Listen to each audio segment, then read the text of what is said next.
were called to rescue 2 captured plumbers. They trained intensely to master the skills necessary for survival. If you can stand up to really mean people, maybe you have what it takes to be a princess. Your mission? To use fire, wind, and water to save Mario and Luigi.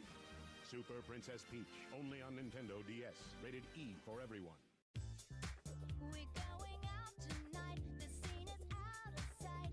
Gonna get my girls together. We'll be feeling alright. We're gonna move through the crowd. Come on, boys, get loud. 'Cause when the music starts bumping, the whole place will be jumping. It's my scene, my scene. You know what I mean. It's my scene, my scene. You know what I mean. My scene. 11.5-inch dolls, each sold separately. You ready to rock?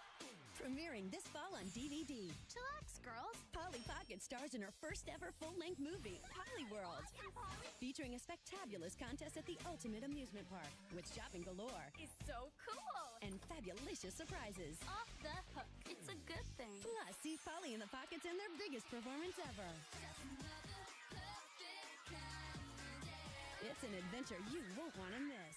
I'll get you next time, Polly Pocket. Just you wait. So make a date for you and your best friends to chillax with Lila, Chrissy, Leah, Shawnee, and Polly in Polly World. Bring it home only on DVD this fall. This is going to be the best weekend of my life. The new My Scene movie is out. It's a surprise costume party. What will we wear? Amazing costumes. Let's get gorgeous, girls. Barbie medicine, Chelsea Noli, masquerade madness. You guys look magical. Your costume rocks. You're butterfly fabulous. It's City Kitty perfect. It's a teen scene, it's my scene. Movie comes with Masquerade Madness girl dolls, each with over 20 pieces. Dolls and party pads sold separately.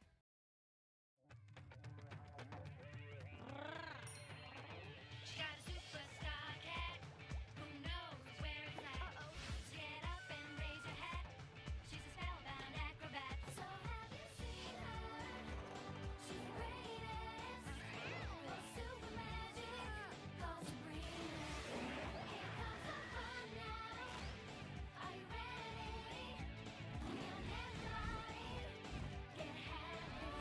So have you seen her? She's the greatest. For super magic, call Sabrina. You better watch out, she'll be witch out. Sabrina. You better watch out, she'll be witch out. Sabrina. You better watch out, she'll be witch out. She's the greatest.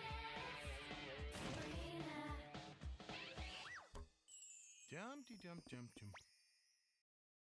That's twins, sugar, and spicy, yeah. Individual, passion, sister, fashion, sweet, and spicy, yeah. That's twins. Bratz Twins comes with 2 twins, accessories sold separately. An evil queen has sent her monstrous legions to unleash their dark forces and take over the world, sending it into total chaos. Now, only Sailor Moon, Tuxedo Mask, and the Sailor Scouts can save us. The world's newest heroes battle the world's baddest villains. The adventure begins September 11th. Monday at 5:30 on the Fox 64 Kids Club. You're watching TV when there's a party at my place? You can hang with Pixel Chicks and have a pixel day. Anything can happen, no telling what she'll say. Go out in this? Go out in this? Me? Going out in this? Oh, I forgot to turn the stream avatars on. It's okay. Hi! Hi, Anne. Congrats on being first. Hi, Maddie. Hi, Thomas. Ahoy from lying down on the break room couch. Are you on your break? Hi, Graveyard Blues. Hi, Baby Tortuga. Hi, Danny. Where do you think you're going? Where do you think you're going? Danny, thank you so much for that 405 streak. Ooh! Zooey Mama. I need to clean my glasses because I got a water pick, which is like that, it's like the flosser thing that like squirts water. And I didn't turn it off before taking it out of my mouth and water shot all over me. So, yeah. I'm not fucking around with my dental care anymore.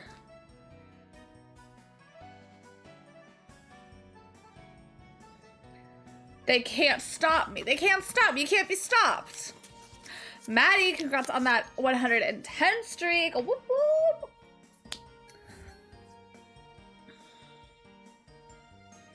I got a little Dunkaroo. Hi Ash, stream and dental care by Owl City. Is that actually a song by Owl City?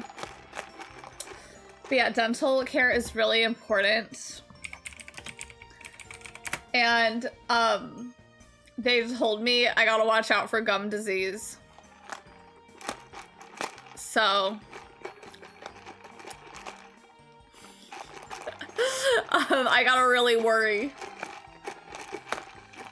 I'm just like, bro, I'm reading the climax of Dress Up Darling again. I need to get back to reading. I have so many manga that are just sitting, like, that whole shelf over there.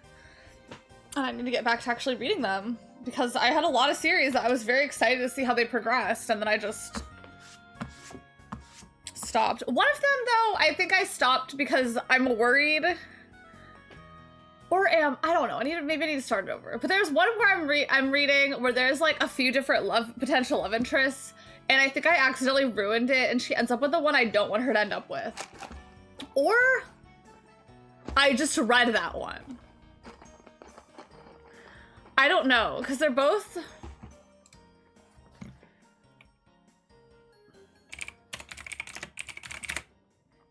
I think I'm getting confused.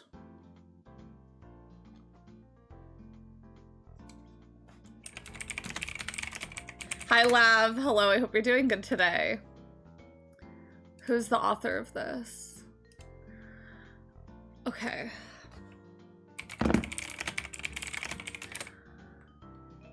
Okay, I don't know who she ends up with, but I'm worried. Because there's one that okay, so, no spoilers. I have not read it in so long, I cannot tell you anything to the point where I feel like I should low-key start over, but I'm reading Daytime Shooting Star, which is about a country girl who moves to Tokyo and navigates high school life, a love triangle with her handsome homeroom teacher, while also developing feelings for a classmate. So obviously, I'm really hoping she ends up with a classmate. But I read a different one called Dream and Sun by a totally different person. But this one is very similar. It's about this girl who runs away from home and ends up living with a landlord and two other boys, embarking on a journey of self-discovery and romance. Y'all don't want to know who she ends up with? The fucking landlord.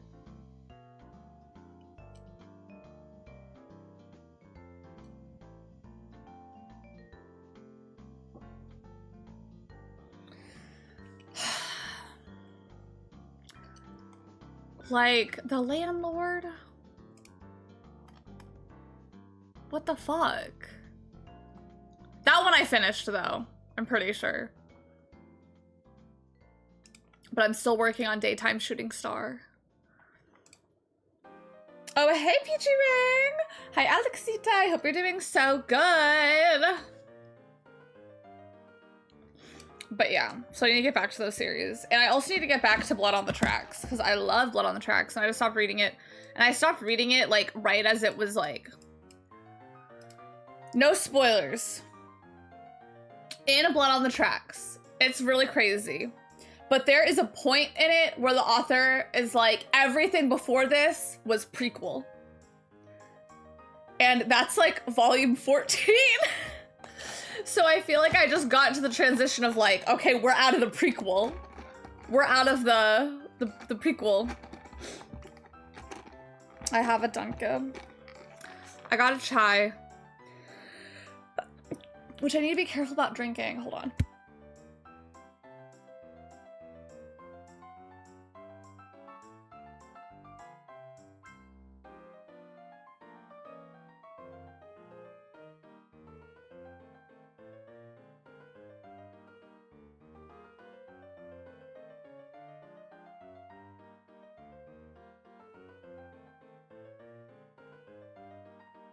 Okay. I got chai from Dunkin'. It's chai with almond milk, 2 pumps of French vanilla, and 1 pump of the mocha, and then 2 stevia in the raw and 1 Splenda. So, she's sweet. That's good though. But I have to be careful because when I went to the dentist, like this tooth was yellow. Yeah, that one. Just because it gets stained, like, cause I drink and like they called me out. Cause like they were like, do you have any concerns or anything? And I was just kind of like, yeah, this one tooth is just really yellow compared to the rest of them. So like, can you send me home with whitening stuff? Which also, I'll get into that. But they polished it up real good. And my hygienist was like, do you drink a lot of tea and coffee? And I'm like, yeah. And she's like, yeah, that causes staining. And I was like, I know, but I love tea and coffee. At work, we have a really expensive coffee that the boss, not my boss, was like, we should try a cheaper one because I don't think these people will actually know the difference. People know the difference. But I was like, I need to actually try this coffee to see what all the hullabaloo is about. And I don't drink coffee because I drink coffee purely for the caffeine. So I have to put so much stuff in it to make it tolerable. This coffee was actually good. I was like, damn, I understand why people drink coffee black. Like, if it's a really good coffee, you should be able to drink it without anything in it. Reporting for duty, Sergeant Lauren 10 Hut. Hi, Joshua. I hope you're doing so good today. But yeah, so I don't want to stain my teeth, but I am going to try and be more on top of my 6-month cleaning because they're also like, you may have gum disease.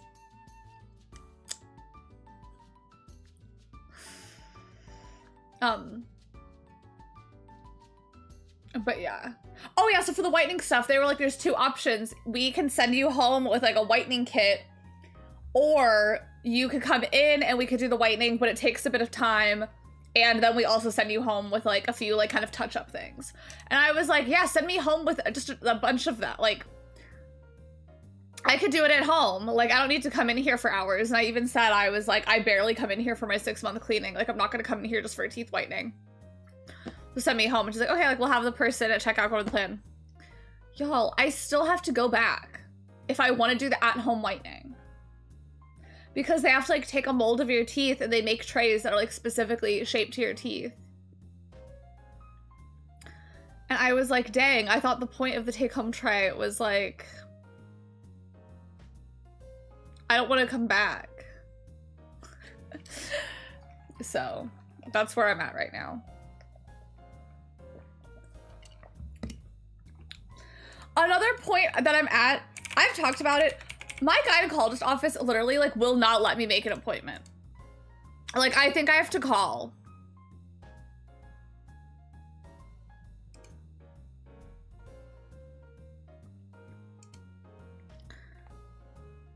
Like, okay, I selected my provider.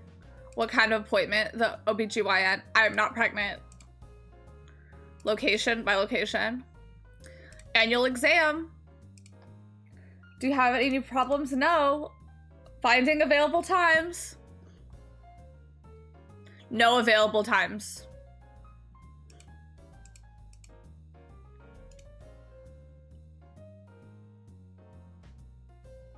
No available times. Like, is this place closed?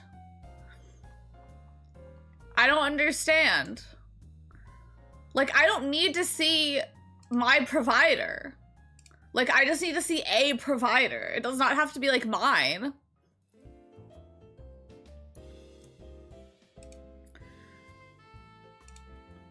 I'm trying again. Just without selecting a provider.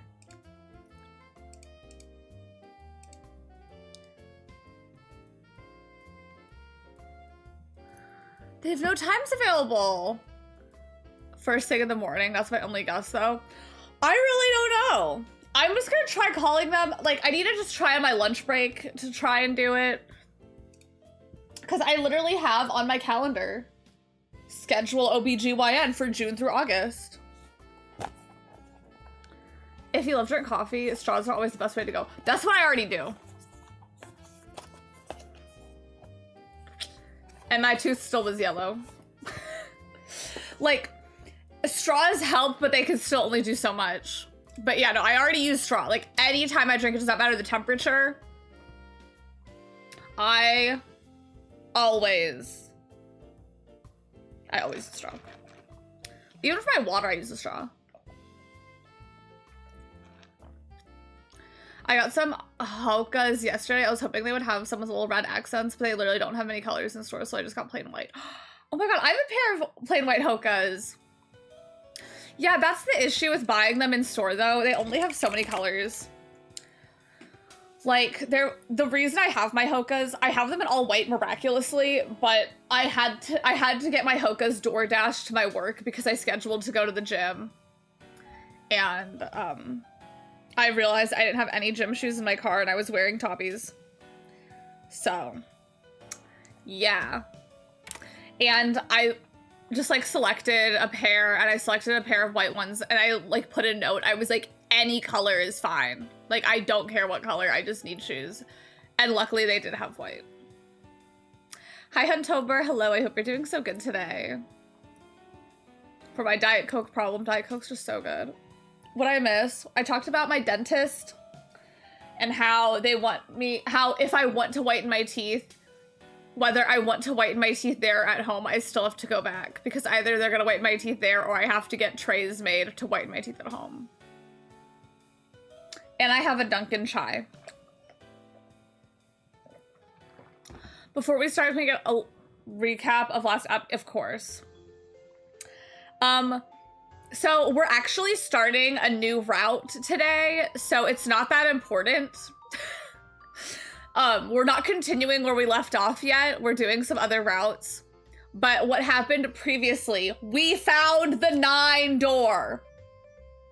There's 2 of them, which the 9 door is the one for us to escape, but we found it. However, there were so many of us. Okay? And Santa grabbed June and held a G1 to her head and was like, you two. I think, was it Ace and Lotus? 8, 9, 10, 11, 12, 13, 14, 15, 16, 17, 18. Yeah, grabbed Ace, like, held a gun to June's head and then was like, Ace and Lotus, let's go through this 9 door. And left me, 7, and Clover stuck because our numbers don't add up to 9. And there is a mysterious box coffin thing that we cannot open. My dentist said crust white strips are tea. Why would he grab her rude ass? Because their numbers added to 9. Your G-U-N. But yeah, I have crust white strips. I'm just really bad at like upkeep of that. But I do have them and I'll do them sometimes when I take a shower. So I'm just gonna be more on top of doing that, I guess. My issue, I guess, with the crust white strips is her. It's kind of hard to put it on my bottom teeth because of this tooth. See, this tooth is really low. This one right here. So that's just kind of like, it's kind of hard. Yeah, I'm a snaggle, if one will. Like, I make do though, but I am just like, with that in my mouth. Hi, Light. Hello, I hope your day is going so good today. But yeah, so that's where we're at. However, that's what happened previously on Zero Escape, but that was the end of that route. So we're gonna start a new route.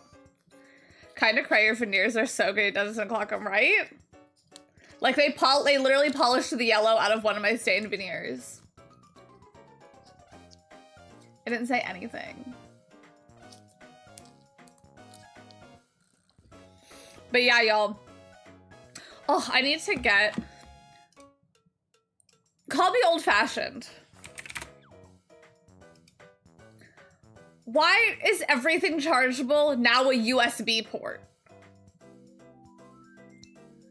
Because, like, I just don't understand. I don't understand. Like, I know modern houses are now made with, like, USB ports in the outlets and the regular outlets, but it's like, if I were to use my water pick, I would not be doing it in any place that doesn't just have a regular outlet.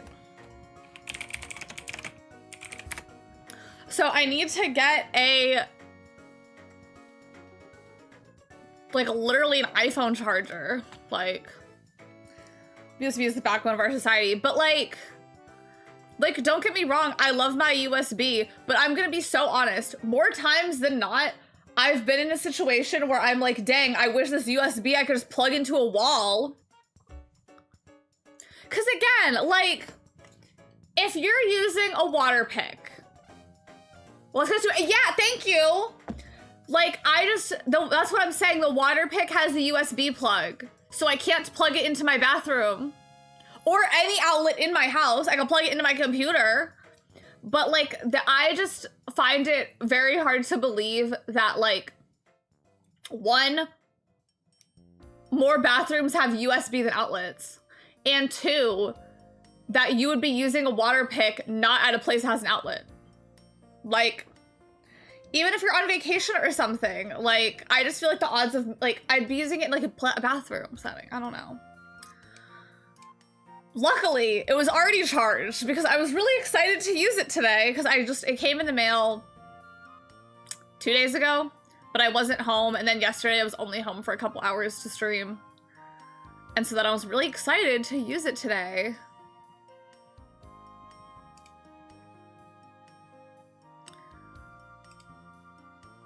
But alas, I mean, I still used it. Luckily, it was charged enough for me to be able to use it. But I was just like, what the fuck? Like, I don't have a, like, I even was like, is there really, like, there's no USB? Because, again, like, in a bathroom, it's just something, I don't know. My razor, my toothbrush, my water pick, all USB charger. And it's just kind of like, again, like, in my bathroom, I don't have a USB. Like, I don't understand. I don't understand. It'll be here tomorrow. For free. Oh God, and I think it took me out. Sometimes things are too loud. But I hope it was good overall. Also, it started showing me pottery on Amazon. And I have my mug. I just didn't make tea so you can't see it, but I did have my finished mug. And start blasting away the plaque without having to leave your gaming session. The only, like, one, where's the water in my mouth gonna go? And two, I sense it's going to be an ongoing issue of me forgetting to turn it off before, or like stopping the water flow before taking it out of my mouth. Because today I was like, and then just like, water everywhere. So not again, but I just like, I don't know. To me, again, I don't have just like USB plugs out my outlets. So it's something where it's like reasonably the only place I can plug it into is a computer. And it's like, yeah, let me have this device that sprays water anywhere plugged into my computer. Like, I just don't understand.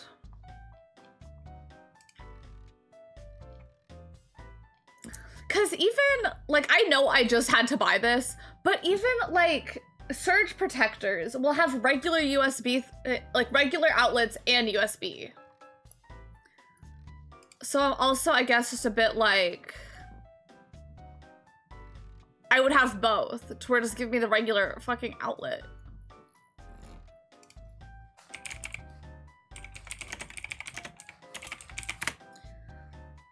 Do y'all know what I really miss? It's not a bath bomb. Oh my God, I'm not gonna be able to find it.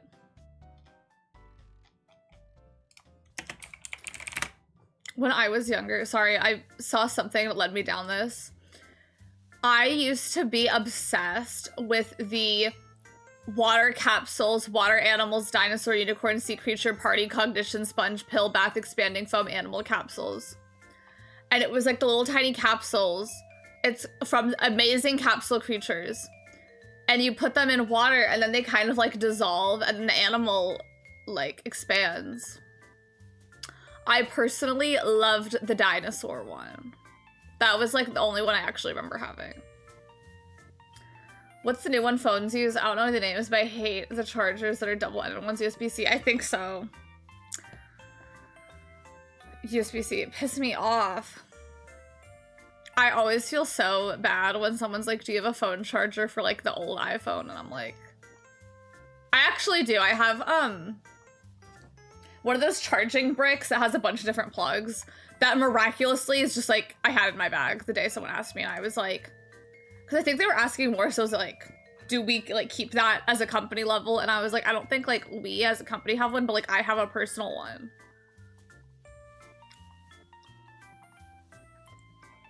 Alexita, me too! Because it would get like, oh my god, it was so crazy feeling. No, I loved feeling it dissolve. Because it kind of like peeled almost.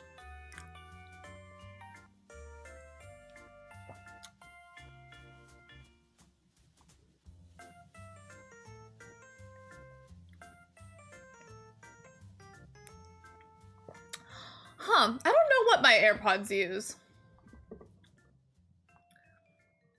Do that because now there's a market for power cubes. Yeah, like, we don't need to have this.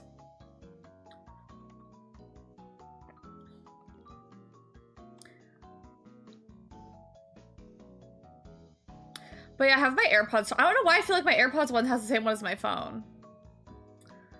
When I was in LA last year, I needed an extra adapter bad, and I went to like 3 stores to get one. When I finally went back to my hotel with my book, it was with my look, it was a freaking USB-C port. I didn't have that shit. That's so sad. They make it so hard to live life sometimes. But yeah, these dissolving dinosaur capsules were kind of the OG bath bomb. I was busy. I have the first AirPods Pro, that's why. Oh, dang. And you haven't lost them?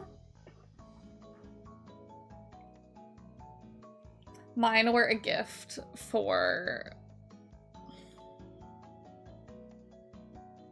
Christmas? No. Valentine's Day. They were a gift for Valentine's Day. I have the oldest Xbox in Phoneland. It doesn't have Uno. It comes with Uno. I don't have fucking Uno. I don't have Uno. What's wrong with them is the left side is slightly quieter. That's still not that bad. But at least one at a time, so I don't care. I love just using one so I can hear from my other ear. I'm so sad because a big reason I got them is because at work it was annoying having to unplug my earbuds or like take my earbuds out of my ear to get up. So I got the AirPods. And I feel like there's not a double standard, but like low key, because I'm the front desk. So it was kind of at the point I was really only using my AirPods to take calls because, you know, like I need to be able to hear the call. And like, I don't know what it is, but like I can't hear shit on the phone when I'm on the phone. So like I need to have it like really loud in my ear. And I'm not allowed, not like I'm not allowed to, but since I'm at the front, people would think I'm not working. And it's like, I'm literally using my AirPods to take a call. But I literally see the founder of the company literally walks around with his AirPods in. But they gave me I have a little earpiece now that I could put in and walk around with it because it's wireless. My AirPods stopped working specifically with Spotify for some reason, so I just stopped buying them because I was on 2 pair. Yeah. Yeah, it's like if you, like, I don't work with Spotify, is so weird.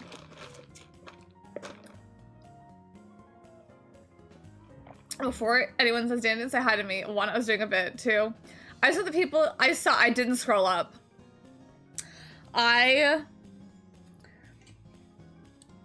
Maybe it's because I'm old now. Maybe it's because I'm jaded. I don't know.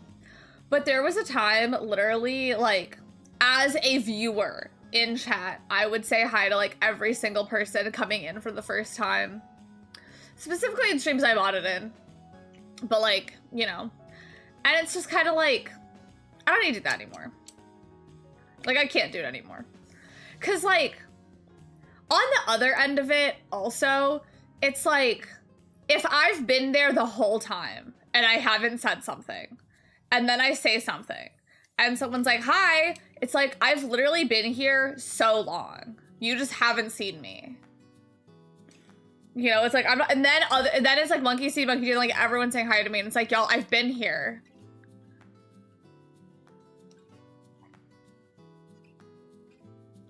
So, not to say, like, y'all are allowed to say hi to each other. You're allowed to say hi to me.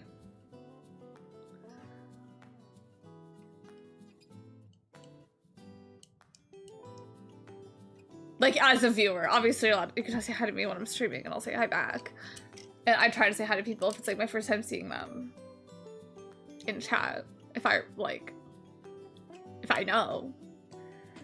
But, like, as a fellow chatter and viewer, I'm like, I can't do it anymore.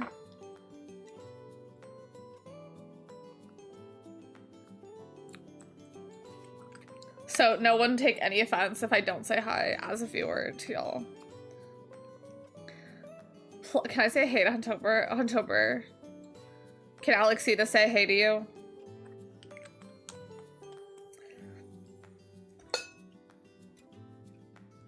Plus, I'm such an aggressive lurker now. Going for barbacoa. I hope it's good. I hope your barbacoa is nice.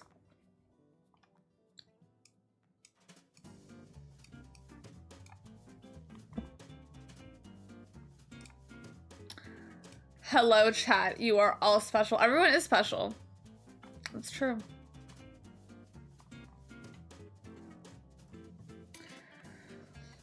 Yeah, it got to a point where it's like just an encompassing. Oh, but you know what really grinded my gears? Whenever I would say hi, like people would say hi to me and I would say hi, and I would just bust out like a hi everyone, and then someone says hi to me after, because it's like, okay, your hello is grouped in with the everyone. But like, what if you don't feel like it is? I'll be back in a jiffy. It sounds good. I hope it's delicious though. I've had more close past year. Yeah, I have too. Cause like now, like y'all, I literally don't have time to watch streams. Like I really try to, but like I can't watch them at work. It's like I was saying yesterday, I can't watch them at work. I go to the gym after work and then I eat food and then I literally have to go to bed. But yeah, but I'm like such an intense lurker that like, I'm literally like, I'm not watching the stream. I'll just hear something and type something and then I'm done. And so I feel bad because I'm like, well, if someone says hi to me, like I'm not even looking at chat anymore.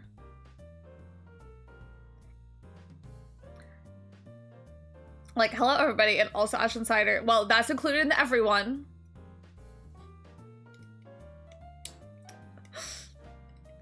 That's included in the everyone.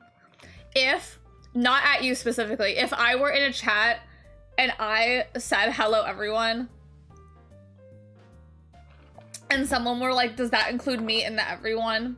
I would never address them ever again in my life. I would go out of my way to ignore them.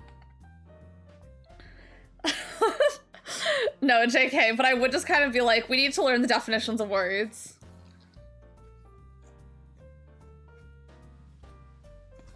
As you should, thank you.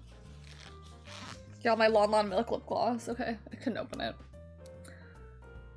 It's now exclusively excludes that person now. Yeah, like now it's going to be hello everyone except for that one person who will not get a hello.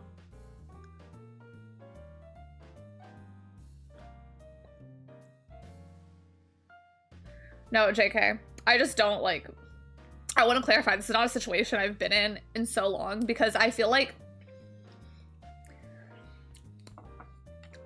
we all move as a unit, and like, I don't know, like, no, there's really no stream nowadays for the most part. Like 99% of the streams and people that I see in streams, like, it's not like when someone new pops in, we all have to say hello. To where like, this is not something that happens. Like, I have not typed hello everybody in probably 3 years. What about Jujubee? Yeah, my pussy tastes like Pepsi Cola. Is that normal? If you drink a lot of Pepsi Cola. My pussy tastes like Pepsi Cola. Should I be concerned? I wish mine did. I don't like Pepsi.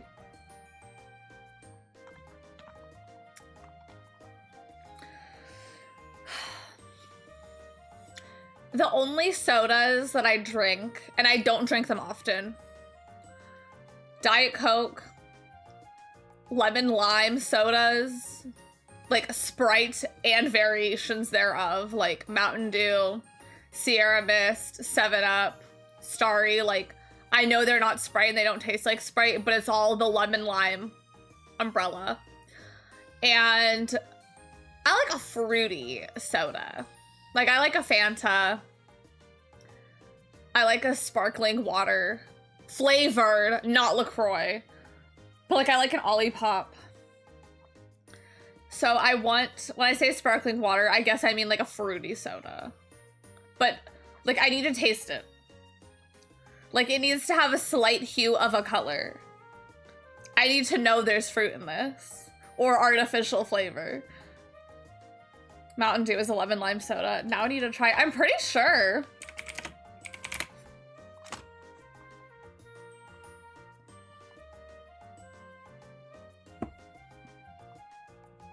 I don't know, any, like, flavor, it says citrus. It's citrusy. I don't know. I guess let me rephrase. Sprite / any of those kinds of sodas in a green bottle. That's clear in a green bottle. Sometimes an orange soda activates some flavor neurons like no other. It's so true. I like those Ice Brand drinks. Oh, really? Oh, I like those too. I haven't had them in a while. But yeah, the sparkling ice, I do like them. I haven't had them in a while, but I do like those. But yeah, I really love Olipop. And there's, Celsius I was drinking for a bit. They don't actually market it as citrus, so it's understandable. Like, they want it to be its own thing. Like, I know they're not all ripping off Sprite, but it's just kind of like Pepsi's Sprite is Mountain Dew to me. They don't taste the same. Like, I feel like whenever I explain this, people are always like, well, I prefer this one. And it's like, well, yeah, I prefer some to the other, but like, for example, like, I only like Diet Coke. I don't like any of those other, like, syrupy drinks like that. Like, I don't like Pepsi. I don't like regular Coke. I don't like, I only like Diet Coke. This, I like like, I've never had a bad, like, lemon limey citrusy drink in a green bottle. But, like, yeah, some are better than others. Like, obviously, I like Sprite more than some other ones. But, like, if a place has only Pepsi products, I'm fine. Yeah, I think Starry is the Sierra Mist rebrand. Thank you for not putting me on blast after I DM'd you my GoFundMe, of course. Which I will say, like, I am saying this as someone that knows literally basically no information about this, but I'll summarize it. This is gonna sound like setup, but have you tried Squirt, my favorite? That's not pee, that's Squirt.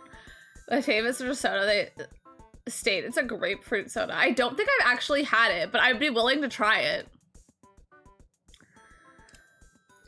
So, someone DM'd James Charles and was like, I need money. Can you please donate to my GoFundMe? And James Charles put them on blast, being like, this person doesn't even follow me and they're asking me for money for their GoFundMe.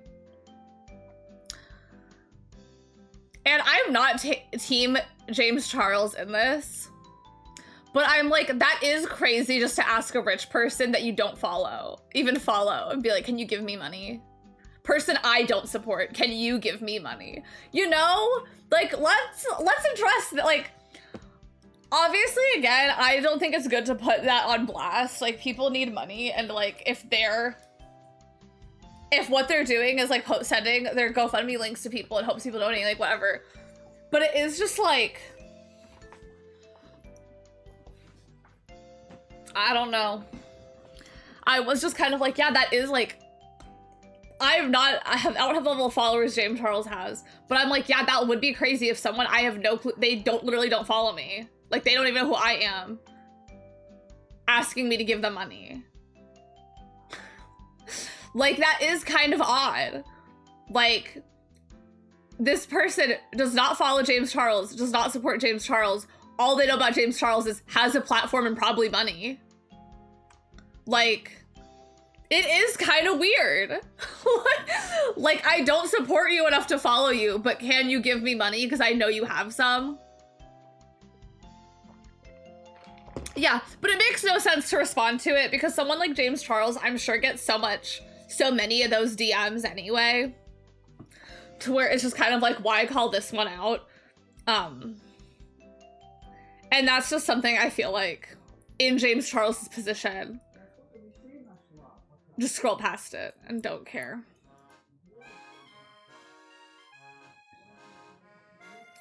Squirt as a brand name has not aged well. I honestly think he blew that up for attention. Since the only time I ever heard about him is when he's in a scandal. He's in scandals quite frequently. But yeah, like, people get those DMs all the time.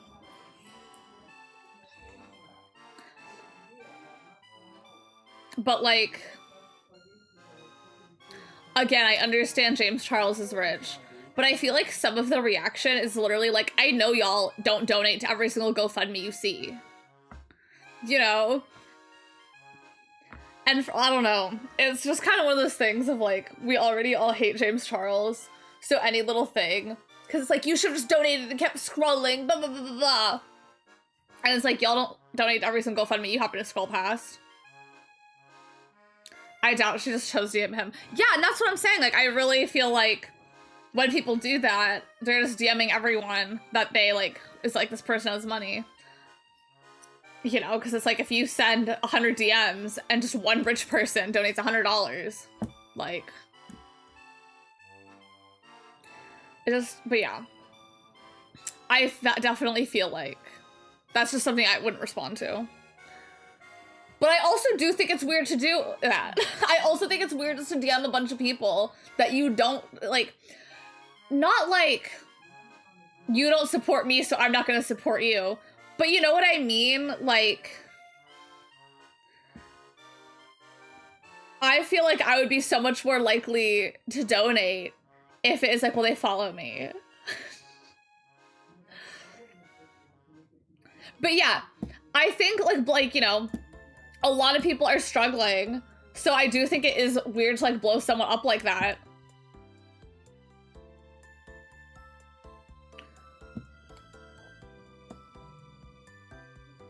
But like, I worked out for the person because, you know, now they're getting a lot of donations to their thing.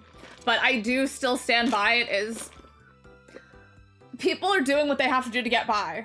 And if you are making GoFundMe to get by, I am not dogging. But I do also think it's weird just to send your GoFundMe link to a bunch of people that you don't like that you don't follow and don't support. Feel like, hello, can you please don't, I know you don't know me and I don't really know you, but can you give me money? But again, like, I'm sure like so many people that do not follow these rich people send these rich people their GoFundMe links. And I don't think it's good to like address them and put them on blast for it, but on the other side of it, it's just kind of like this is a person, for all we know, hates James Charles.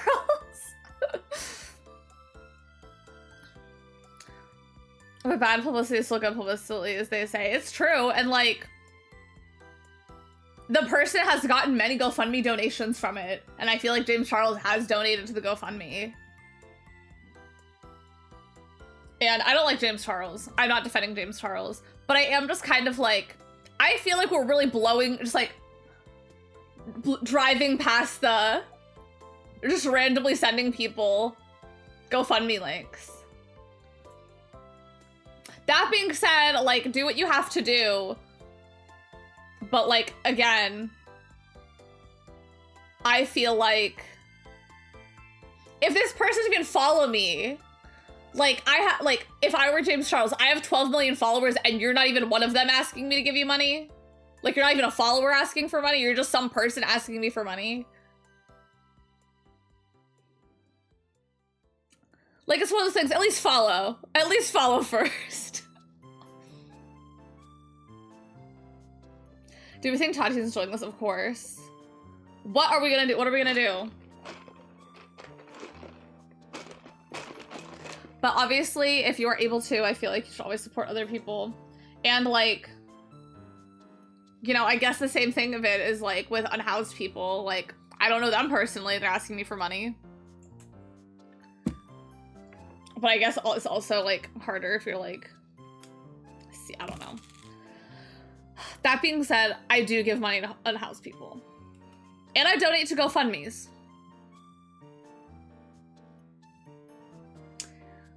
And if anyone ever DMs me a link to donate to their GoFundMe, I won't put you on blast, but I may or may not donate to it. And that's the thing. Like, James didn't need to make a video about it. Like, 100% James did not need to make a video about it.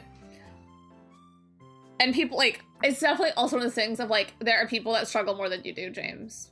Like, you getting a message about someone asking you for money is not nearly as stressful as a person not having money.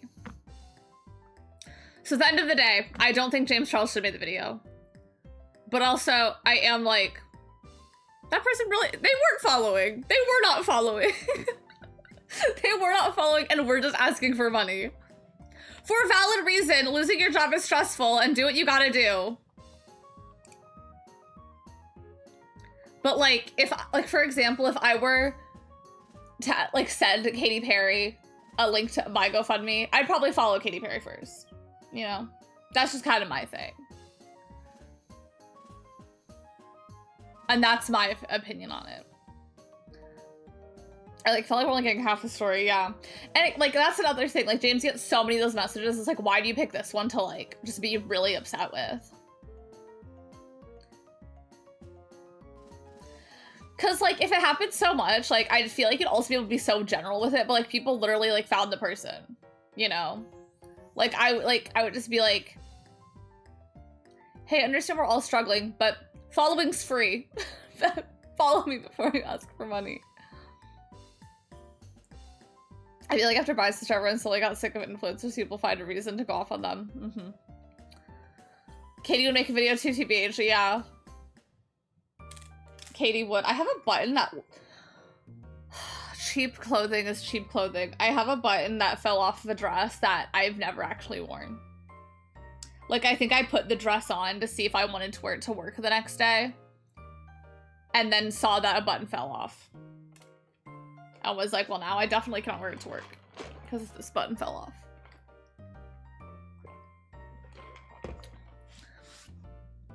I feel like Kim K. I'd be like, people don't want to work these days. I don't even know. I mean, because also I didn't watch any of the videos.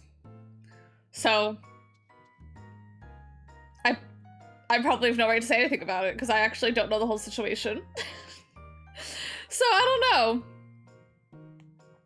I think it is just also something of like, everyone is allowed to have problems. And rich people have problems. Like, rich people are allowed to have their problems and frustrations. But I think it's something where it's like when you're airing out those frustrations to people, like, if you are rich and you are airing out some of your problems that happen to you because you are rich to a bunch of people that are not rich, it just kind of falls on deaf ears, you know? Like, I'm so rich, these people literally DM me and they don't even follow me, asking me to give them money. And a lot of people are like, well, at least you have the money to, in theory, give. Like, you have so much money to where if you give some, you'll still have plenty. It's like the same thing with Michaela. Get Ready For You for a Day in Santorini, Greece, when she was complaining about the amount of hours she works. And it's like, those hours you work that involve you putting on makeup. Like, I have to film videos for 10 hours. 10 hours of you putting on makeup and trying on outfits. Like, there are literally people that drill into the ground in the summertime. And, like, it's just one of those things where it's like, you can complain to your influencer friends that all do the same job about it. You know? Like, I'm sure that there are plenty of days where you're kind of, like, working a long time. But you're also in a job where you can reasonably, like, probably take off a week whenever you want. And you're in a job where you get to fly places. And you're in a job where you walk carpets. And you're in a job where, like, yes, you work a lot of hours, but they're hours that you set for yourself. Versus, you know, like, those are valid things. Like, you know, it is okay to be stressed in your job, even if it is, like, a job a lot of people want. But it is something where you're airing out your frustrations with that job to a bunch of people who are like, I would literally kill to do what you do.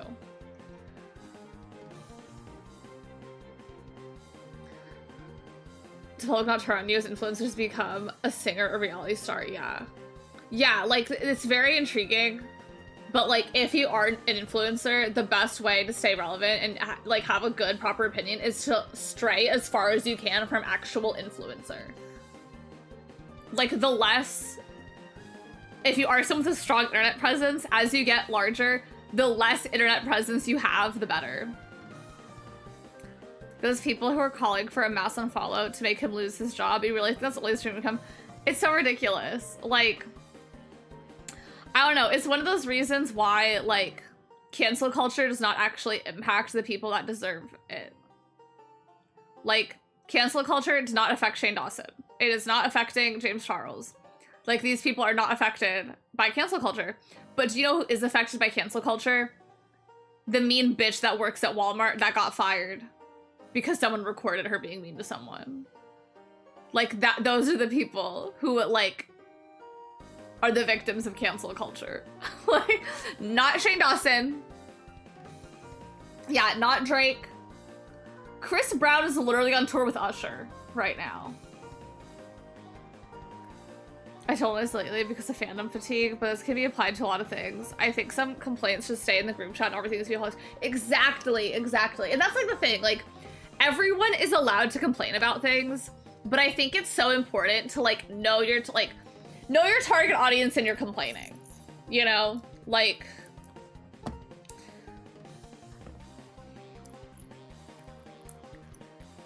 if you are, like, everyone's allowed to complain, but, like, if you are complaining to people about things where it's just kind of like,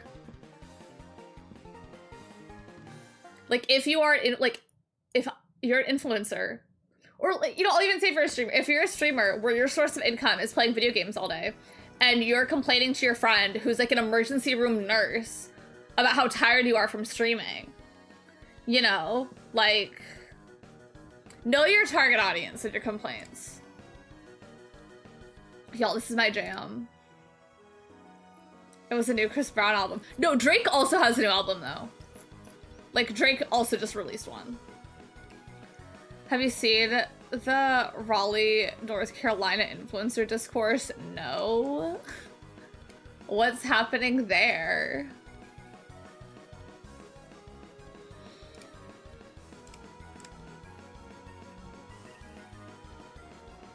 Drake put out he's put out plenty. Localized influencer discourse, how crazy. But again, everyone has the right to complain, but I think sometimes it comes off very out of touch.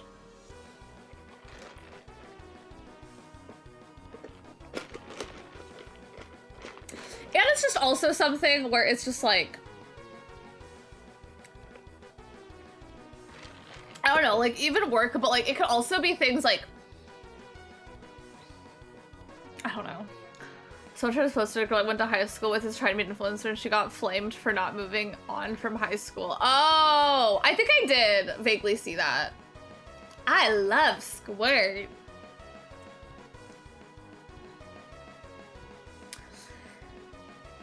Yeah, I feel like I saw that and, like, wasn't the response, like, wasn't it people being like the influencer was nice or something?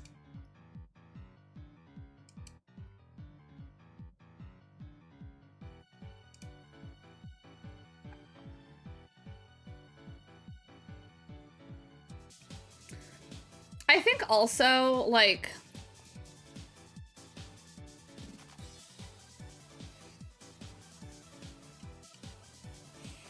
know how to phrase it in a good way. It sucks when people, the TikTok girl said she never even talked to that person who posted that tweet. Yeah, it's like, you don't even know who that person is. Like, I want to clarify, that is something with your friends I would 100% do. Like people that I knew in high school, I would 100% be like, oh my god, I saw that, did you see this person's doing that or something? But like to post about it, it's just so like, who give a fuck? Because I also see it in the context, like maybe not for this Raleigh one, but people being like, this girl that was mean to me is now an influencer. And it's just kind of like, yeah, people are mean. Like, yeah, there are people that are mean, and there are like, who cares? Who cares? I love gossiping about people from high school, but like it breached containment, and that's the thing. Like once it breaches containment, like if I were to see someone I went to high school with, I would tell my friends in the group chat. I wouldn't post a TikTok and be like, I just saw someone I went to high school with. It's entirely public, solely found. Yeah, like, because I've seen so many part 2s where someone's like, I didn't expect that video to blow up. We should be ready for anything. The internet's forever, they say. Allegedly, as they say. Okay. I'm ready to play the game. But this song is good. Or actually, no, I'm gonna let the ad play so I go to the bathroom first. Someone that was mean to everyone in high school tried to be a TikTok got flamed for making anti-bullying content, but I think that's different than stuff to do in the city content. Oh, for sure. But then also on the other side of it, like, not to be like, people that were mean can change. But like, there are people that change, you know? Like, once you're not in high school anymore, like, I don't know, it sucks that person was not like trying to defend the mean person, because, you know, people could still be mean after high school too. But I feel like a lot of life changes happen after high school that would change things.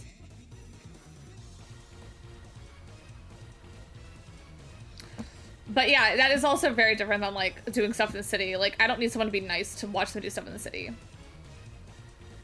He did it all. But like, I do stuff, yeah, like in theory. In theory. It can bring out the worst in people. Yeah, it's like, I saw a TikTok that was about like weird things that middle schoolers do. And one of them was like, one of my middle schoolers pretends to have a speech impediment. Like, this was a teacher. Because some days she'll have it and some days she won't. And on the days she has it, she doesn't have it. She's like, yeah, I'm trying really hard right now to like not have the speech impediment. And I'm spending a lot of energy doing that. And it's just like, you know, when you're in school and like middle school and high school, it's like that is like your entire world revolves around things that are happening in high school. And these people that like you will never see again.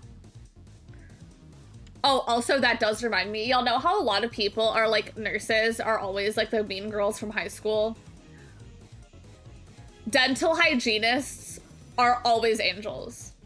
I've never had a bad nurse though. I want to clarify, I've never had a bad nurse who I've been like, that was a mean girl in high school. But like on the other side of that, dental hygienists are always angels. They're always absolute angels. Okay. The ad will start soon. But yeah, just because, like, I don't know, I've loved every dental hygienist I've ever had. But the place that I go to now, all the dental hygienists are super duper nice. Like, I don't know, I love my dental hygienist that I just had. I forgot her name, though. You know who are mean girls? Who? Regina. Hi, Kim. I knew a pathological liar in high school. She even put makeup on her face to pretend her BF beat her up. That's crazy. See, now that person, maybe not that nice now. Who's to say?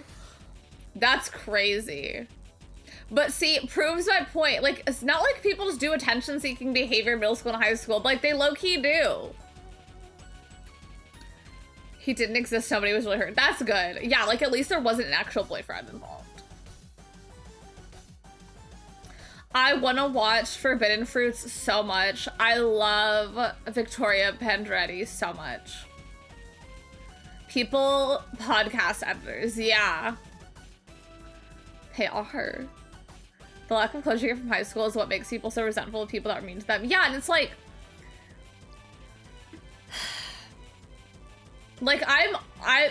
karma's a bitch, as JoJo Siwa says. But like, there are some things you have to accept, like you may never get closure on. Like you may, like, again, like unless you're actively looking at these people, so like these people's curated social media feeds, but like you're never gonna see these people get their comeuppance if someone's mean to you in high school.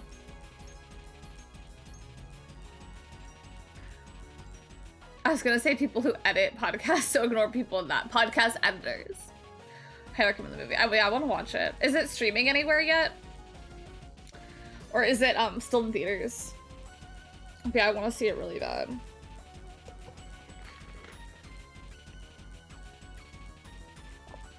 Because I like all the cast. I just love Victoria Penderetti.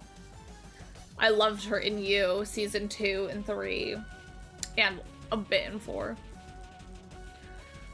That's a good thing to keep in mind for the rest of your life. Karma isn't real and it's something you kind of just have to deal with. It's true. Like, I think all you could do is, like, hope that person gets their karma and move on. Because also, like,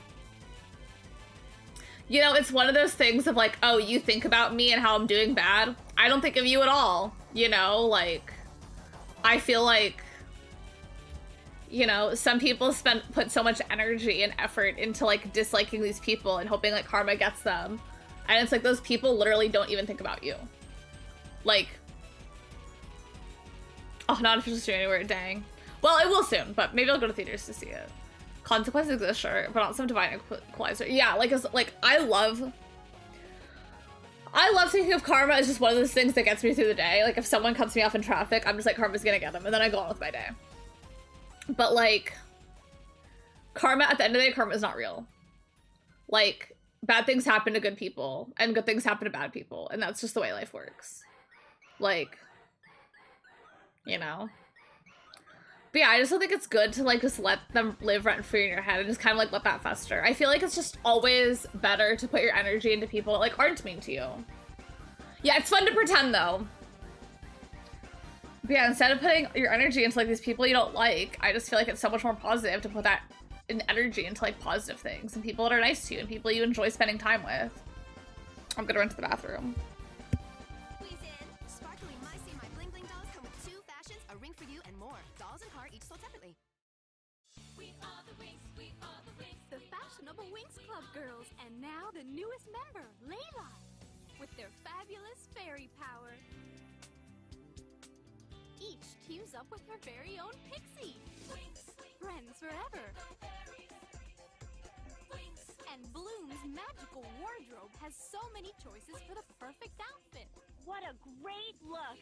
Each Winx Club doll comes with their own pixie. Winx magic wardrobe really talks and comes with Bloom doll, each sold separately.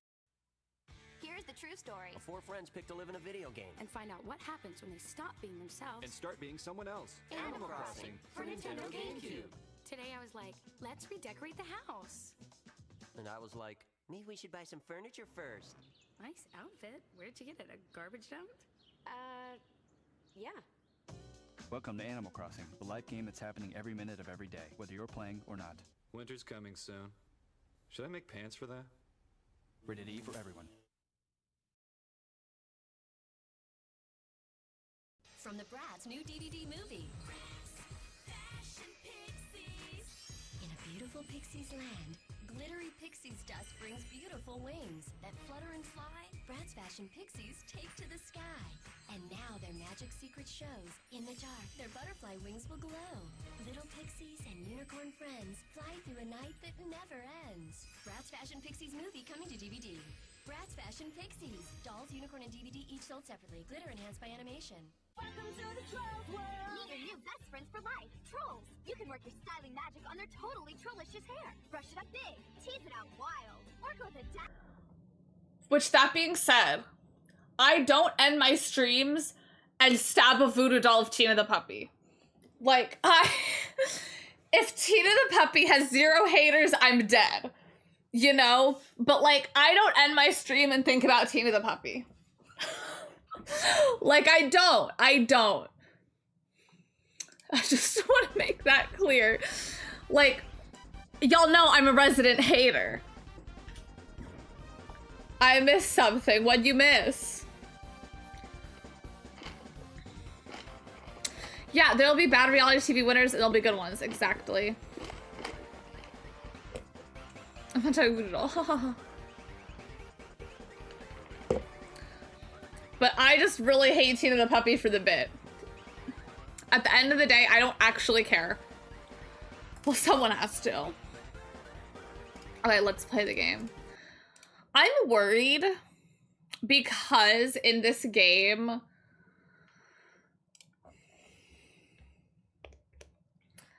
I wonder if I could skip red dialogue, but I'm worried since it saved some of the choices I've clicked on. I'm worried it would skip red dialogue from other routes I've done. Real talk, I hope Tina seeks help. Me too.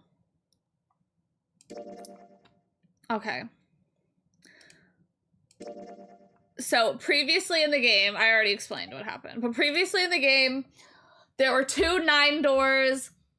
Santa held a GUN to June's head and was like, Ace and Lotus, you better come with us through this 9 door or I'm gonna shoot her. And so they all went through the door. And then me, Clover, and Seven were left alone in a room, and there was a coffin in the room that's locked, and we have no idea how to open it. And then that route ended. So we're gonna do, and that's like, we got an ending. We got the coffin ending.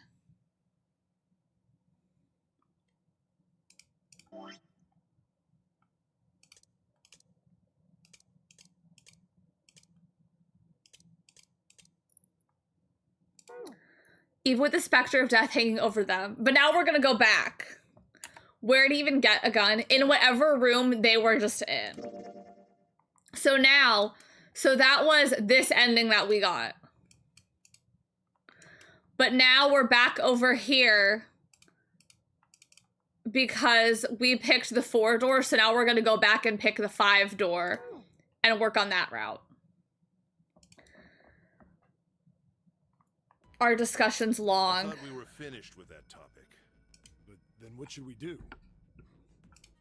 We should talk it through. No more talking. Enough. All we're doing is talking. Are there buttons? Like, is there a keybind for, like, these things? Talking won't solve it. Okay, we're gonna go through a door. We've already seen all this. Very well. Sure. Well, thank. Correct. Okay. But who's going? Okay, so there's 2 doors. All 8 of them. Then it would seem. Is 9 dying always canon? Yeah. Because that happens like here. It happens before here, so yeah. 9 always dies. Wait. Because like all the route split offs happen. I'm telling you now, there is no. Come on now, don't be self. Call me whatever that. If I'm going to. He shook his head sadly. Oh, Sam. Hey man, if you think I'm getting some creepy dudes. Okay. What the hell, man? Weren't you the one who kept? Yeah, doesn't mean. Well, I'll go through the door. Fine. I can't go anyone else. There was another long silence. What? Don't we make? How do you? Because That's if you're. lot of there's nothing. I'm just skipping this because I'm just trying to get to the choice. Oh, the 4 of us can go into door 5. 7, but I want to go through. What about the other 4? What's their digital route gonna be? Lotus and our bracelet numbers are 8365. It would be 4. 8 plus 3, the digital route. But do I want to go through that door? Add up our. Then we can go. Yeah. So the team. I want to go through the 5 door though. Loaded. At least really beyond. I never. Of course, I could. Should I stay or should I stop? All right then. It seems I'm going through. No, I'm not gonna go through. Which don't. I decided that it had to be door 5. Hey, wait.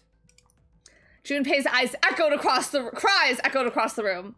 The 4 people walking toward the door stopped and turned back toward Go him. through door 5 too. Also, how's the volume?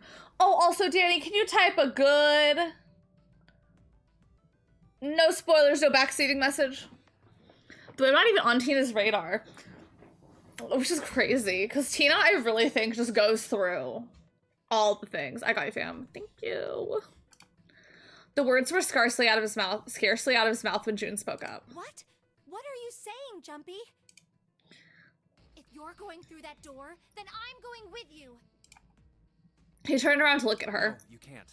I can't take you with me. Why? Oh, you know what's in there, don't you? Are you sure you want to see that? Isn't it crazy though that Junpei wanting to go through the 5th door? Like, they already had it perfectly split up, and now we're like, no, though. Well...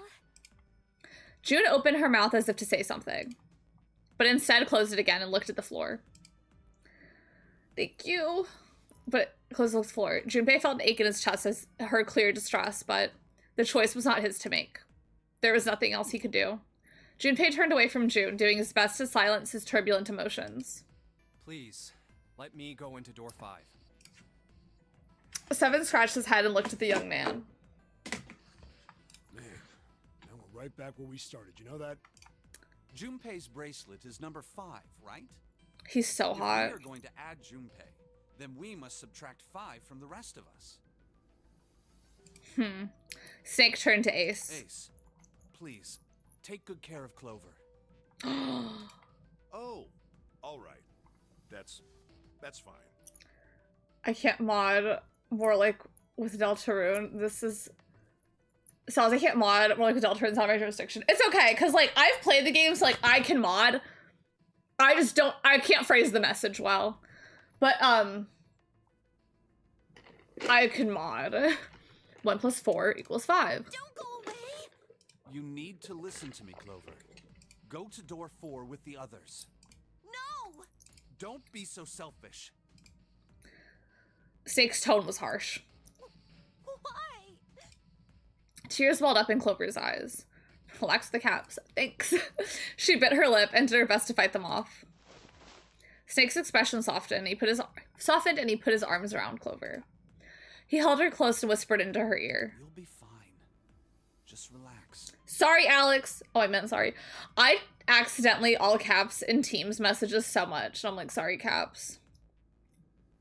It looked as though he whispered 2 or 3 more words, but whatever they were, Junpei didn't hear them. What did he tell her? He couldn't help but wonder what the other man had said. Snake pulled back from his sister, his eyes kind and inquiring. Okay. I understand. Her voice was barely audible from where Junpei stood.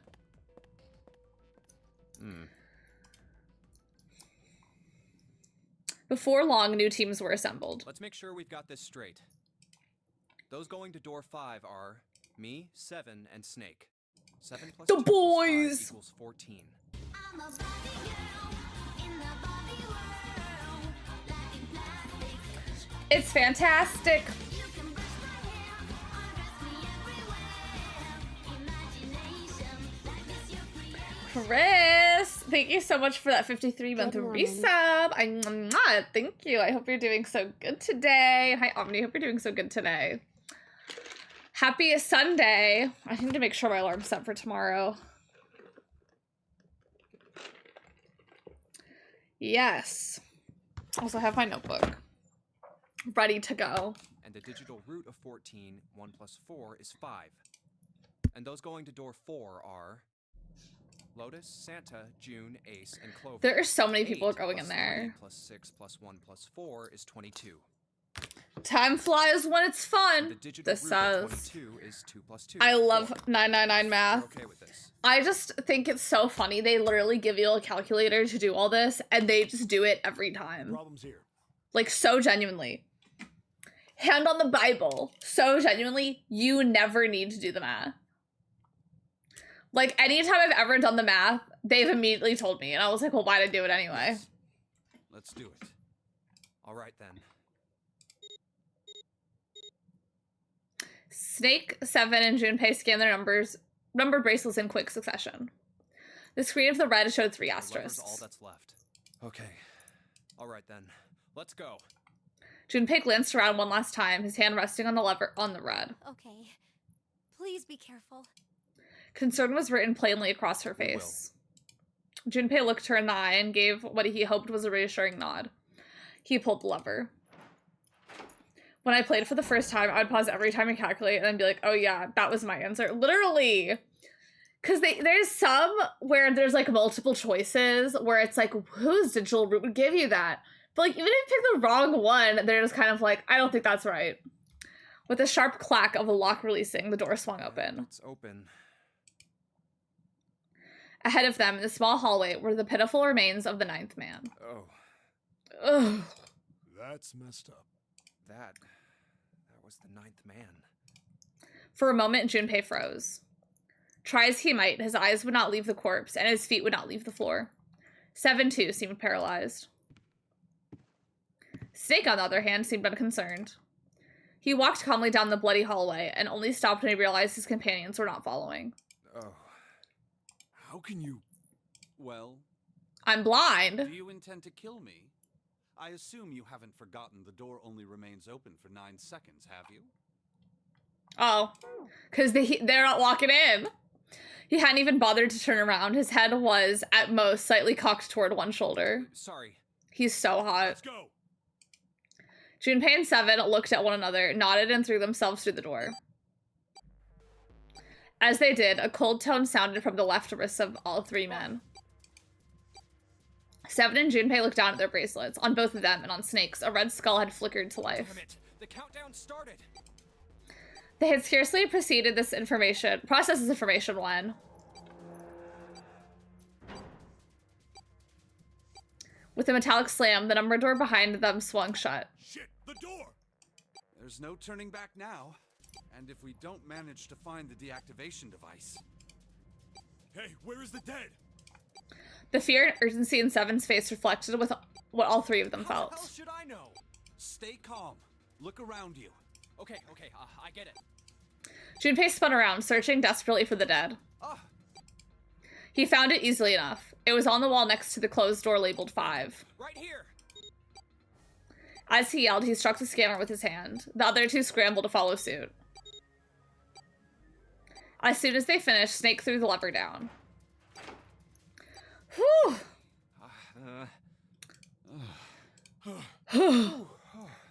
Well, it looks like it stopped. As he spoke, Junpei wiped the sweat from his forehead with a trembling hand. Goddamn thing's gonna give me a heart attack. A muscle stood out in 7's neck, and the corners of his mouth were twitching. Jumpy, are you all right? Are you guys okay? They could hear anxious voices, muffled but distinct, from the other side of the door. Yeah, we're fine. The detonators have been deactivated. They heard relieved sighs, and even through the door, the 3 men could feel the tension disperse. All right, we're moving on. Be careful, okay? Okay. Sure thing. Is that to make sure only the same people go through the door? Yes. Because that's how the 9th man died. 3 to 5 bracelets have to activate a door.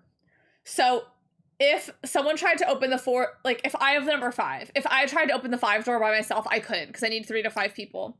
And then once we're in it, the door closes. Like if I get a, like with the, that's what happened with the 9th man. He like had people scan it to make 9 and then he ran in. And then the door closed. And then it was like, oh, you need to deactivate. Like all people have to scan it again. Hi, Bubble Snort. Hello. Watch out. There's 9 divas, 9 mothers, and 9 puthies around here. It's true. They heard footsteps moving away, and before long, they were alone again. Junpei looked around. Doesn't look like we can go any further this way. The hallway ended roughly 20 or 30 feet from where they stood. Maybe this wall can be moved. Or not. It's not budging. Hey, there's a door over there. To the left, however, was a wooden door that looked positively inviting by comparison. In the middle of it was a plaque that read First Cabin. First class cabin, huh? Well, it seems like it. Let's have a look then, shall we?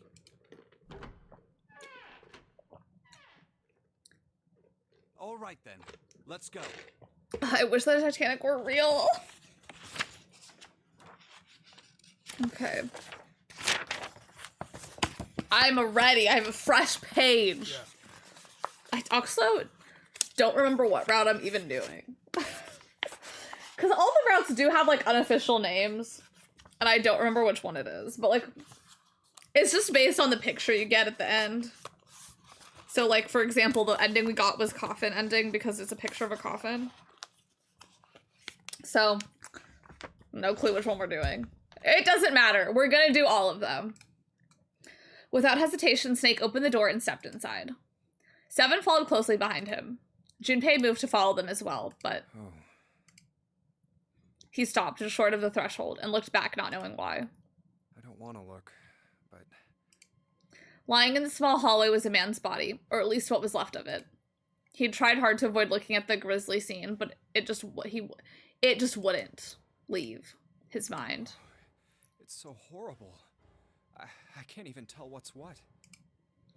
What had once been a man's internal organs now looked like so much vomit, as though something had chewed up and spit out the better part of his torso.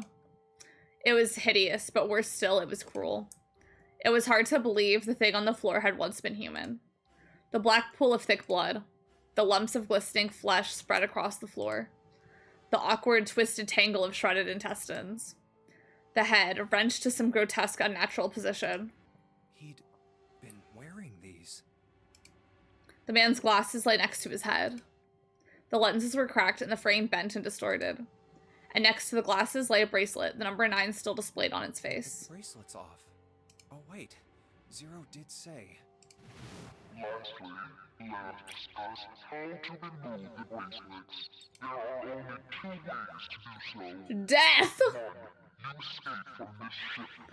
2, you die. 0, in other words, once the bracelet is taken outside the confines of the ship, or detects that the wearer's heartbeat has fallen to 0, it will shut down automatically. The bracelet comes off when you're dead. But what the hell's the point of getting it off when you end up like this? Well, don't die. Just imagining how it must have happened. This was a human. Zero's voice sounds like the audio. Put a finger down. Put a finger down if you can squirt. Suddenly, Junpei felt his stomach convulse, and a knot of muscle gripped his throat.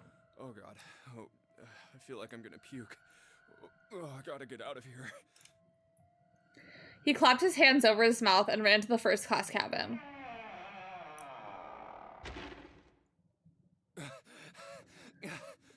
Okay.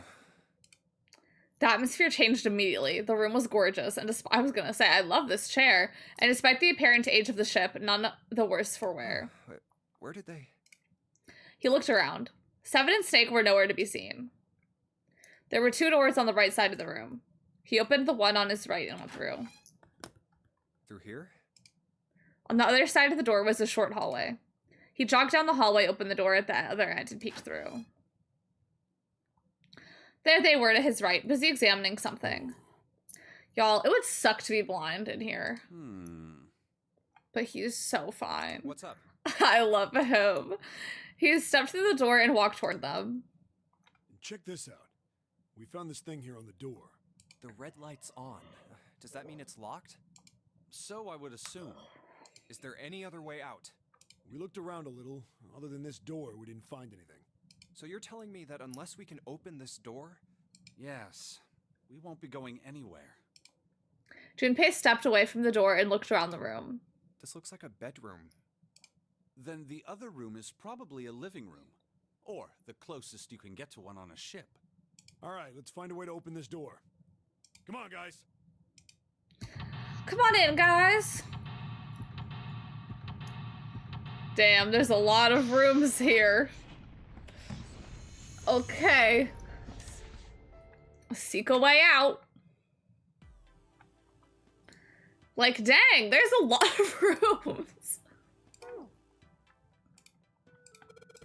A bed with a canopy. I've seen things like this in movies, but not in real life. True, you don't see too many of these days.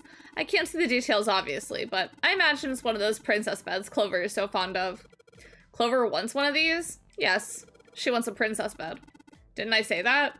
You think it doesn't suit her? Yeah, I guess you could say that. Ah, Junpei, judge her by appearances, will you? And well, you should not. Oh god, not music.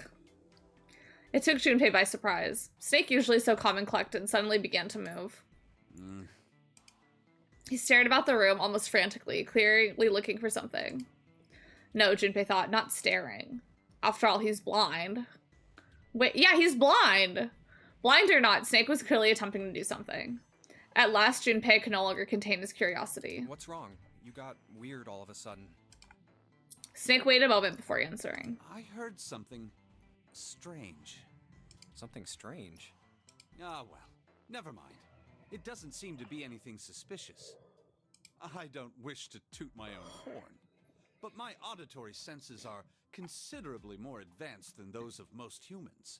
I notice even the slightest of noises. Right. Are you gonna tell me you can hear a needle drop from a mile Yes. away? No. Such a thing would be impossible. However, by listening to the sound of footsteps and breathing, as well as sound echoing... Is there a world that... Chris, it's so funny you say that, because I feel like the last time I streamed, I was like, I wonder if someone, not me, has made a video ranking them. I don't even remember the rooms we've done. I feel like it's something I would need to see them, but maybe. But I hope someone else has. Oh yeah, that's right. When Clover fell on the big staircase a little while ago, you were at her side immediately. So that was... I really... Because I definitely feel like... Knock on wood, I haven't had to Google anything. I feel like the first time I played, I had to Google something. Yes, I could hear it happening. Or... Yeah. Because I think in the second game, I had Garrett help me. Like, if there was something I was like, can you Google that? Can you Google what I'm supposed to? Because, like... Certainly as fast as you. I hate when I Google things and it just tells me the solution, because it's like, no, I don't want the solution. I just want to know the steps to find that. And should someone attempt to start a fight with me, I am quite confident that I could defeat The second game is called Virtue's Last Reward. Oh, really? And then the third one is Zero Time Dilemma. Junpei was somewhat taken aback by this revelation. He stared at Snake, skeptical. You don't believe me, do you? Care to give it a try? I must warn you, you'll no doubt regret it.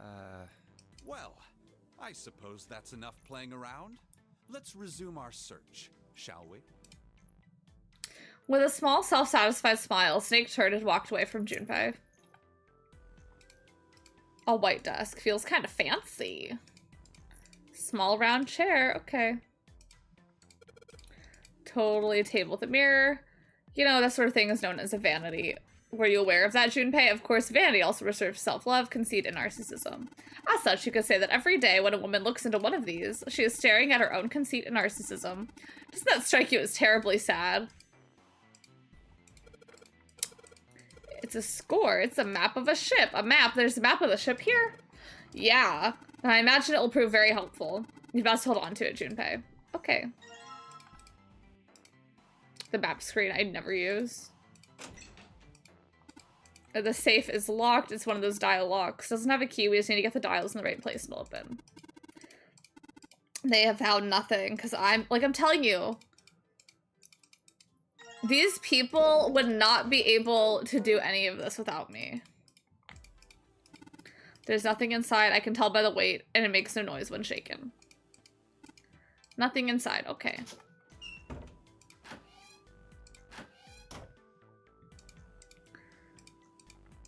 Heavy piece of paper. It has score printed on the front.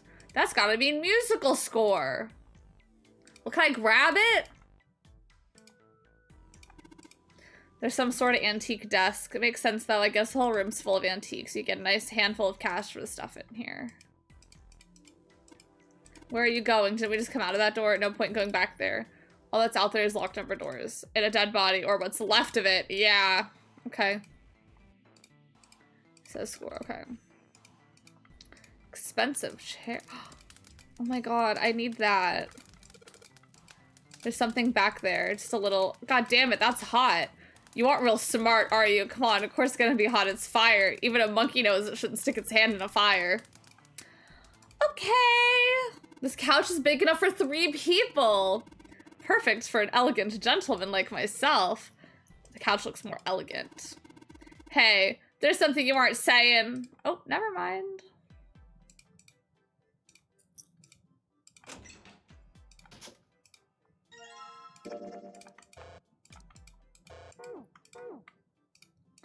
Suitcase. Well, shoot. Looks like there's nothing.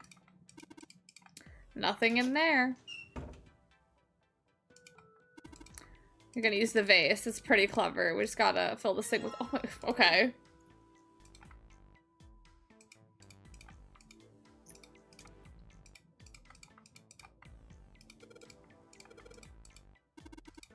Minor... Oh, it what? Okay.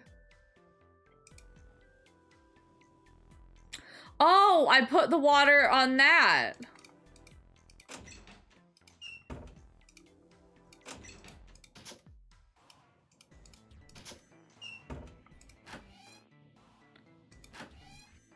Oh, a bathroom.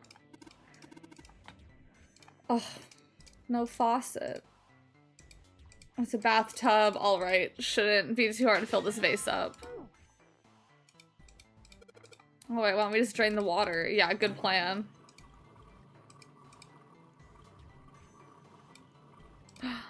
I need this. The lights. Nothing in there. It's great to see you all here. I just flew in from New York, and boy, my arms are tired. Yes, thank you. I'll be here all week. Try the veal. That's not a mic. It's a shower head. What? What the hell? It's a toilet. Doesn't seem to be anything with the toilet or the tank.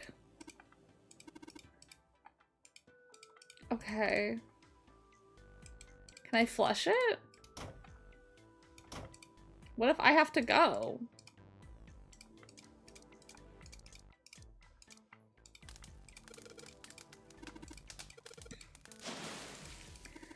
Haha, good job. Another success. That fire didn't stand a chance.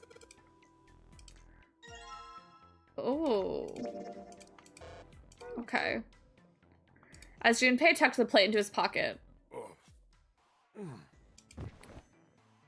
7 cried out and stumbled, his balance lost. He threw out a hand and caught the wall in time to steady himself and avoid the floor, but his face was flushed, and he looked startled. Hey, 7, what the hell was that?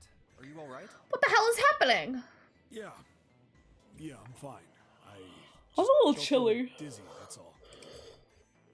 7 rubbed a couple of fingers across his brow and then shook his head as if to clear it. What the hell is wrong with me? First memory loss, now I'm getting dizzy for no reason.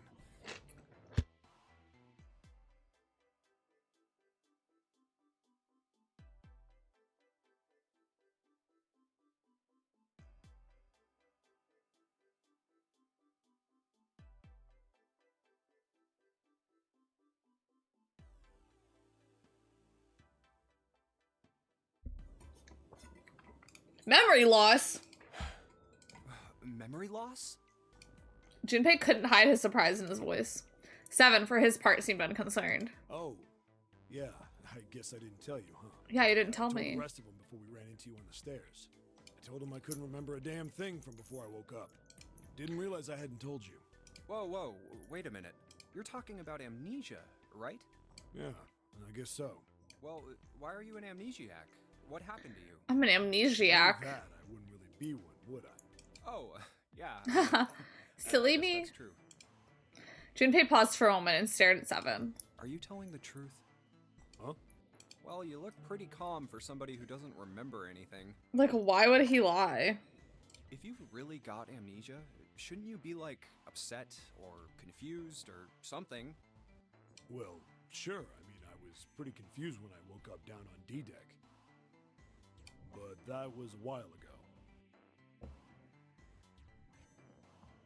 I've had some time to get used to it. After a while, I figured it wasn't worth the trouble of worrying about it. After all, why worry about something I can't change?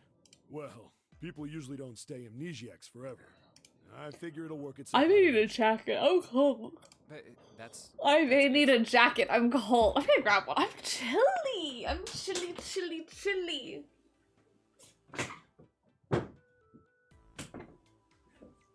Do I have one? Is the question. I should. But the one that I want, I don't see. Where is it? Where? Oh, I found it. It's my quintessential It's my if I were a cartoon character. However, if I were a cartoon character, this is kind of a busy print. But this is my if I were a cartoon character. This would be my winter sweater. It is the one in my emote, too. Is this one. It's her. Okay. That's it. I do love this cardigan. I'm so sad. I hate whenever you buy things from places and one, they stop selling it, and two, they just completely change all the stuff they have. Like, I bought this from a shop called Ragged Priest. Like, R-A-G-G-E-D and then Priest, like, holy. And they don't even have sweaters anymore. Your closet was 7 of the same cardigan. Like, so genuinely. I wish. I talked about it yesterday, but for work stuff that I like, I'm buying it in multiples and multiple colors. So, for example, I talked about it yesterday, but I bought the same pair. I have a pair of pants that I like that are kind of like a picnic kind of pattern, like a picnic checker kind of vibe, but it's like white and black. I bought another pair of that, and I bought 2 pairs of the same fit of pant in black, and I bought another one in brown because I was unsure the shade of brown. And then I also bought, like, every top I'm buying in black and white. Like, I'm not buying multiple of it. But I just bought, like, this one, like, Peter Pan collar one with, like, some kind of flourish going down the buttons on the front. I bought it in black and white because there are so many times where I'm, like, trying to figure out what I'm gonna wear the next day, and I'm like, dang, if only I had this in a different color. Like, I bought a bunch of white vests. And then one day I was like, dang, I wish I bought a black one. But yeah, I wish I bought multiple of this cardigan because I'm like, if something were to happen to it, like, it's the only one I have, but I love it so much. Like, I'd have to learn how to knit and just do it. All right, that's enough talking for now. Let's get back to work. 7 gave Junpei a look. The younger man wasn't sure how to interpret it and turned to walk away. With something like that. Somehow, though, Junpei didn't find his reassurance very reassuring.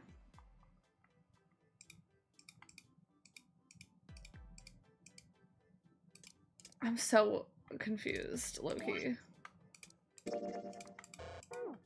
Well, let me just go to the piano in the other room.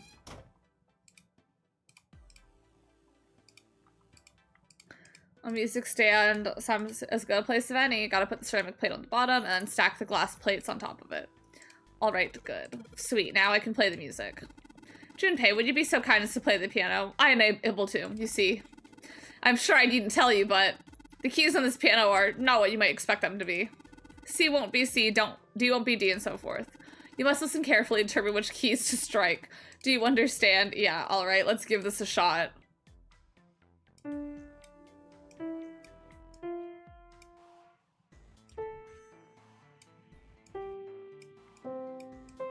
Oh, fuck. I was doing so well. Okay, well, hold on.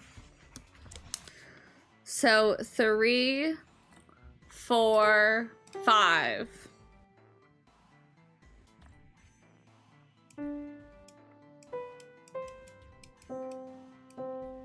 One, 2, 3, 4, 5, 6. Wait, what? 3, 4, 5, 6. Oh. 6, 1, 2, 3. 3,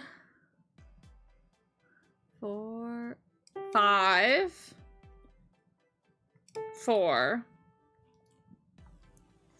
3. And this is 5.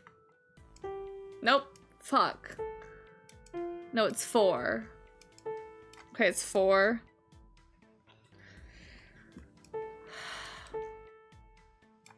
3, 5, 6, 3. No. 6 again. 5, 4, 3. Okay. 3, 4, 5, 6, 3, 5, 4, 3, 4, 3, 5, 6, 6, 5, 4, 3.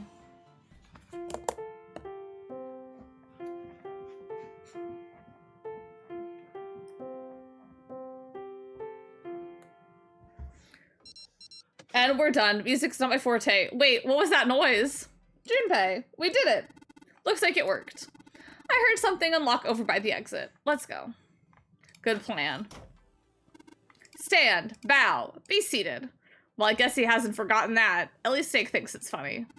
Ha ha ha ha ha. Yes, I suppose that was the classroom bell, wasn't it? I don't imagine that's what Zero was thinking of, however. No, Zero almost certainly meant to suggest Westminster, not middle school. Westminster? The palace in London that plays host these days to the Houses of Parliament. You've heard of Big Ben, the famous clock tower, yes? Big Ben plays that very collection of notes on the hour. London, the capital of England, huh? At any rate, the door is now unlocked. Let's leave this place immediately.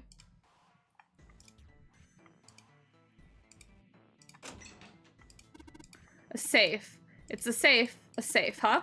The exit's open. Yes, strange we need to open this to achieve our goal. Do you think it's important? I wonder what's in there.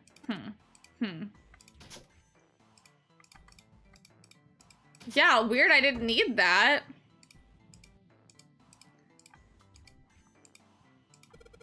All right, let's go.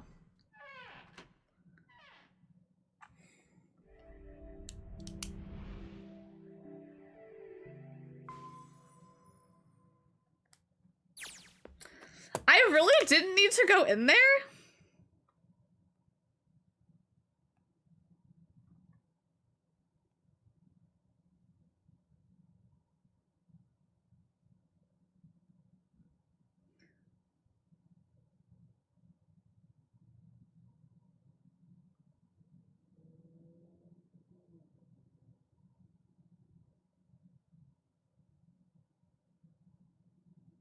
Weird. Anyway.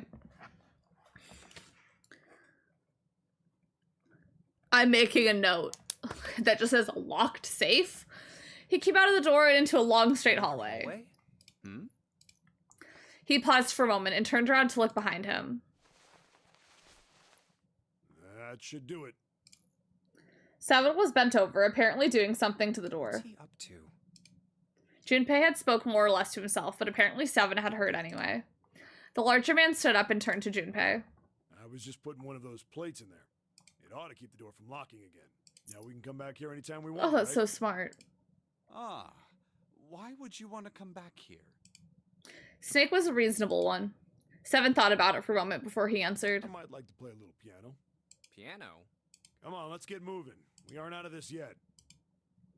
Without waiting for an answer, 7 started off down the hallway. Well, then. Snake shrugged, sighed, and quietly followed 7. That's a lie. Junpei thought to himself. I could ever imagine 7 playing the piano. He couldn't use the piano in there anyway. The keyboard's a mess. But why would he want to leave the door unlocked then? I have no clue. Hey, wait for me! Junpei frowned, took one last look at the door, and then walked away toward his companions. After some time in the hallway, they emerged into a larger, more open area. Whoa, a metal grate? A large metal grate, like the door of a jail, divided in half. This thing... They shook it for a while, but as they had expected, it did not move. Are those elevators over there? No way to know if they're working or not from here. Oh, there's a door just to the left of this grate. Unfortunately, however, it was locked and refused to open. Sounds like it's locked. It's locked. Junpei took a moment to examine the left side of the room. Stairs leading down. They're blocked by the grate, though. But this here seems accessible. So we can open it? I think it's locked. Venus! Look. In the center of the door was a small keyhole. Next to the keyhole, a small symbol had been carved into the metal. What's this mark? The female symbol. He wasn't quite sure what to make of it. Snake, naturally, was somewhat more sure. Ah, the Venus symbol, I imagine. Do you recall the similar symbols near the large central stairway? Yes, I do. They reference many of the solar bodies. Oh, that's right. The sun, Saturn, And Earth. Earth. So, as you can see, that one is likely not the woman symbol, but a Venus symbol. Joy. So I assume. Hold on. Where's 7? While they had been discussing the symbols, Junpei now realized 7 had slipped away. Maybe he went to play piano. His absence now felt. Snake and Junpei turned to look for their missing companion. 7 had left them to head down the hallway, extending to the right of the stairs. This way, Snake. Follow me. Junpei grabbed Snake to lead him to the right direction, and they both headed off toward 7. Before long, the 3 of them stood in front of a door. I wonder if this door will... You know what won't be high in my ranking? That fucking kitchen. It was a French door. How about that? It opens. Junpei tested the door and realized that, unlike so many others that they had encountered, it was unlocked. Almost as though he was afraid it would suddenly lock itself, Junpei threw the door open. Watch, I'm back in there. I'm back in this damn kitchen. I'm still in this restaurant. He stepped inside. Oh, I do remember this room. Wow. / unsure if positive or negative. It took only a moment for Junpei to take in his new surroundings. Is this some kind of casino?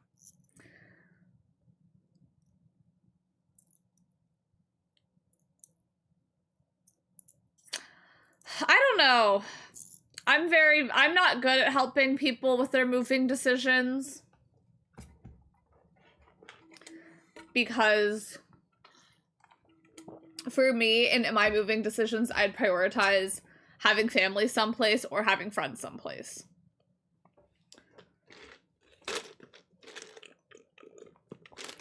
But I also literally have not moved out of the house I've been in my entire life yet.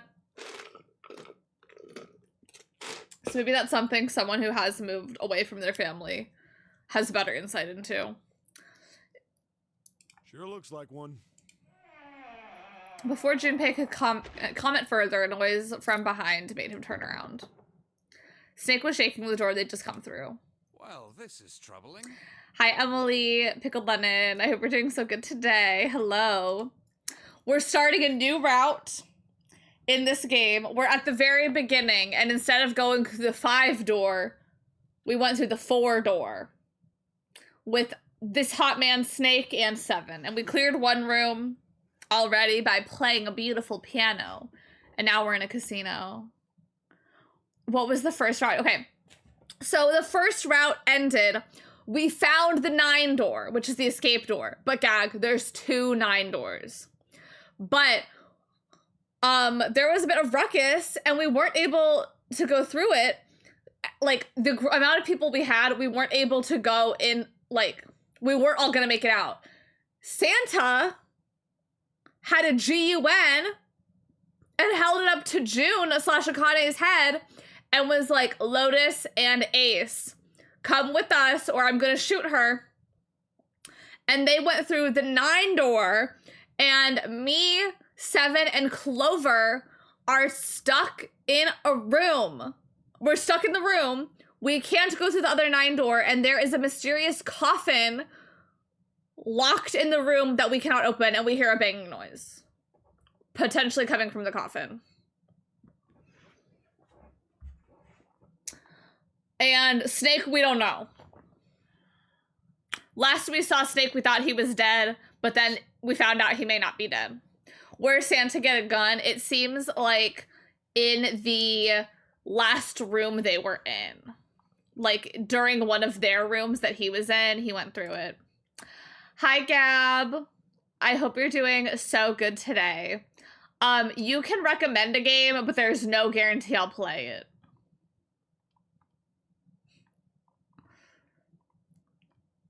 What a predicament. It's a predicament. And then the route ended. Like, it just ended, so. And my hemoglobin was 0.1, points too low, say not me.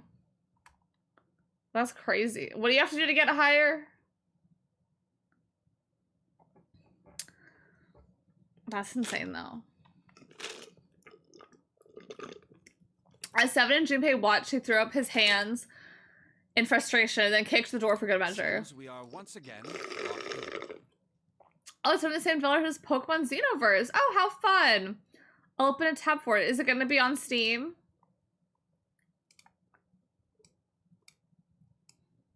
Or what's it coming to? Oh, it will be on Steam.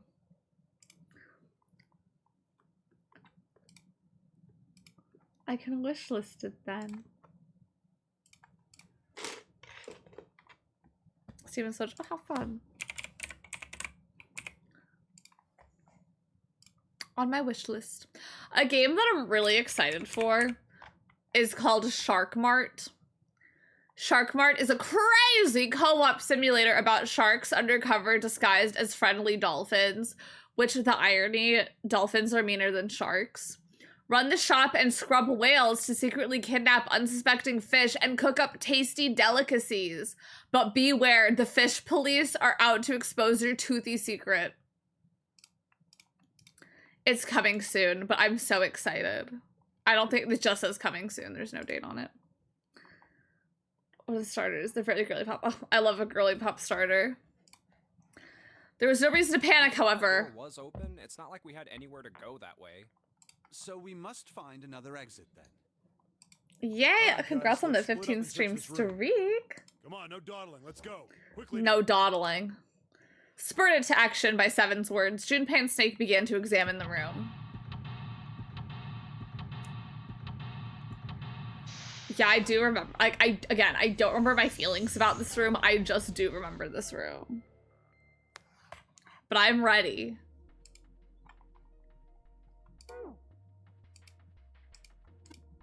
There's a card. This feeling, it seems to be a playing card. It is a playing card.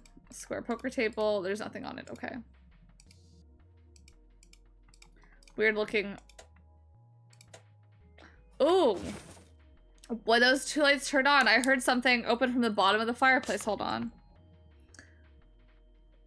Club, diamond, heart. What was that? I heard something down there.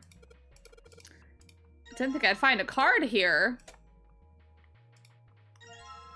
Oh, coins for gambling. It says 1 on the plate.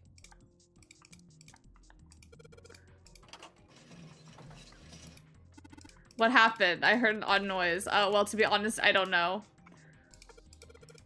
It looks like the coin got stuck. Oh dear. Well, are any of these different? Okay, you got the coin stuck in the machine. Okay. It'll be fine. I'll just show him. Huh? Oh, that's weird. Did you get? No, it's not my fault. The coin just got stuck. Huh? Oh boy. Third time's the charm. Come on, you little bastards. Only need one of you. Club. Oh, spin. Oh. Okay, we need club.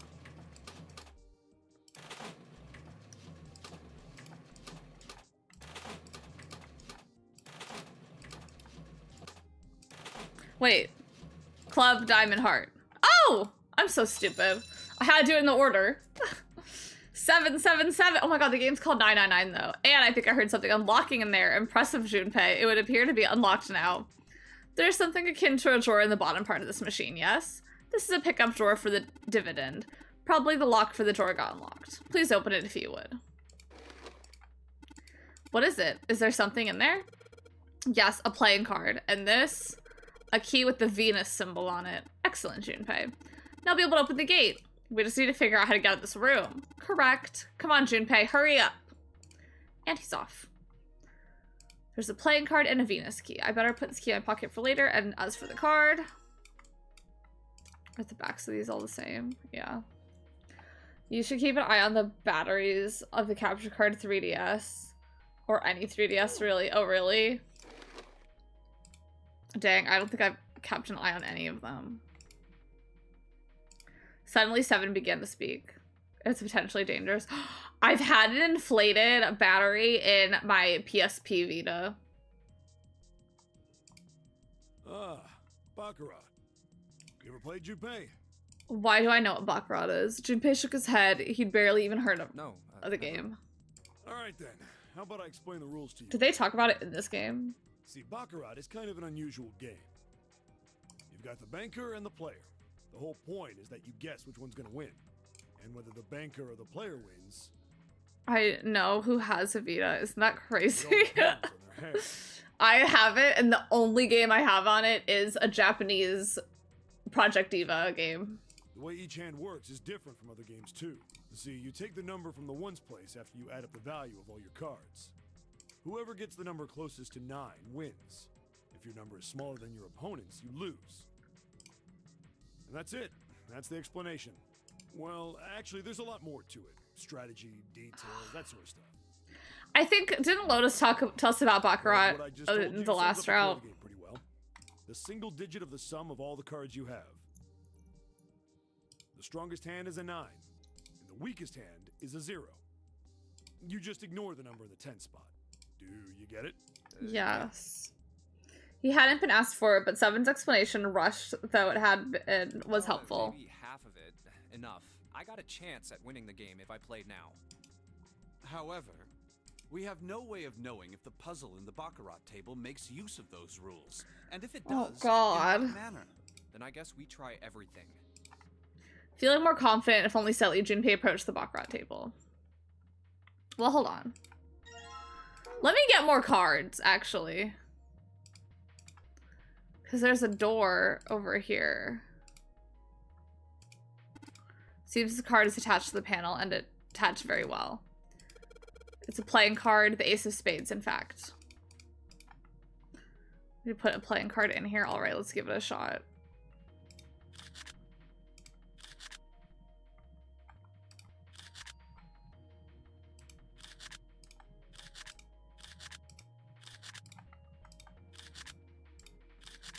I don't think I have the card. It's not working, so it would seem. I am shocked and appalled that guessing at random has not yielded better results. Yeah. Oh, I think the ace equals 1, and I need to play Baccarat to get that. Okay, hey Seven, are we really supposed to play Baccarat? It's a Baccarat table. What else will we do? Stop worrying about it. It's real simple. What's the opponent's hand? Well, there's an 8 in the glass case. All right, that's your opponent's number. What 3 cards do we need to get that number? Oh, there's a couple of indentations with white lines around them. Those we've got on 3 cards, so. Okay. Someone tells me that's only rules. Already give it a shot. Okay.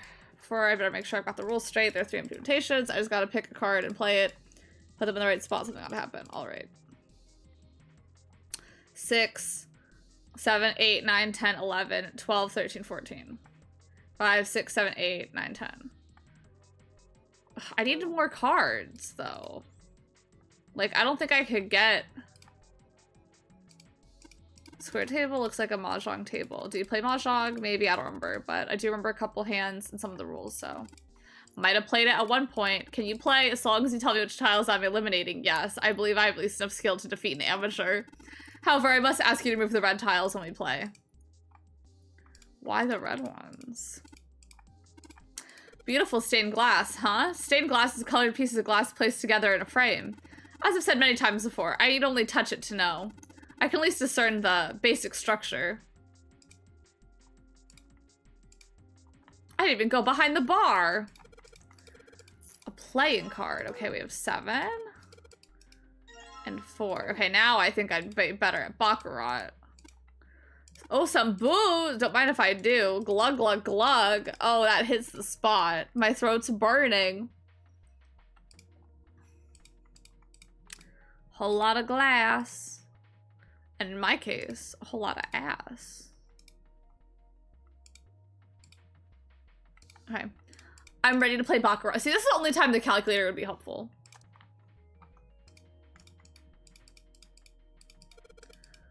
Okay, so 7, 8, 9, 10, 11, 12, 13, 14, 15, 16, 17, 18.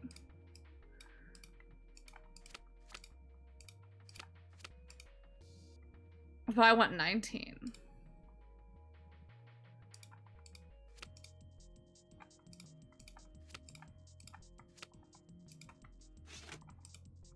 All right, I just put down these 3 cards and opened. Great, you did it, Junpei. I think it's telling us to grab the 8 card. I do. I do feel that way. And now if I put the 8 card in here...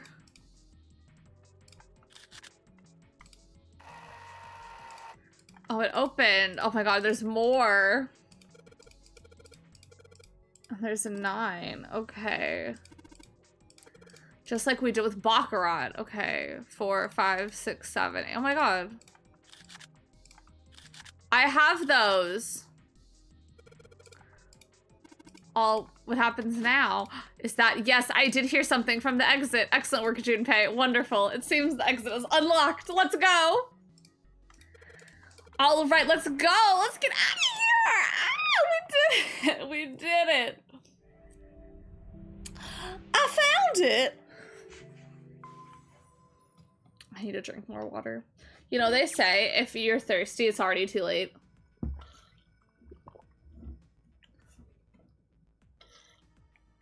Like, you should drink water before you get thirsty.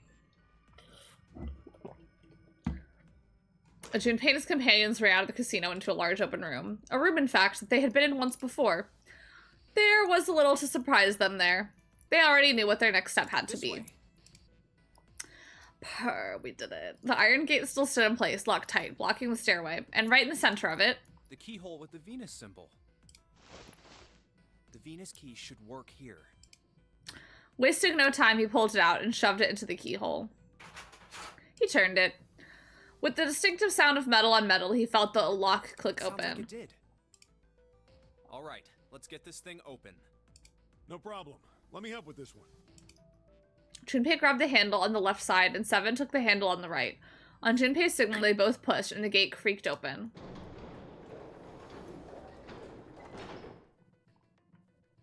It sounds as though you have opened it. I think should be able so. to reach C deck now, I imagine. Snake, are you gonna be all right? I mean, the stairs. Please, do not do yourself the embarrassment of underestimating me. He's I would be unlucky already to trip even if I were running backwards. gone downstairs before. Good to hear. Let's move. At Seven's words, they leaped onto the stairs and jogged down quickly. Jogged quickly down them. In no time at all, they found themselves on C deck. Everything looks okay here. We should check the next deck down, just in case. When he reached the water, he called back up to Snake and Seven. Just what I thought. D deck is completely underwater. Just like the bottom of the central staircase. The surface of the water below them was flat, like a mirror. I'm just glad the water level hasn't changed much. Back to the C deck, then. Now, how about we check out what's here? They began searching around and taking stock of what was on C deck. There are 2 elevators over there, which means it's probably the same upstairs. There's a card reader between them. And another weird mark. Hey, check it out. It's the symbol for Lotus. What? See? It's got the woman symbol, and then it's got the devil horns, right? What has Lotus done? In this route, she hasn't even just sat while we were trapped in a freezer.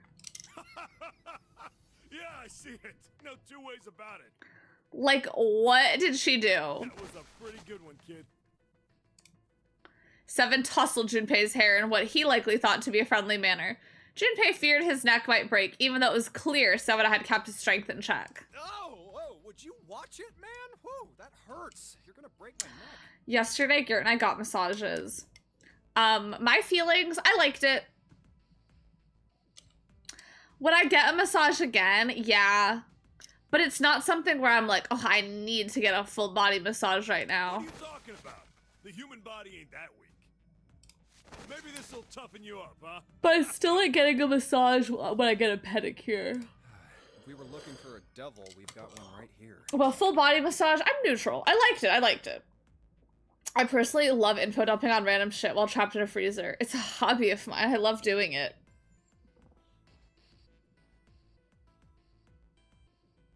We may be freezing to death, but hey. Now is the perfect time to talk about Ice 9. Thankfully, Snake interrupted. After Junpei's observation, he'd gone over to examine the card reader. This is a Mercury symbol.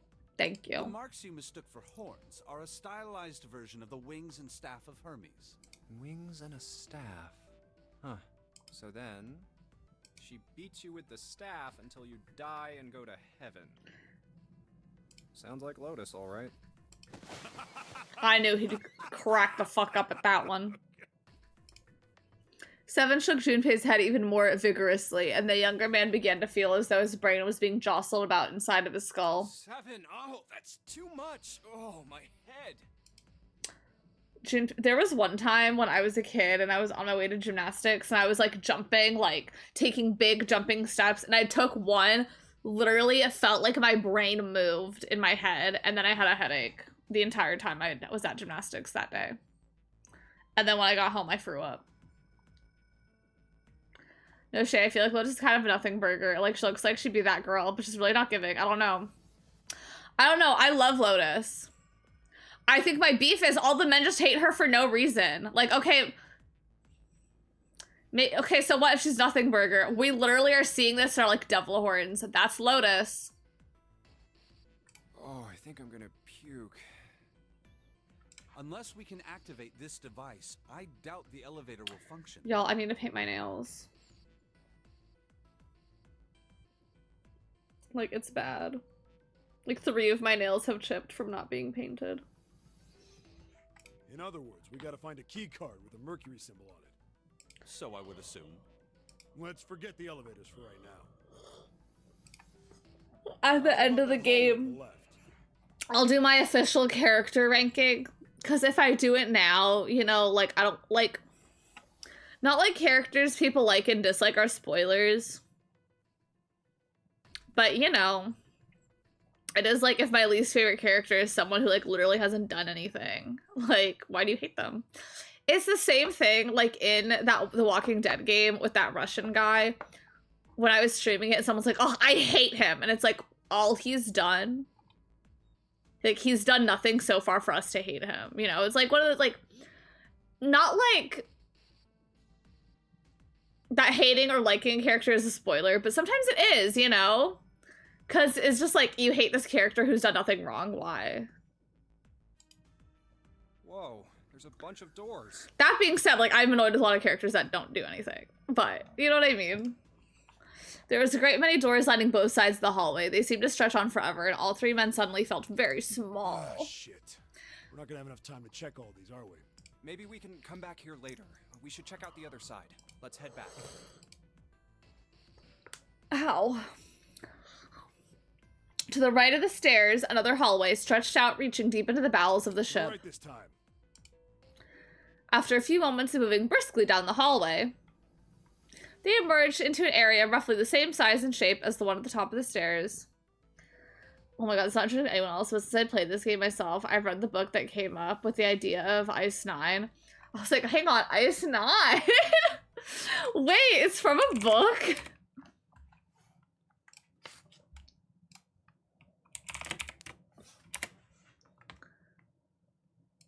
Oh my god, it's in the Kurt von Gutt book, Cat's Cradle.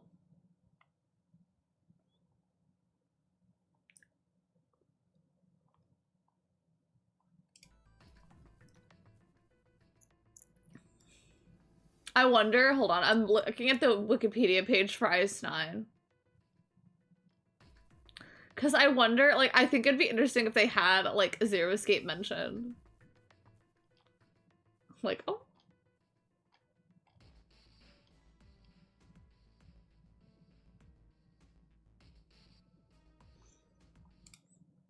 Pricey. There's also a band named Ice 9 Kills, really? Dang. I wonder if it's inspiration. I wonder if they were inspired by the Ice 9 phenomenon.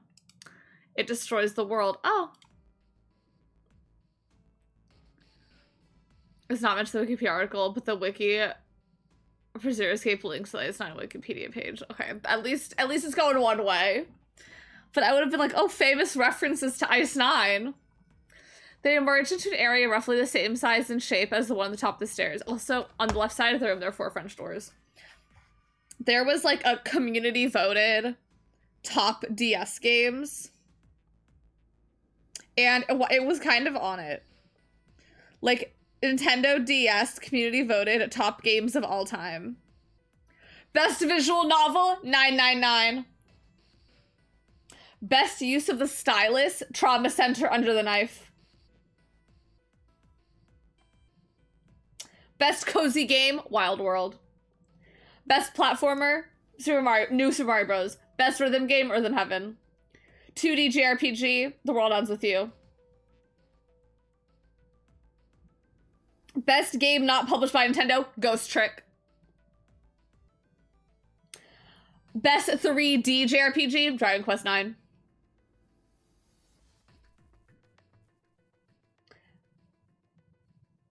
Most unique experience, Brain Age. Best story, Ace Attorney Trials and Tribulations.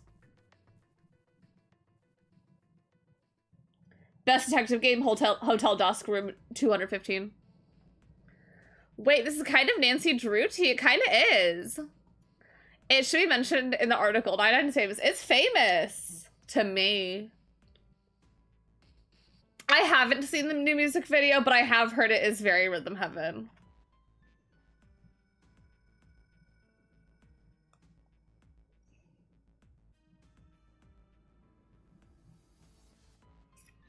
Best streamer, me. Best streamer of occasional DS games, me.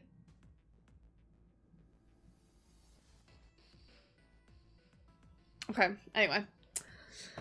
4 French doors. Doors here too. Well, I guess it's just 4 this time. Let's open them up, starting with the closest one there. Okay, I'm on it. Junpei nodded and grabbed the one closest to him. He gave a small tug and felt it move. It isn't locked. I'm going to open it. Thrilled to have found another unlocked door, he threw it open.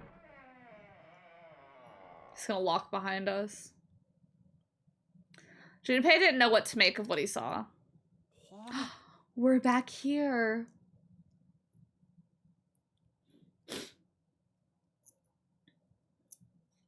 But Ace is with us this time. He simply stood unable to speak. Not Ace. Snake. Seven's eyes opened wide and his mouth gaped. After a few long moments, Seven at last managed to speak. Hey, what is this place? It's so huge and empty. A massive room stretched out in front of them, more a cavern than a room. Its vastness was oppressive, and it bore down on Seven and Junpei. It was not empty, however. The entire room was filled with lines upon lines of beds. They were simple things, little more than pipe and thin mattresses. Oh, there are beds everywhere. Is this a hospital? The harsh scent in the air is reminiscent of antiseptic solution. I think so. There are shelves in the center of the room with medicine and surgical. Also, in the picture, there was other, like, DS game genres. I was just saying the standout ones for, like, a game that I'm aware of. Hey, look there. The 4 doors at the end. 3, blank, 7, 8. 3 of them were emblazoned with large single-digit numbers made with thick red paint. The left door says 3. The second door is blank, but the third has a 7. And the rightmost door is 8. There's no doubt. They're numbered doors. Hey, why is that door between 3 and 7 blank? We don't know. Does that mean anything? No point worrying about it right now. Worrying about it now. Open first. Yeah, good idea. The 3 of them threaded their way through the beds toward the back of the room. Upon reaching them, they proceeded to investigate each door in turn, but to no avail. They all have the thing on it. Duh. Yep, locked. Just like I thought. It's locked. Naturally. After all, there are rules to the nonary game. And to allow these doors to open easily would violate those rules. Unless we can He's a rule authenticate follower. ourselves with the red, the numbered doors will... Whoa, check this out. Suddenly, Seven spoke up, interrupting Snake. Look at the red. There's nothing on it. Huh? Don't you remember the red back of the staircase? If there wasn't anyone in it, it said vacant on the little screen, remember? Yeah, I know what this is missing it, but I'm like, why is it missing it? There's nothing. Right? You think it's broken? Only one way to find out. No, nothing. Junpei and the others put their hands on the panel, but nothing happened. The red refused to change. They tried pulling the lever and still nothing. As they soon discovered, it wasn't only the reds on the door. Only the red on the door 8 that seemed to be malfunctioning. How about the red on door 7? And door 3? I didn't think all of them would be malfunctioning. What does it mean? What does it mean? They've got to be broken.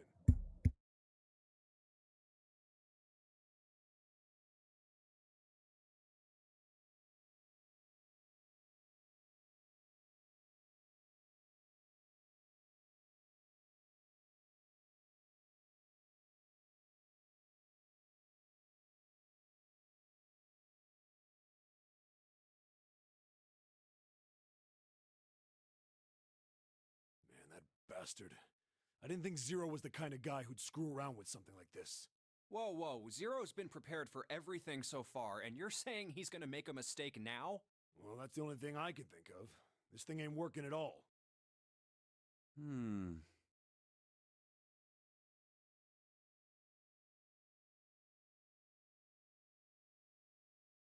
It seems as if some of the internal hardware has been removed. Internal hardware?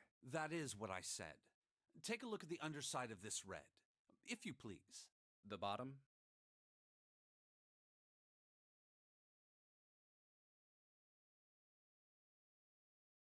Huh, there's a thin slot here. I think it's a slot for something. Probably electronic. The other 2 reds are the same.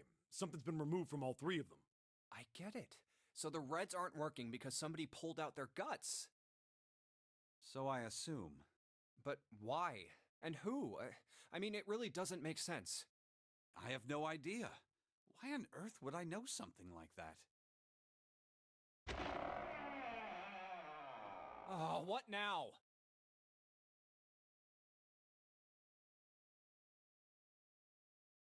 June!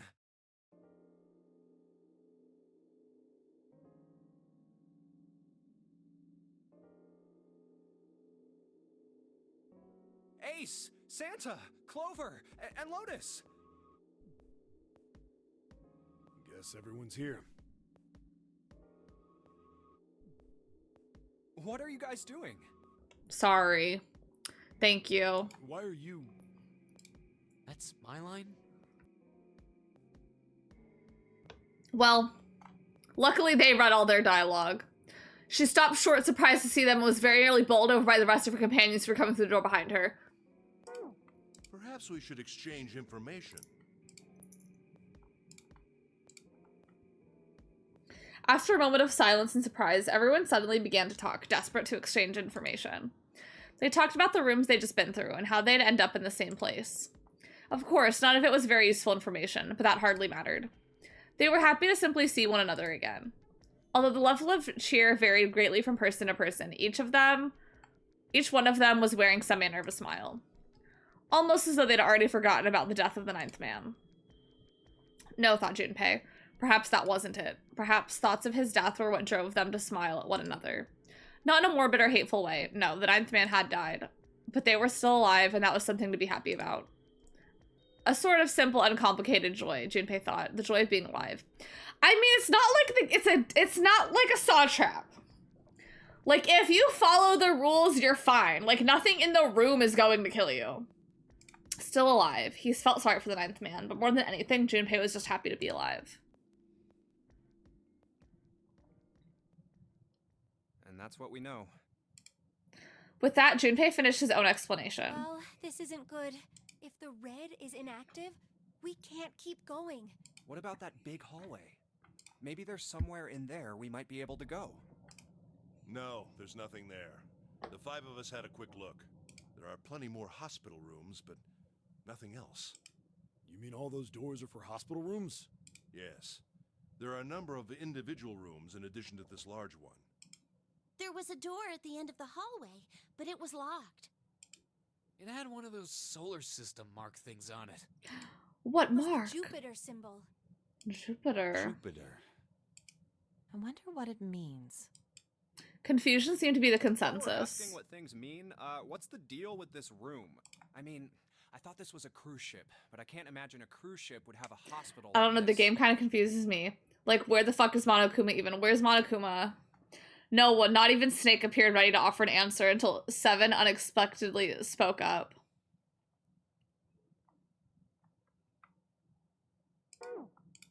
Well, I figure it's probably a hospital ship. Chances are it's the Gigantic. The Gigantic? Junpei looked at 7, shocked both by his knowledge and the apparent identity of their prison. He was not the only one. What is this Gigantic? 7 nodded to Lotus and began to speak. The Gigantic. Monokuma is literally in chat. She said, "Hi, Monokuma. Be careful. You never know where the Danganronpa Kinnies are lurking." The Titanic had 2 sister ships, and they looked exactly the same. The Gigantic was said to be one of them. They intended to make her a passenger liner like the Titanic, but World War I began soon after the ship launched. I love that boats are girls. The British Navy took her over and made her a hospital ship. At some point during the war, the Gigantic was damaged by a German mine in the Aegean Sea. She ran aground afterwards, so she didn't end up sunk. Makara Tours is about to get married. She is 7 days away from her wedding and is still working on her wedding dress. What happened to her after that?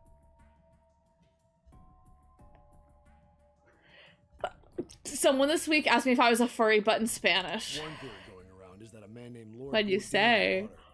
Seemed like he'd been one of the few to survive the Titanic sinking. That trauma turned him into some kind of obsessive collector of all things related to the Titanic. Soon enough, the guy wanted the Titanic itself, which was impossible, of course. It's stuck at the bottom of the Atlantic Ocean. We're not trying hard enough. It wasn't. And seeing as she was identical... So you're saying this Lord Gordain bought this ship? I'm a Barbie girl in the Barbie world. Black and plastic, it's fantastic. You can brush my hair, undress me everywhere. Imagination, life is your creation. Hey, Diva, happy reading. I love reading. Hi, Gamma. Thank you so much for that 61 month reset. Thank you. We're reading so well today. Yeah, at least I think I am. I don't know how I feel about my reading. No way we're in some boat that's almost 100 years old. One thing about this game is it's so fascinating playing like the routes after another, because like this Santa has not threatened to shoot June with a gun, you know? And isn't it so crazy that it's like, I can't, like, obviously I know that's something that happens in a different route. And so playing this one, it's like, I know what you did in a different route, but like, that's not you. Like, you didn't do that. Like, pipe down, just pay attention. Because it's the same thing with Lotus. Like, I don't know why Junpei hates her so much, because in the other one, he doesn't really start hating her until him, June, and Santa are stuck in the freezer, and they open the freezer, and she's just sitting there. And he's like, why weren't you helping? And she's like, well, what could I have done? He was like, you were letting us die in there. And she's like, I could not open the door. Like, you're out, aren't you? But it's like, he has no reason to be mad at her right now. Like, he's not mad at Santa for the gun thing, but I'm just saying, like, me as an audience member. Gamma, is it your birthday? Happy birthday!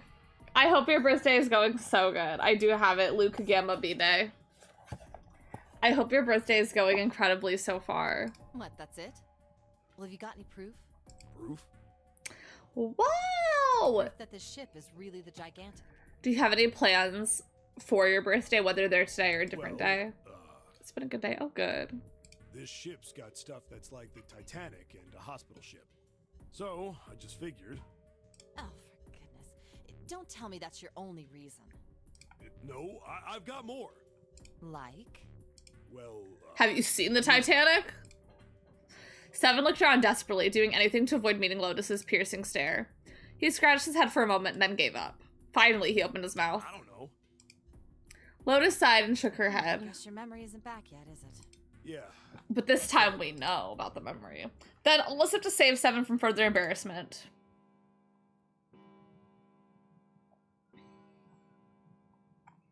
A bell began to ring from far away. She's the Titanic, yeah. A bell. It sounds like the clock in the main stairway. Junpei counted each chime carefully. 11, 12. Like, do you think any of these characters, because, you know, they got, like, kidnapped from their homes, and do you think they woke up and were like, damn, why couldn't I be wearing anything else? It's midnight. Then we've still got 6 hours left, right? Let's get going. We gotta find the missing parts. Like, I bet Santa was like, I wish I grabbed a jacket for that What do you freezer. find? How on earth do you propose we do that? We've looked everywhere in this room. At least there's no mosquitoes here, right? God, I hope. If there were mosquitoes, that'd be it for me. They had been examining the room as they talked. But we haven't found anything. I can't tell my plugin still, literally. That only leaves one place to look. One? Like, there are 3 women here. I think. What if one of them's on their period? They're stuck on this boat for 9 hours. You should change your tampon before those 8 hours. Like, before 8 hours. Well, not just one. And the clothes you have to wear because you're doing laundry, literally. Like, your hodgepodge of an outfit. Uh-huh. Wait. Don't tell me you mean we need to search all of the other rooms. Well, you already checked some of them out before you came here, right? Like, what if I were just getting off of work and I'm still wearing my work shoes? We each checked a single room, so 5 rooms in total. All right, then. That's 5 rooms we don't have to search. Like, what if I saw the guy with the mask and I was like, hold on. Let me change real quick. Split up the rest between the 8 of us. Like, I know you're gonna knock me out. Each of us can do 6 rooms apiece. We'll have the other 48 rooms cleared in no time. We checked a single room. Oh, we each checked a single room. Okay. I was like, we all 5 of us looked in one room. There are 48 other rooms. And Jefferson wrote the other 48. How do you write like you're running out of time? I've never seen Hamilton. Lotus did not seem excited by that prospect. 7 fidgeted nervously before responding. Maybe. After some discussion, the 8 of them decided which rooms to begin with and in what order they would go. Junpei was chosen to search the rooms on the starboard side, moving from fore to aft. All right, so everyone knows which area they're searching? Thank God we all know boat terminology. Yes. They also determined when they would return to report their findings the next time the clock sounded the time.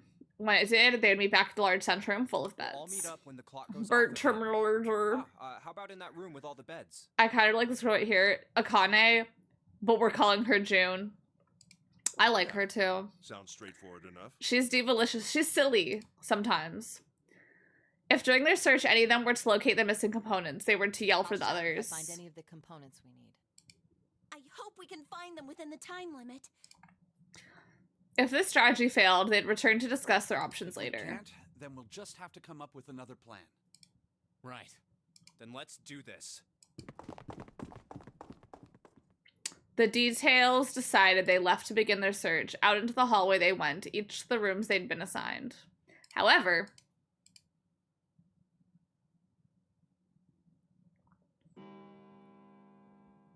from far away, Junpei heard the bell ring. It did so only once. It was 1 a.m. I better get back to the others.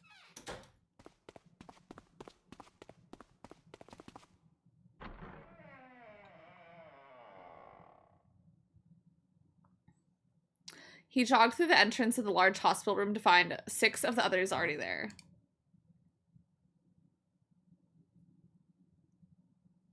Ace, Santa, Clover, June, 7, and Lotus. They had gathered in front of the door number 8. Or perhaps, to be accurate, they had gathered in front of the red next to door number 8. What are they doing over there? Had one of them found the missing piece? What happened, guys? It was June who answered him. Jumpy, look! She was pointing at the red. He pushed through the others until he stood in front of it. Immediately, he knew what she had meant. Junpei sighed. Come on, guys. Who was it? Who flipped the vote? I thought we were supposed to yell if we found it. Well... Hi, KB. Hello. I hope you're doing good today. Junpei wondered why she was hesitating. The others looked as confused as June, but kept their mouths shut. What the hell? What is up with you guys? It's very funny to me that, in my opinion, Junpei is way less likable than the majority of the cast. Not saying it's the reason for it or not, but I do feel like in the Steam port, because like if you're playing in adventure mode, you know, you don't get any like little context things. So I wonder if that contributes, because it's just like, okay, Mr. stating the obvious all the time, because like if you were to play in adventure mode, you know, you're not getting just like the thing now read vacant. Junpei has to say, it says vacant now. So, but I do like Junpei. But I don't know, him just hating Lotus, I am just kind of like Junpei. Like literally, what did she do to you today in this run? They all do something he didn't, and Junpei wasn't about to leave things that way. Finally, Lotus frowned and spoke. Well, that's the thing. We don't know. You don't know? When I got back, it was already like this. There was no one else here. That means I was the first one back, but the missing parts were already back in the red. What? Let me see. Junpei looked at the bottom of the red again, just to make sure. The slot that had been open at the bottom was now covered with metal. Right. It's in there. What about the other two? They're the same. Let me take a look. Junpei quickly examined the other two boxes. It's just as you said. Satisfied that they were also repaired, but still very confused, he returned to the others. All right, I just want to be sure here.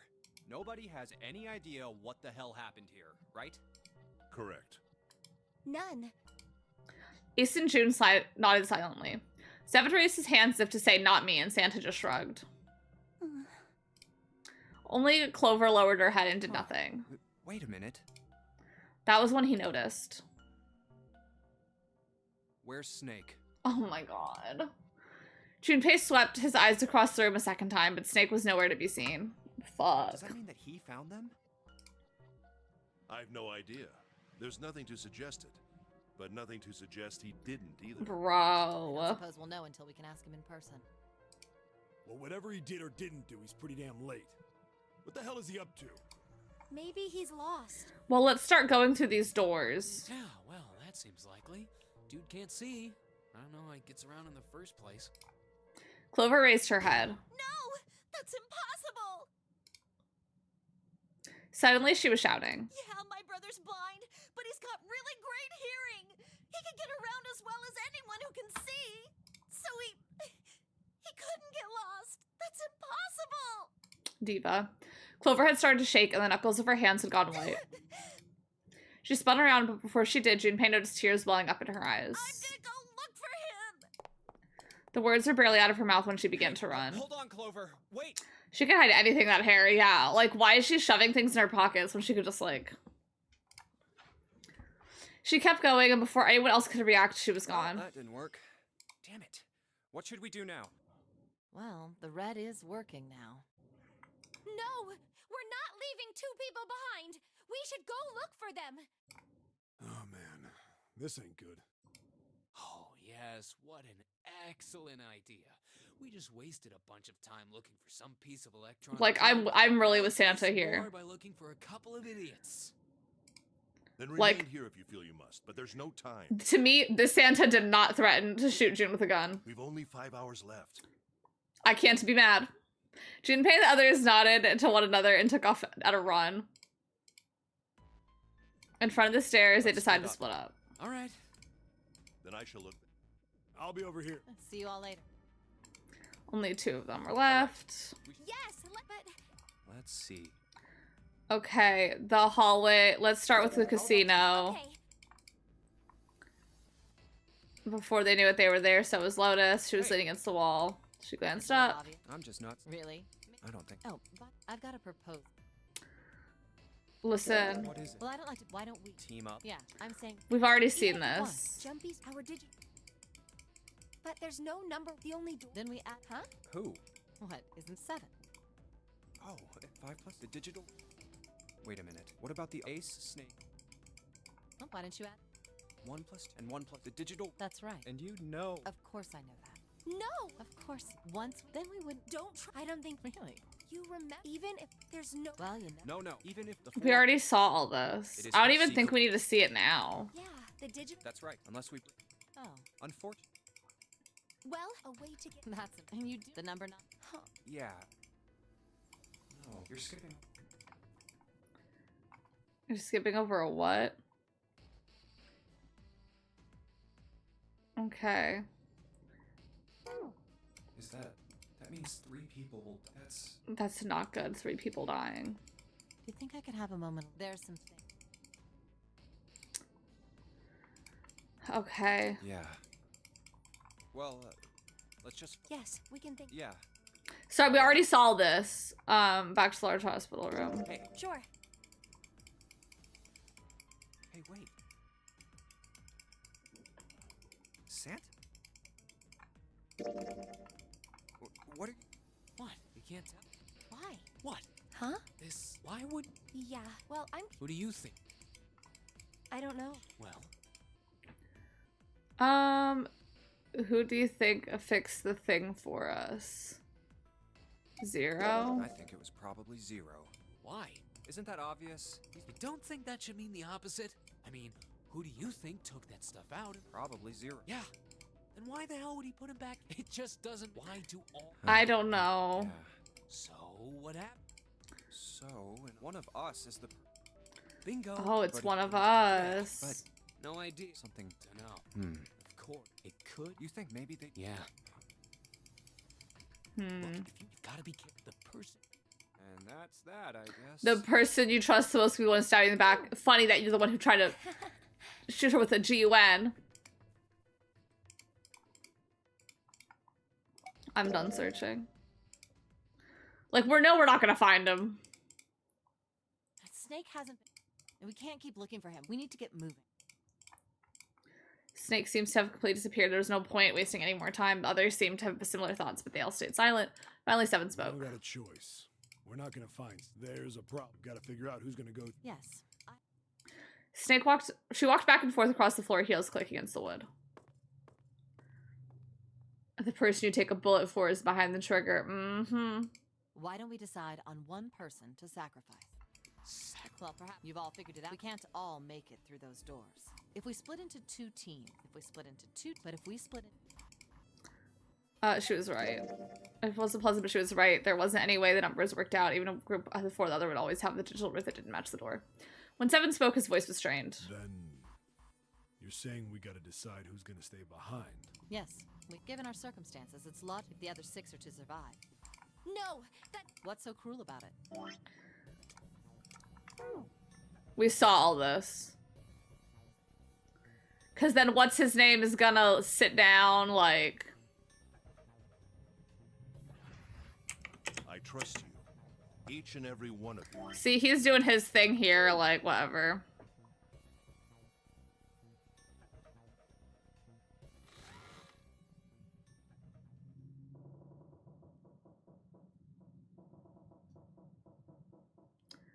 Okay.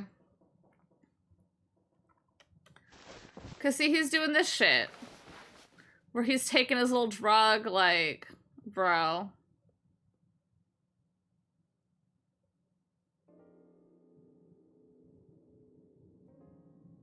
We don't need to see it again. Okay. Let's see. Finally stopped in Junpei. Which door do you want? My mind was already made up. I don't know which door. What door did I do last time? Because it doesn't really matter. I just don't want to do the same door.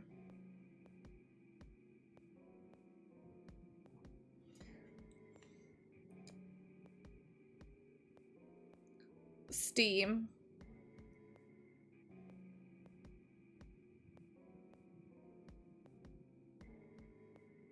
Okay. Let's do door 8.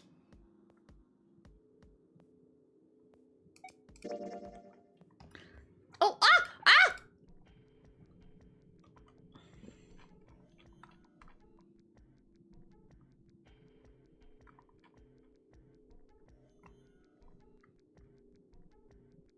Word, it kept going, it kept going. Okay, no, Ace, don't fall asleep. Ace! Okay, I can't go to ways, blah, blah, blah, blah. Her face distorted. You can't, she was right. Okay, at last, his map was already up. I think I'm gonna go to door 8. Okay, door 8 it is. Yeah, alright then, that means June's gotta go through door 7. What? Why? Well, just, I know, it just kept going. If the 6 of us are gonna keep going without leaving anyone behind, there's only 3 ways we could do it. Plan A. Have 3, 5, and 8 go through 7. And 4, 6, and 7 go through 8. Plan B. 4, 5, and 7 go through 7. And 3, 6, and 8 go through 8. Or 3, 6, and 7 go through 7. And 4, 5, and 8 get 8. There are no other combinations. In other words, 3 and 4 and 7 and 8 can never go through the same doors. You get it now? But word numbers 5 and 6. I still don't understand that. Like...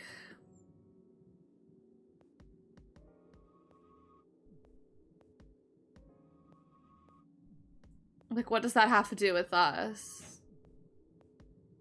Like, we can't either. Because we're 5 and 6. You're saying we aren't gonna see each other again for a long time. We'll be okay. He was scared to lose her, but he swallowed. Come on.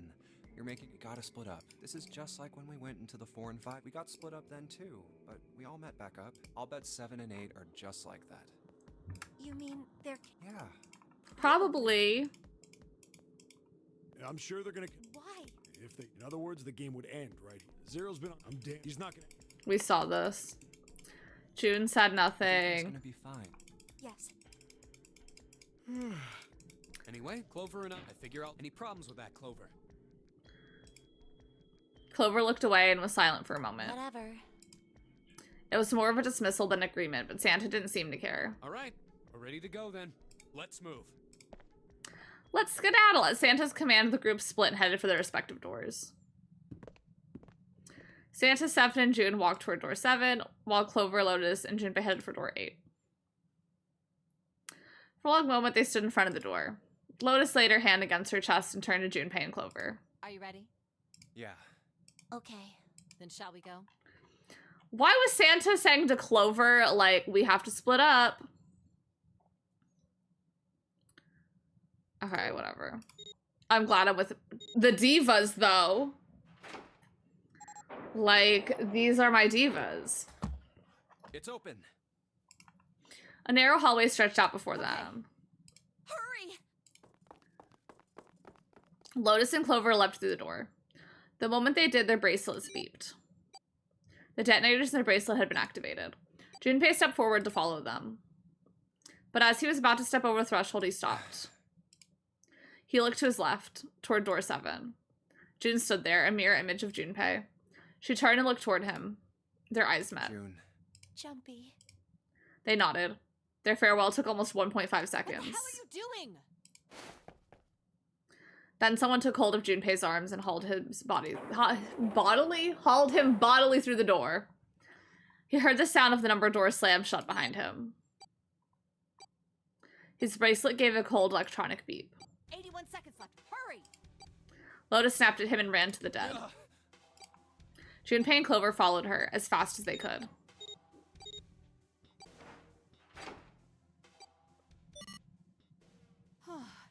It stopped. With a shaking hand, she wiped a few beads of sweat from her forehead. Clover, however, was calm, aloof perhaps. Pointless. She muttered to herself without emotion and began to walk down the hallway, leaving behind a confused Junpei and Lotus. Lotus watched the girls receding back with a mix of frustration and curiosity. What an unpleasant girl. I bet she's not very popular with the boys. Like, she doesn't know where her brother is.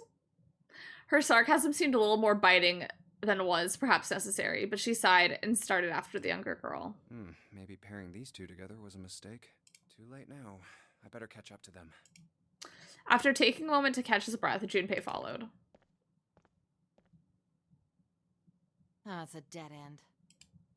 The hallway made a number of turns before at last coming to a dead end. The door on the left, though. For a few minutes, they stood in front of the door, examining it. Above the door was a plate with the word laboratory engraved on it. Laboratory? Huh.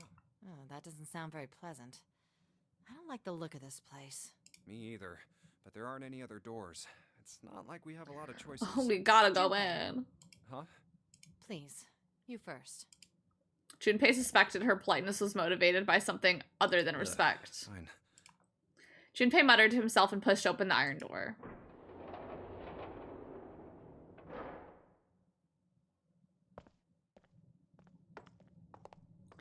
His first steps inside were tentative and careful, but as he examined the room, it became clear that there was no imminent danger. Lotus followed him in, and Clover brought up the rear. The room they found themselves in was divided into two separate areas by a curved wall. A thick glass window built into the wall made it possible to see into the other side of the division. No, I think the window looks into another room. Really? See what I mean? This is what I'm saying where Junpei, I think, just sometimes sounds kind of stupid because it's like, this entire paragraph is telling us that there is a window where we can see into the other side. Junpei, you know, it looks like we could look in there. Maybe it's for monitoring something. Junpei walked to the window and looked through. What the hell? He wasn't sure what else to say. In the center of the room, shaped like a quarter circle, a mannequin lay on what looked like a medical exam table. It looks so creepy. Junpei jumped up a little. He hadn't noticed Lotus come up next to Kind him. of like that doll is waiting for surgery. This is a laboratory, right? I'd say it's more like it's waiting to be experimented on. Okay. Ooh, It's creepy either way. You don't think that thing's gonna suddenly sit up or something, do you? So Snake is gone? Yeah. Well, I don't know. I mean, we don't know where he people is. Sticking out of it. If we press the wrong button, I don't know. Stop it. Just thinking about it is terrifying. When we split, so we were all in the one room and we couldn't go through any of the doors because they were missing like the bottoms of them.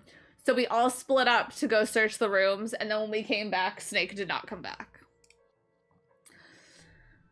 She was gripping her arms, the knuckles on her hand white. Wait, where's Clover? Oh my god. She was still standing near the entrance of the room. Her face had the appearance of calm, but it was drawn and somehow sad. There was something almost pitiful about her. Junpei walked over to her as nicely as he could, spoke. Are you okay? Clover looked away. What are you talking about? What? I'm just worried about you. You've been real quiet. What? I can't be quiet if I want to? Well, I mean, of course you can. I just... Okay then. If I can be quiet if I want, just leave me alone. I could be quiet and have the smallest, little petitest hands you've ever seen in your life. Come on, I'm allowed. I can't do that. We gotta work together. Clover bit her lip and was silent for a moment. Junpei, Then suddenly, you just don't get it. her cry took Junpei by surprise, and he stumbled backward a few steps, alarmed. My brother's not the kind of person who'd just leave me behind. Something happened to him. Something bad. Yeah. Junpei had nothing to say. Lotus, jolted from her mannequin nightmares by Clover's voice, turned toward them. What happened? Clover's eyes slid to Lotus, then back to Junpei. Look, just don't bother me, okay? Leave me alone. Finished, she turned around. Before Junpei or Lotus could say anything, Clover had begun to walk quickly away. Hey, wait, Clover! Hold on! That way is... I told you to leave me alone! He might as well have been talking to a wall for all the notice she took of his cries. Not even slowing down, she made for a doorway cut in the wall in front of her. Without even slowing down, she passed through the doorway. Clover, watch out above you!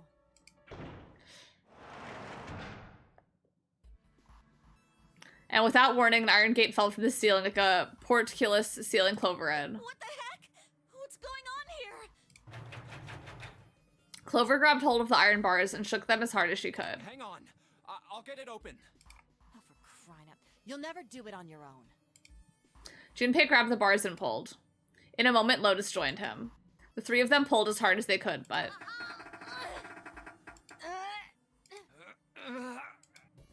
Damn it! It's not moving.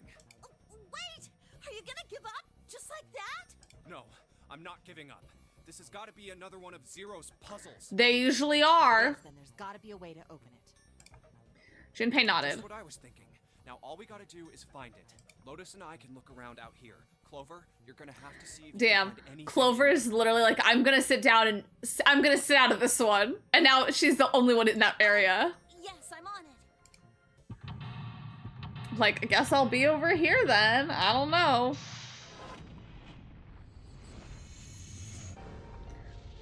Let's seek a way out.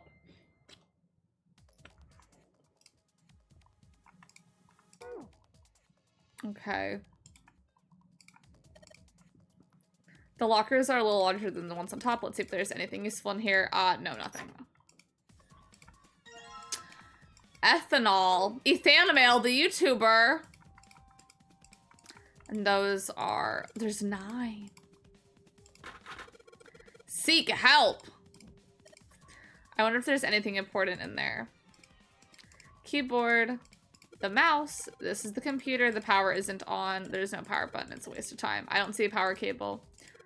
This thing isn't even connected to the main computer. It's got a monitor, keyboard, mouse, and that's it. Just sticking the power cable in isn't going to do anything. Oh, I don't know about that.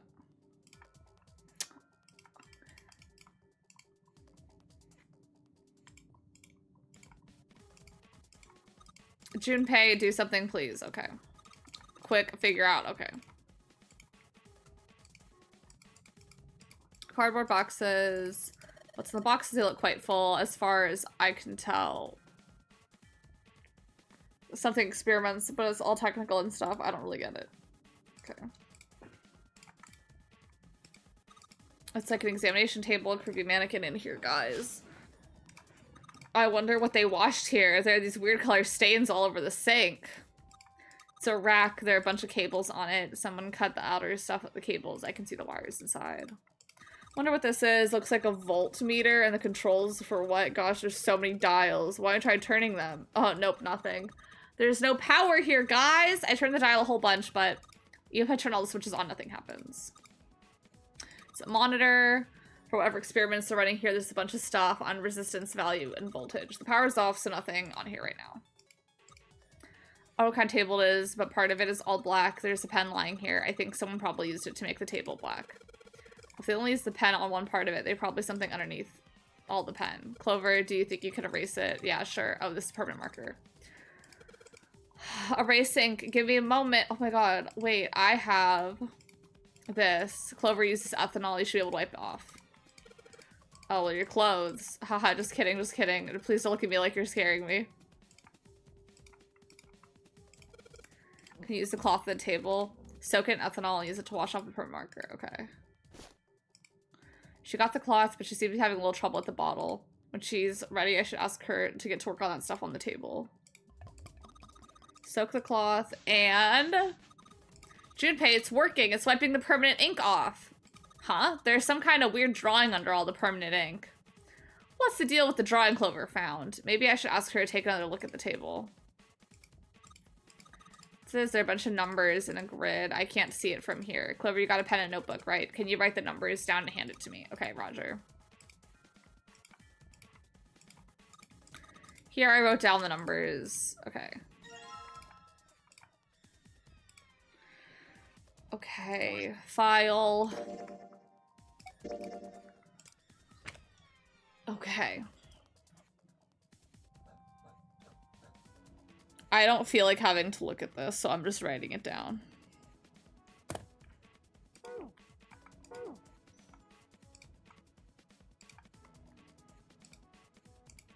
Okay, a lot of stuff here. I don't know how we could use any of it.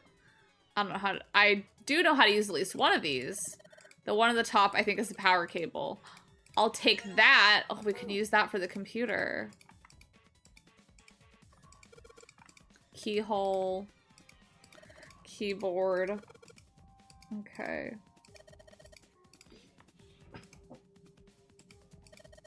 Two levers. Do you think they activate something?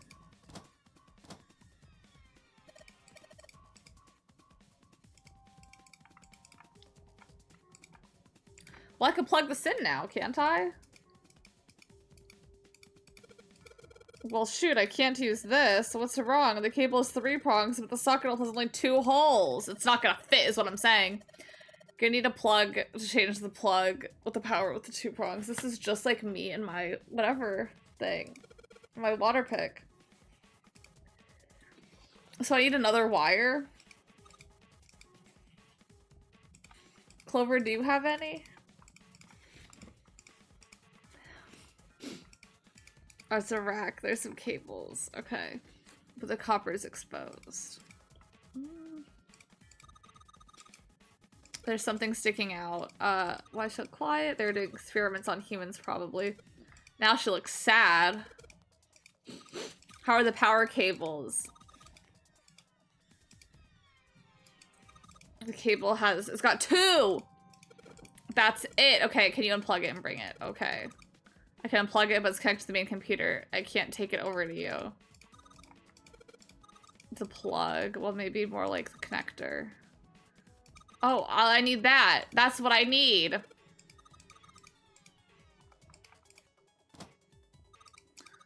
Unplugged. Okay. Thanks.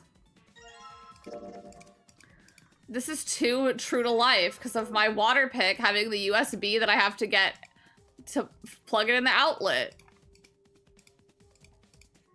Under the desk I go. Let's just plug this thing into the monitor. That ought to do it. Oh my god, she's on the screen.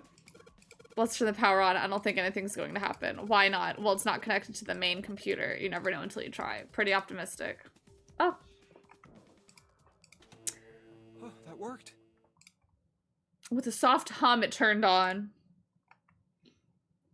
Streams of letters that made no sense to Junpei began to scroll across the screen. He had hoped it would turn on, but he hadn't expected this.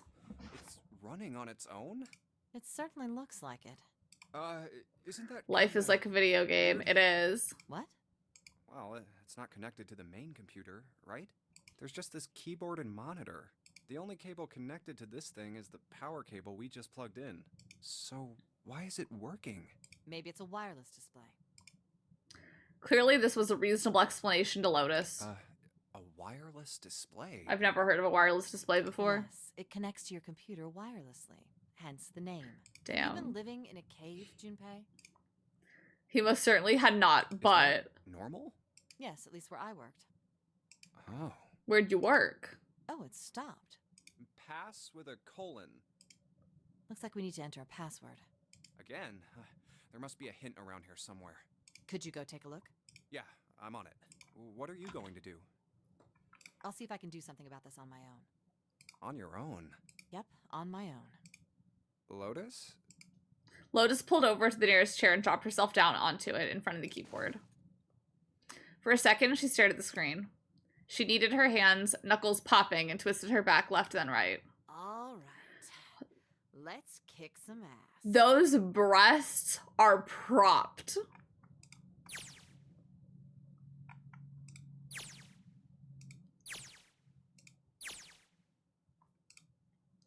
Lotus smiled to herself and rubbed her hands together in anticipation. Then, before Junpei had time to blink, also here's Junpei! Before Junpei had time to blink, she was typing at incredible speed, then click-clacked the keys running together like machine gun fire.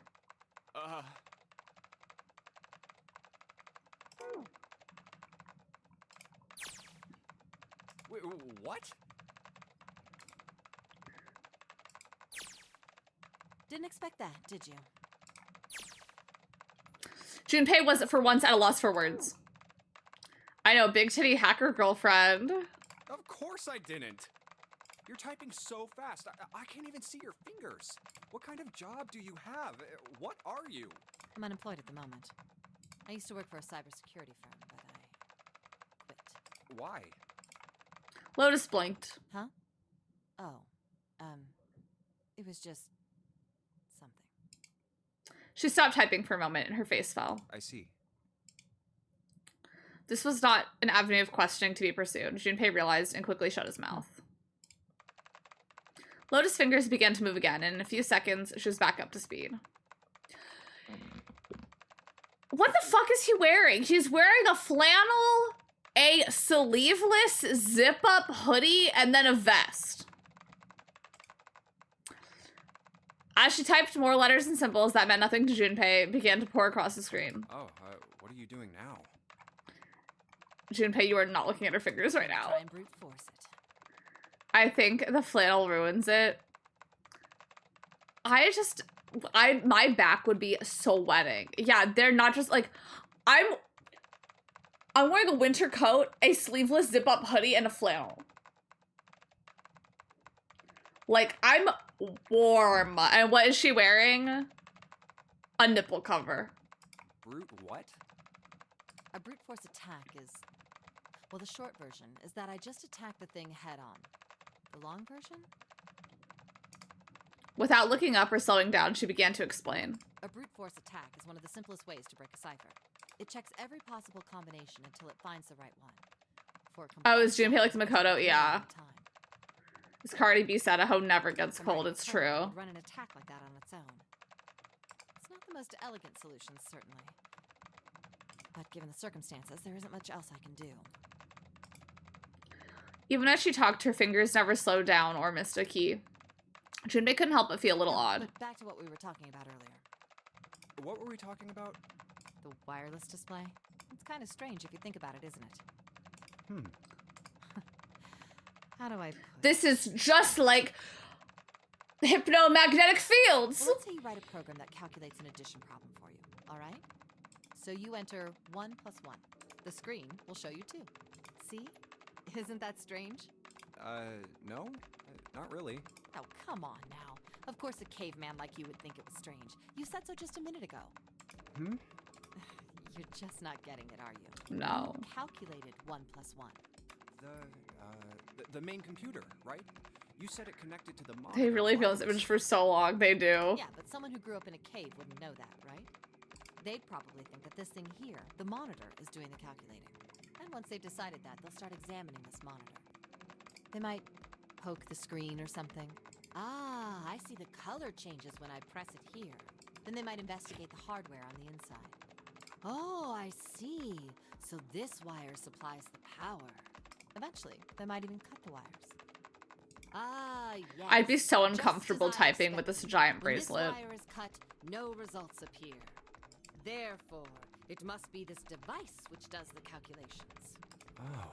But the truth is that, just like you said, the computer is doing the calculating. But these cave people wouldn't know that, because they have no idea that the... Not listen to a thing she's saying. My eyes keep drifting. Y'all know how in Doki Doki Literature Club there's a point in time where like Monica's like dragging the mouse so you click on hers. That's like my eyes. Like I'm trying to read but they keep getting pulled. And hi Rich, hope you're doing so good. Okay, Plato's allegory of the cave. Lotus continued to type. Junpei scratched his head. So, what are you trying to say?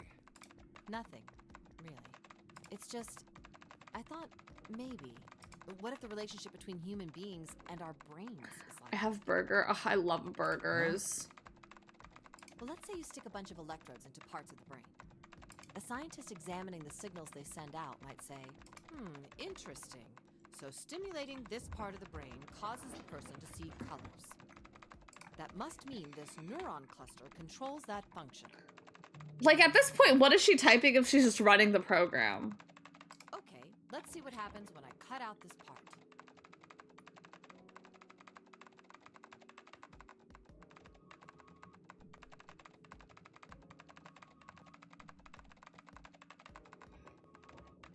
My mom sent me a picture of Pepper. Can y'all see it? I know she's just fidgeting. Just what I thought. Cutting off this I just ordered a burger. Oh my gosh. Therefore, human thought process. I had dumplings on.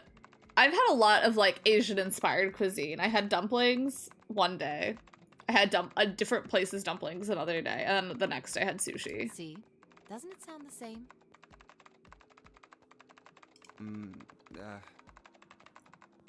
Wait. Just an device, like this monitor. Hold on. Cause for C colors, okay, it controls the function. We'll see what happens when you cut this part. So I thought cutting caused the function to cease. Okay.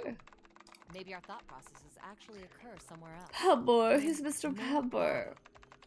I had a great meal at the Thai place for my friend's B-Day yesterday. Oh my god, I love Thai food. I'm so sad though, because like, there was this one Thai place where everything was incredible. They had incredible pad see ew. They had an incredible like rice with pineapple in it. And that place closed. And no other place has that rice that I like. And then every other place's pad see ew, like it's just not as good. We never even think about it. Just like those cave people wouldn't know about wireless communications. We can't imagine that there's some unknown medium that transfers information into our brains, where we experience that information as thoughts.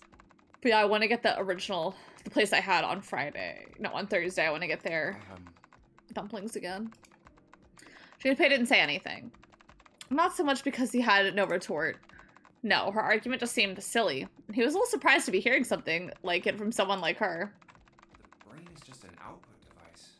Human thought actually occurs somewhere else. That's just crazy talk. Did Lotus really think that, he wondered? It was a little creepy, Junpei thought. It sounded altogether too much like a bizarre cultish religion. Maybe that's the cause of Seven's amnesia. Oblivious to Junpei's increasing discomfort, Lotus continued. If memory is actually stored somewhere else, in some sort of main body somewhere, maybe he hasn't forgotten anything at all. He's just having a difficult time accessing his memories because the monitor, his brain, has been damaged. Huh. I suppose that would explain aphasia and blindsight, too. What? Perhaps they actually can't speak or see. The monitor just isn't functioning properly. Oh, aphasia is when you can't speak, and blind sight is when you can't see God. I was like, what on earth is aphasia? I guess people with prosopagnosia could be suffering from the same thing. Girl, what the fuck is prosopagnosia? Wait a minute. What? He knew what aphasia was from watching medical dramas on TV, and blind sight was easy enough to guess, but he never heard the word prosopagnosia before. You've never heard of prosopagnosia? Damn. She's so gagged he doesn't know. She had to turn her head. A beautiful name for a girl. Oh, this is my daughter, prosopagnosia. Lotus spun around in her chair to look at him. Junpei just shrugged and shook his head. No. What is it? Well, put simply, it means a condition where the mind can't distinguish between human faces. Blind sight is low-key terrifying. I get so stressed and existential thinking about eyesight. In other words, And my mine. face would look the same as Clover's or even yours. So they can't remember faces, which is how most people recognize each other. What's this thing called? Prosopagnosia. Okay, I wrote it down. That means that people with prosopagnosia have trouble recognizing even people they're close to. Usually they can make do by associating people with other things. Their voices, their clothes, their hair. Does that mean other people's faces look like blanks? My mom thought Ryan Reynolds and my mom saw Project Hail Mary with Ryan Gosling in it, and she thought it was Ryan Reynolds.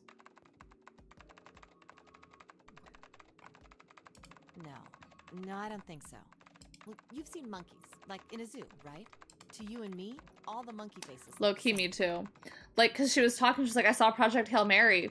And, you know, I kind of went into it feeling some type of way about Ryan Gosling, you know, with the whole Blake Lively thing. And the movie that she was in, the Colleen Hoover book. And I was like, Ryan Gosling's not married to... Like, that's Ryan Reynolds. And she was like, oh, well, like, which one's in the movie? I was like, Ryan Gosling. She's like, no, Ryan Reynolds is in this movie. And I'm like, girl, that's not Ryan Reynolds in that movie. And yeah. And I was, like, telling her, I was like, damn, his acting must have been so good, though, that you went into it clouded and still came out of it being like, he did a good job. Because it wasn't him. I'm tired of Mr. Reynolds. I'll say it. I don't give a fuck about him. Yeah, my mom asked me, like, what was he? And I was like, he's Deadpool, and that's all I know that Ryan Reynolds is in. Love Ryan Gosling, though. I was like, Ryan Gosling, like in the Barbie movie. Even though they've obviously got faces, it's almost impossible for a human to distinguish between them. Y'all, I have prosopagnosia with Labrador Retriever, Golden Labs. People are passionate about their Golden Labs. They are oh my god, he's in Detective Pikachu. I like that movie. Who is he in? Oh, he is Detective Pikachu in that. I was like, why don't I remember seeing him? I know, I'm sure so many people that have Golden Labs, like, if they could pick their Golden Lab in a lineup.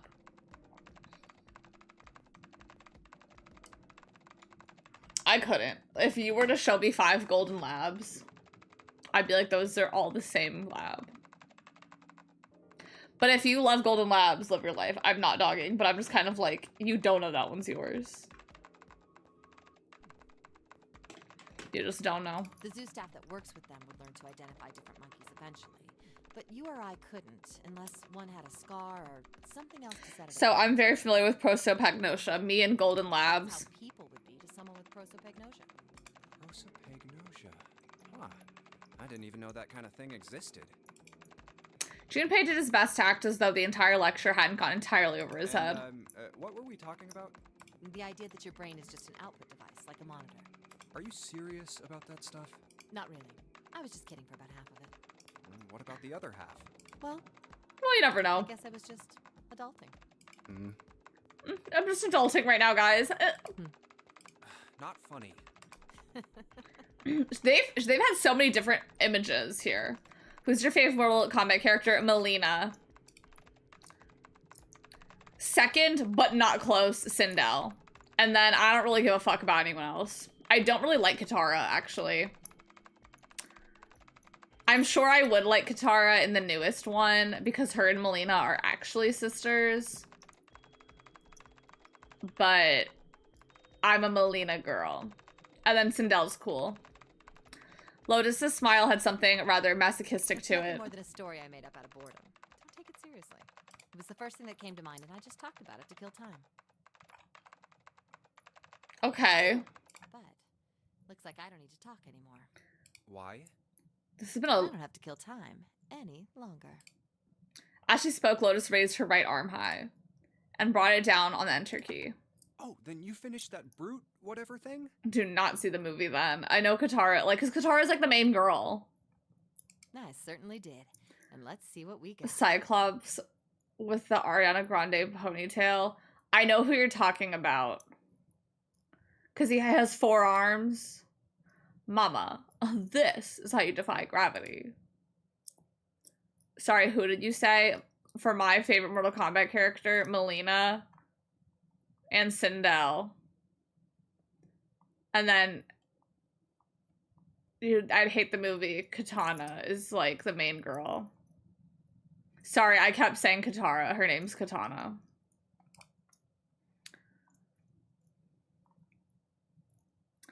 Chunks of text flickered on and off in quick succession, then the line of numbers appeared, a blank disappeared, the screen cleared, all that was left was the word accepted. My bad, I was off on a letter. Lotus would clearly have patted herself on the back if it would not have made her look entirely ridiculous. After a few seconds, the accept disappeared to be replaced with 9 squares? No, it is Katana. Yeah, it is. I was saying my bad. I was one letter off because I kept saying Katara. Didn't hear you said words. I know. I just want y'all to know. My bad. There's 9 arranged in 3x3 square. What the hell is that? No idea. Looks like a puzzle. Suddenly, Lotus stood up. Huh? But yeah, Katana is like the main Do girl. more computer stuff? So she is very prominent in like every story mode and is a prominent character in the film. I heard Katana in the movie like, okay, oh my bad. Did I say Katana the whole time? But no, she uses a fan. Like, her weapon is fans. Katana wins. Fatality. My favorite is Loki's character. Which one's your favorite? What were y'all's Mortal Kombat favorite characters?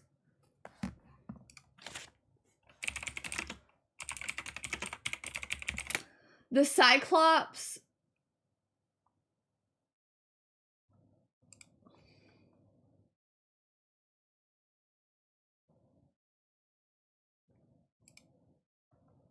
I don't know any, but did you see the movie?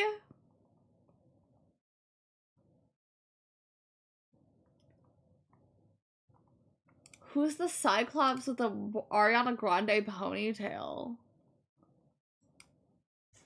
Shiva? I don't think she has an Ariana Grande ponytail, though.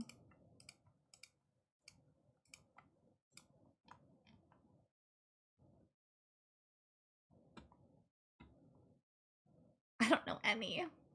Farah / Tor.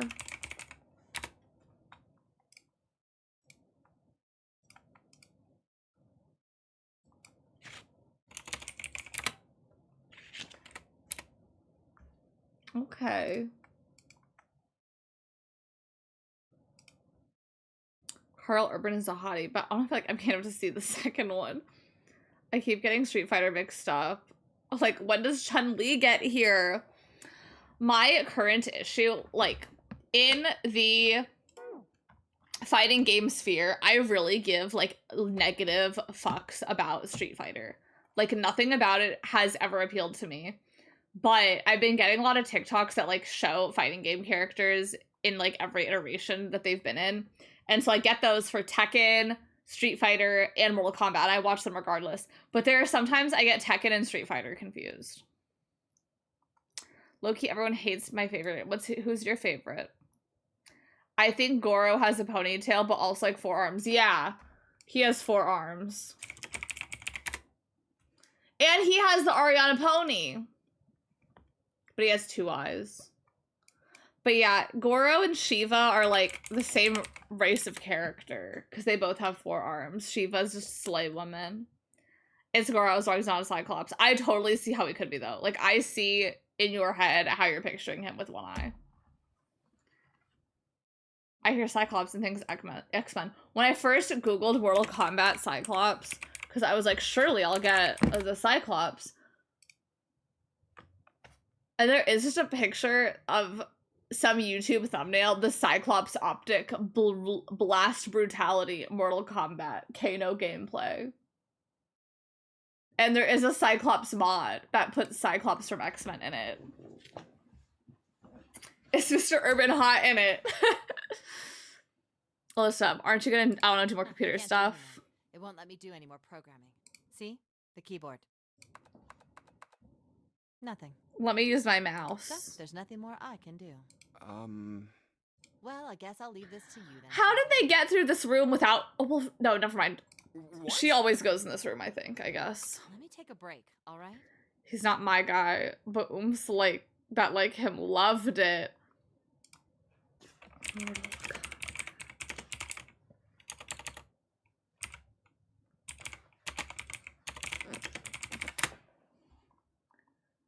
Oh, he plays Johnny Cage in it. Yeah, I could see how if you're a Keith Urban girl, the appeal.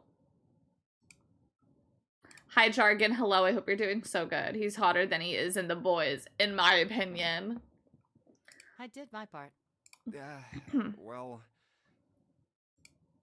He wasn't sure what to say to that. She certainly had done her part. In fact, that Lotus, they probably would have run completely aground. I shouldn't rely on other people so much, Junpei thought to himself. You're right. Thanks, Lotus. Hi, Garrett. Hello. Good meow-afternoon. Good meow-afternoon to you. No problem. Make sure you know when you should thank people. Now, I better take care of this myself. No more relying on anyone else. None of the people can do the actual puzzles. I know, like, okay. In the other route where she is in this room without me and she hacked it, who solved this puzzle? Junpei crossed his arms and stared at the puzzle shown on the screen.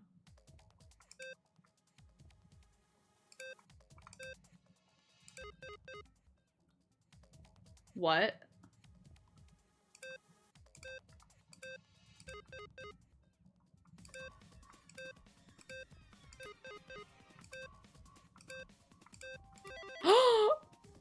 Sheep Detectives, however, I recommend everyone see. I've heard of Sheep Detectives. Alright, I solved it. Oh my god, the thing Clover found was the clue for that. I just didn't even realize. Did you hear a noise just now? Yeah, I did. It sounded like something unlocking. Where did it come from? Junpei, the lights on the lockers are green. What genre is Sheep Detectives? Because I've heard of it.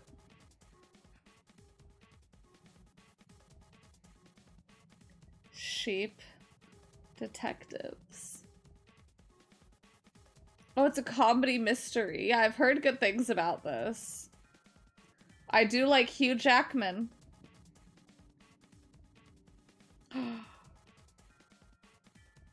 I just read the first line of the, when I Google that tells me the plot, gagged. There's more than one key in here. This one's small and looks like it goes in some sort of machine. And this one has the Earth symbol on it. I think the Earth symbol matches the hall in A deck. We need the Earth key, all right, and the other key. It was just at that moment that he heard a voice behind him. It was Clover. Hey, Junpei, do you have a minute?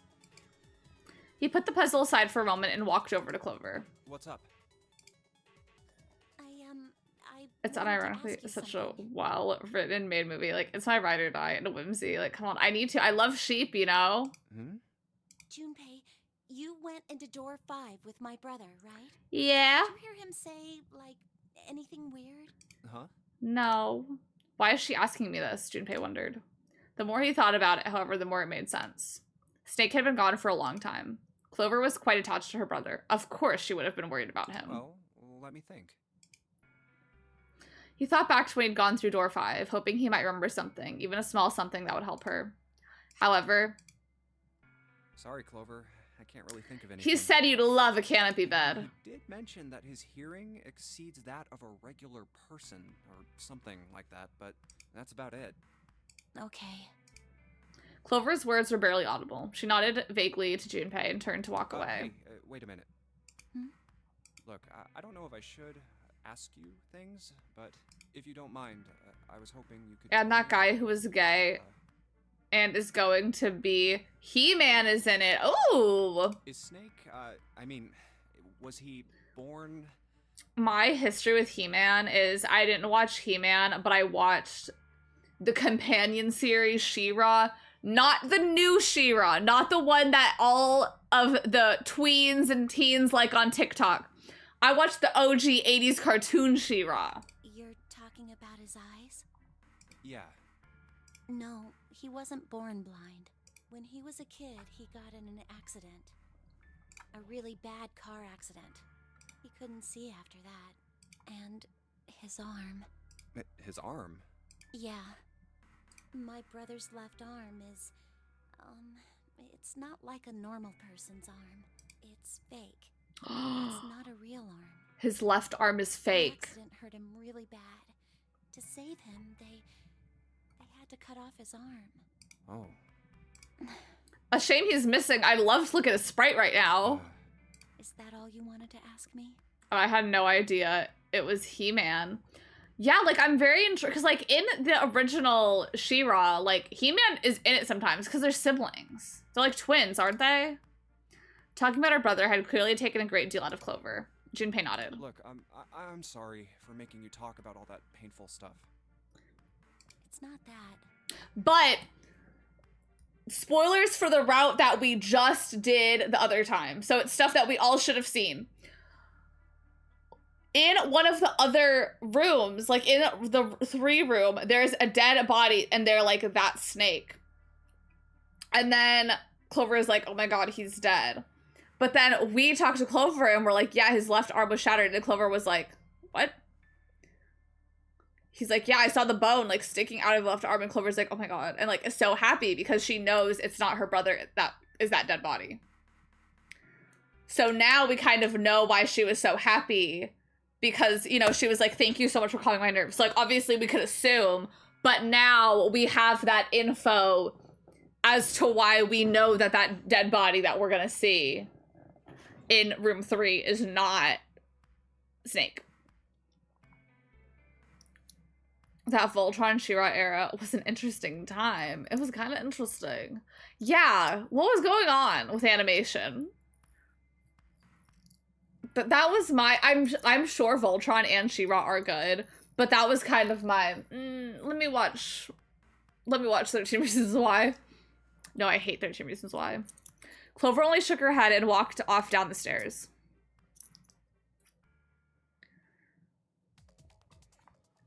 Well, do you need this? Junpei, thank you so much for everything. Well, what was this all about? And also, I'm sorry I messed up. Hey, we could talk about this when we get out, okay? Just hang on, Clover. I'm gonna get you out there right away. Yay. I think this is the first time I've actually seen a genuine smile out of this chick. But yeah, shit's coming together. This key seems to go in here. I'm turning it on. Okay, the monitor is on now, and it's full of letters. It's showing some kind of warning. Power restored to experimental device. Emergency system will activate in the event of abnormal subject behavior. Okay.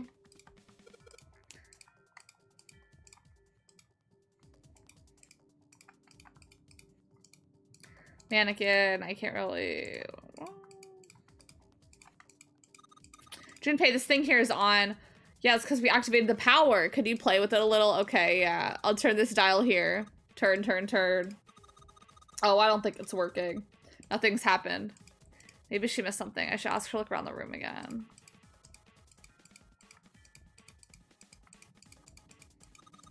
This is drained for water. Well, there's nothing.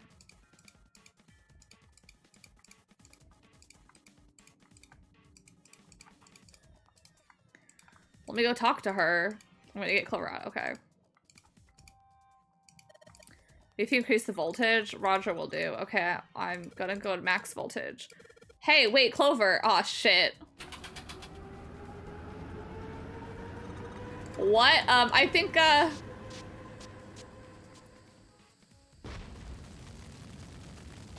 Bro, I think we killed him. Oh my god. The mannequin's head! Oh man, that sounds like a fire alarm. Oh, what the hell? Fire detected, fire detected. The emergency system will be activated. Evacuate the room immediately. Okay. I don't know what to do. Damn, the gate is still shut. Junpei, look, the light is green. The emergency system is activated, disabled the locks. Junpei, look at the light. Yeah, it's green. Okay. Now we can save Clover. Junpei, come on, kid. Jump. She's safe. Oh man, let's smoke is some serious business. Time to close the store again, I think. Clover, are you okay? Are you hurt? Damn, she's coughing so hard she can't even talk. Ah, of course I'm not all right. What the hell took you so long, you big jerk? I was almost dead. Sorry, I was going as fast as I could. You two can do this later. Right now we need to get the hell out of here. The fire is not going to stay in that room forever. This happened to me once. Dennis just fell in love with Lightning McQueen. Oh, I'm glad someone will, because it won't be me. I hate Lightning McQueen. That being said, I do get really impressed by people who name all of the winners of the World Cup or whatever it's called in that film. Junpei, Clover, and Lotus slept out of the laboratory, slamming the door shut behind them. Whew, thank God we got out of there. Yeah, finally. Oh, yeah. All three collapsed against the wall, breathing heavily. Junpei's heart was pounding in his chest and his whole body felt weak. He inhaled gulps of clean air. With each one, he could feel his body begin to calm down. All right, let's go. Okay. They nodded to each other and started off down the hallway. Before long, they found a few new doors, but all of them were locked. Damn, none of these open. They're all locked. How about that one? The final door sat in a corner of the hallway. Let's hope this is the door with the prize. Junpei grabbed the door handle and was about to pull it open when a voice cried out behind him. It was neither Clover nor Lotus, but he recognized it. There was no doubt the voice belonged to June! Jumpy! Huh? He spun around. There at the other end of the hall, Junpei saw human figures running toward him. 3 of them. June? Santa! 7! They stopped short in front of Junpei and his companions, gasping for air. Hey, what are you guys doing here? What? But we didn't... Before he could finish, Clover spoke. Hey guys, could you come take a look at this? She's like always running up to me. She's obsessed with me. She was standing near the end of a small hallway that branched off to the right. The rest of them ran over to her, curious as to what she'd found. On the wall. A map of the ship's interior? Oh my god. It says C deck. So it's the map for this floor then? Door 7 and... Door 8. 8. Yep, they both eventually end up at this hallway. In fact... Yeah, isn't that what I said? We aren't going to be split up permanently till we find door 9. We might get separated for a little while, but we'll see each other again. Otherwise, we won't be able to open door 9. And that's how the nonary game works. Junpei looked at the map of the ship interior again. a sec. This leads to... As he looked more closely, his surprise and excitement gave way to weariness. You've got to be kidding me. One by one, the others saw what he'd seen. We may as well go. Yeah. As one, they all moved back toward the door. Junpei had only a moment ago been ready to open. Almost forgot. We should keep this. He pulled the map of the ship's interior off. The six of them stood in front of the door, arrayed in a semicircle. Santa stepped forward. He took hold of the door and spoke without looking back at the other five. I'm gonna open it. They nodded their silent assent. With a deep breath, Santa threw open the door. And Ace is gonna be there. They poured through the doorway and into the room. Even without looking around, each one of them knew where they were. We're back. And I feel like we can skip In the hospital room. some of this dialogue because we saw it already. I see. I believe I understand what you're saying. The key? Oh! Ain't that what I just said? I'm talking about the Jupiter key. We found it in the operating room. Here. Wow, it does stop if there's new dialogue. Seven tossed something small and metallic toward Junpei. Oh god, it's place we found the key that we needed. Whoa. Nice catch. Jeez. He caught it and found the object was a key. I see. So this I know, is that's Jupiter. good. On it, someone had engraved a symbol very similar to a 4. He looked over at June, who nodded back. It had to be the Jupiter symbol. I'm gonna let you hold on to that, alright? Yeah, on it. Well, I've got something for you too then.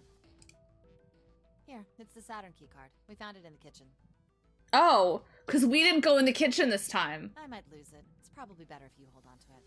That way it won't be my fault if it gets lost. But how interesting, because before we already had that, but she gave us the key from that room she was just in. On it. And with that, she pressed it into Junpei's hand. He felt slightly less than honored. So how many unused keys do we have now? There's the Earth key we found in the laboratory. The Jupiter key But that's you just good. gave me. I love skipping past about dialogue. And the Sorry, but I might Saturn lose key this card crazy given her was- life or death circumstances. And she's already held on to it so long. I wonder who got stuck in the freezer. Yeah! Like, because it was Lotus?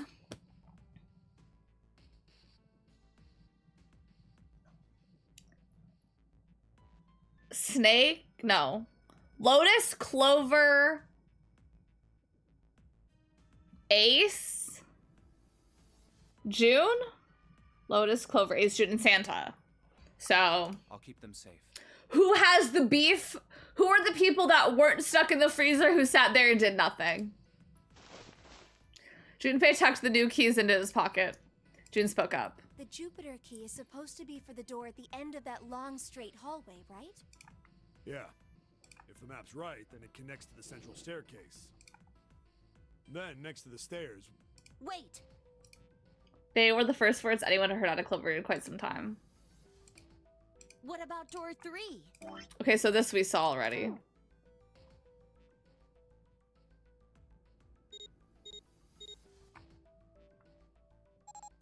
Okay, we're off. Because it's the same people going through it. So. The door opened, Ace and Clover and Seven jumped through. They really don't give a fuck what happened in the other rooms. Yeah. Like, I totally get why, but it's just like, how did they solve it without me? Get moving. Where are we going? Everyone except Lotus seemed rather Well, it confused. would be a waste of time to just sit around, wouldn't it? Let me explain. Oh, I get it. We're gonna see if we can get anywhere interesting with the Jupiter key. Yes. If we're lucky, we might find Snake. They were at the end of the hallway lined by individual hospital rooms. And here's the Jupiter symbol on the keyhole. All right, Junpei, open it if you please. Yeah, on it. Junpei pulled the Jupiter key out of his pocket and slid it into the keyhole. He twisted. With a nice sharp click, he felt the door unlock. Junpei sucked in a breath, held it, and opened the door as quietly as he could.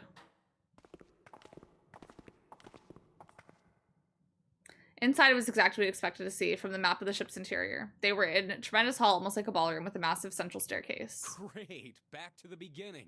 You sure this is a good idea? What do you mean? Well, we already searched every inch of this room, didn't we? I'm asking you if there's any reason we came back here. Of course there's a reason. There's a reason. And sometimes I can't tell if you're smart or just lucky. Because we have these things. Silly. We already saw this. Because me and June did this one. And then they say they found a door. They could only go down. That sounds like Alejandro Saab. Which one?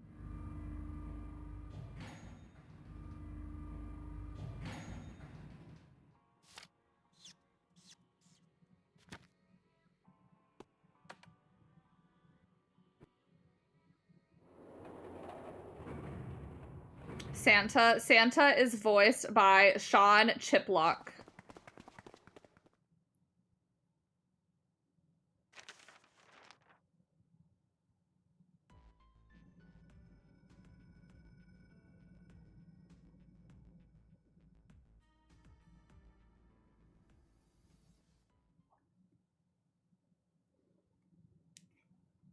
So they found Snake's dead body, but we saw that last time.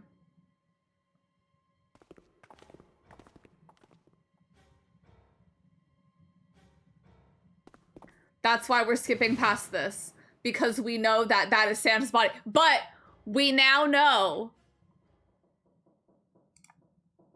Snake was probably murdered. Because of the left hand. Chances are he was killed the same way the Ninth Man was. Well, we know that's not what happened. That left hand is not his. This happening again is a gag. I know, because I was like, oh my god, he dodged the potential death this time. Was Zero still on the ship with them? Of course.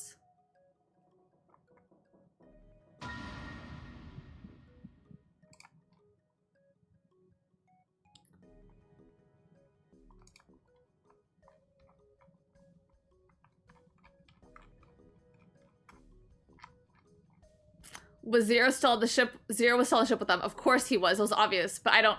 Zero was somewhere on the ship, but Junpei had no idea where. And Junpei mumbled himself, lost in thought. Where could Zero be hiding? Suddenly, everyone went very quiet. The silence was cold and clammy, and Junpei could feel it crawling across his back and around his throat. Again, he heard the ghosting, moaning noise, and moments later, a person looked more ghost than human appeared. It was Clover. She looked at the floor as she spoke, and her voice was cold and monotone. I think Zero is one of us. Every human body in the room froze. The only sound was muffled rustling of breath. Eyes darted from face to face. One of those faces was a face of their jailer. But who? Was he one of them? That's possible. Well, that's Huh? like Clover said. What are you saying, Jumpy? So Snake got pushed through a door. That is the assumption that they are making.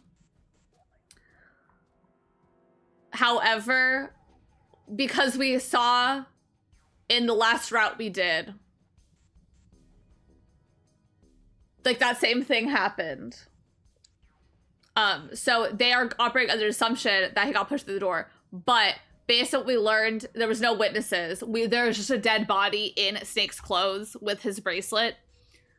But between the last route and this route, we've learned, because Clover is like, in the last run we just did, Clover and me were in a room together, and I was like mumbling, and I was like, I can't believe it. Like, I literally saw the bone jutting out of his left arm, and Clover's like, bone out of his left arm. And as we've learned in this one, we know that he does not have a left arm. So, with all the knowledge that we've learned, we know there is a dead body in that room, but it is not Snake's dead body in that room. Do they have bombs inside them? Yes. So they have bombs somewhere inside their intestinal system right now. So that's how they explode. But yeah, so they are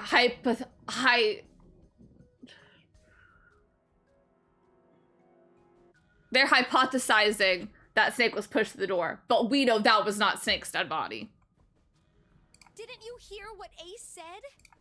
Exactly. Okay, we saw all this already. Suspect one another.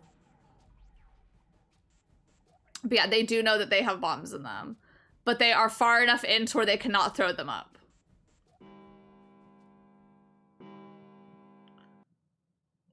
Okay, we gotta go through another door. They have a whole pack of Bentos inside them, yeah. And then whenever we don't complete the thing in time, a bunch of Coke gets poured into us, gets enemaed into us.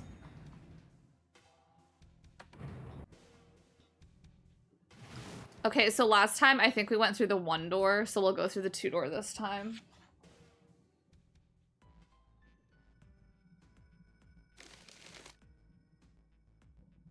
Oh, that's right. I do a little paper game.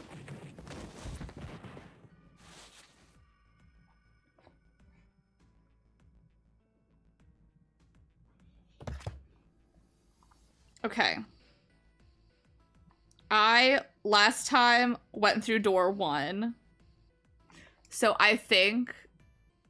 Oh, shit. How could I do that? I wrote it down on the paper earlier. Well...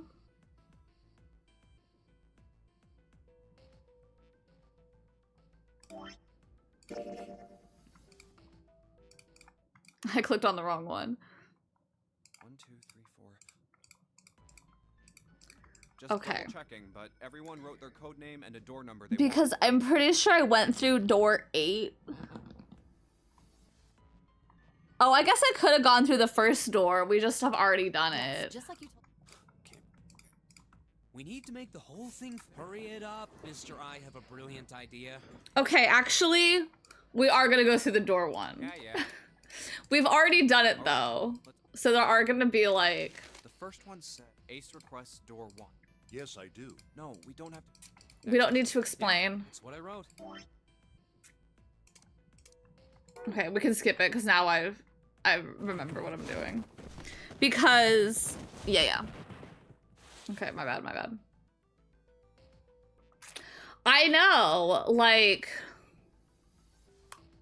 Okay. But choice?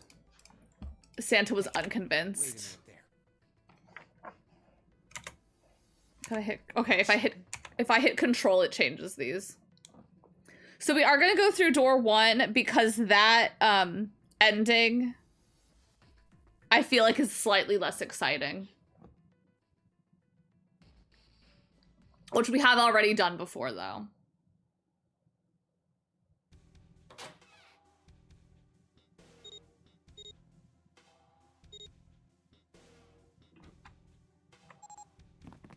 Ace, who keeps pissing me off. So we have done this puzzle already, but we'll redo it real quick because I should be so good at it this time.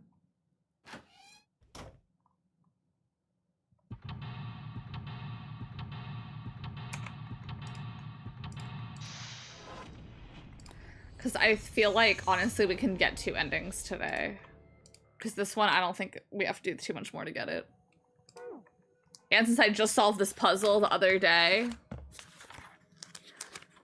has it ever not been next to the door they need to go through? I don't think so. I don't think so. Okay. I have all my, Junpei, you're trying to open that door. Forget it's pointless. I tried earlier. Won't open. Okay.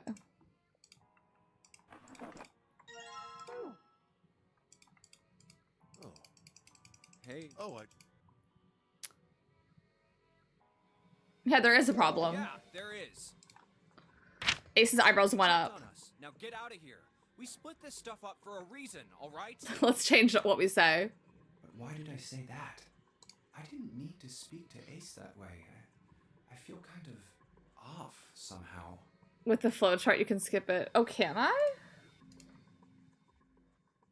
A small smirk appeared on his face. Oh, I see. Of course.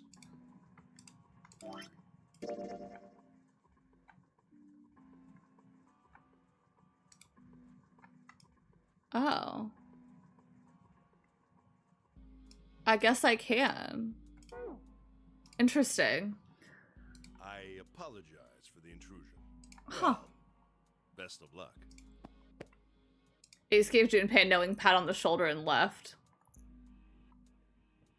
Ow. Oh, for no reason he could fathom, Junpei's head began to hurt. What the hell? My head.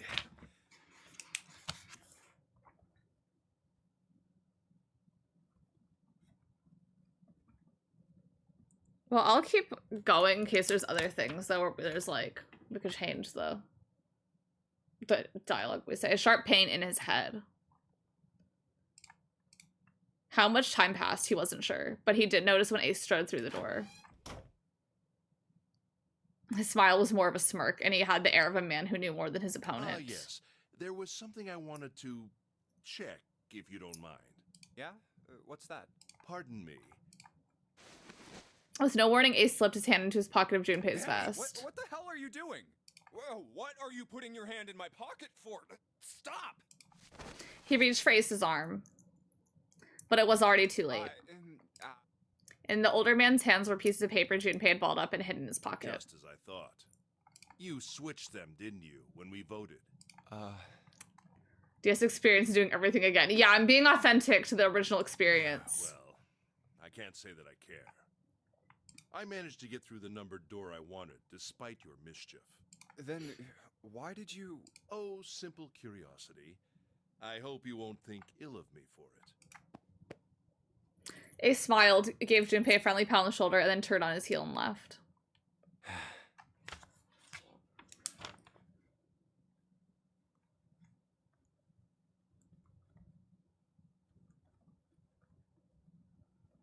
Sorry, I'm writing notes down. It was a small defeat, but it was a defeat. Junpei had lost the upper hand, and he knew it. He could feel his stomach begin to tense. Damn. Oh, now I'm in here for some reason. The shape, maybe. The pocket watch, nothing. Imagine the pocket watch is intended to go there. However, we may need to do something with the watch first. Okay. Looks like the only exit...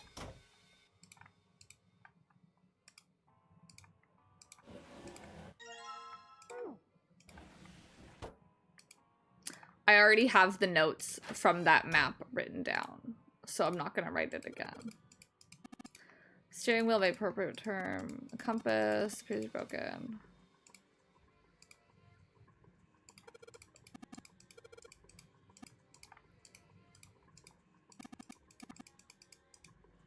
Okay, my steering wheel helm.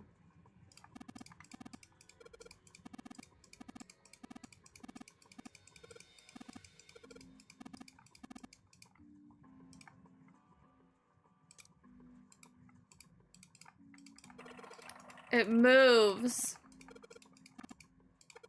Oh, the ship's moving. Ha ha ha. Okay. So, we are going to go southwest. Fuck.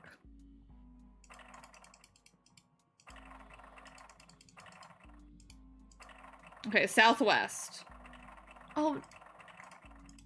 Hold on. Let me start over. Okay, we're gonna go southwest.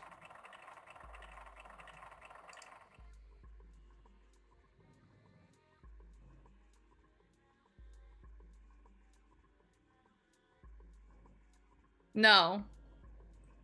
We're gonna go south and then west. And then southwest. And then now we're gonna go northwest. And now we're gonna go east. And then we're gonna go north. What the handle came off.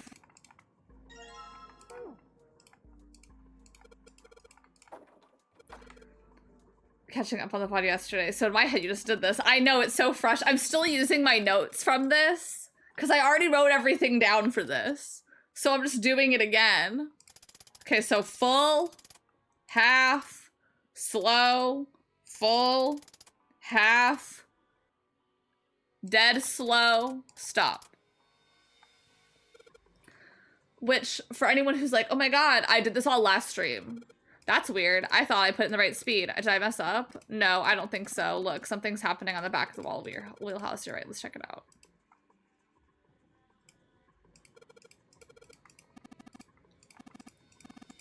Okay, my bad. Oh, it's arrival times.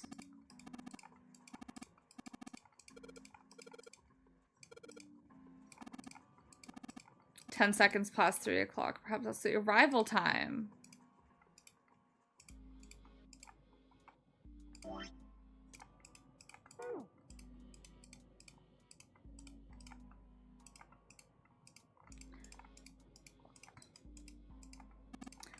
Oh, perhaps. He keeps taking everything out of my pocket. I want to see if the time changes on here.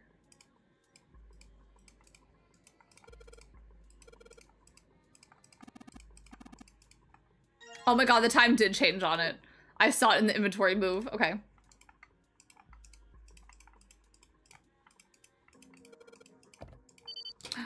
It's open. I would never put it in that way. I would put it in facing the other way. Stupidly. Hey, Clover. What? Look, we unlocked the door. Now we can get into this room. Oh, well, let's go.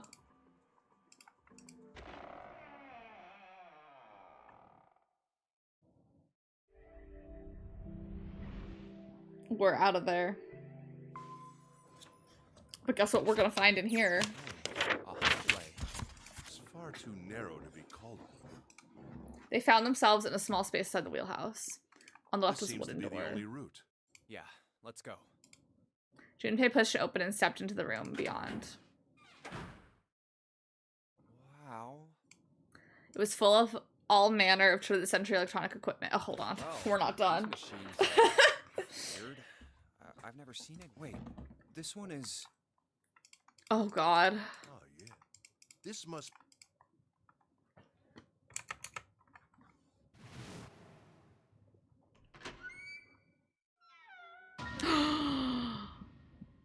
There's a dead body.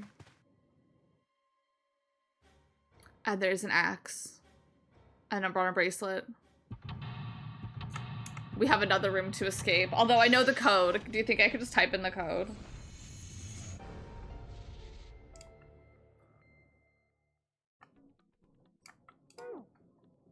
Okay.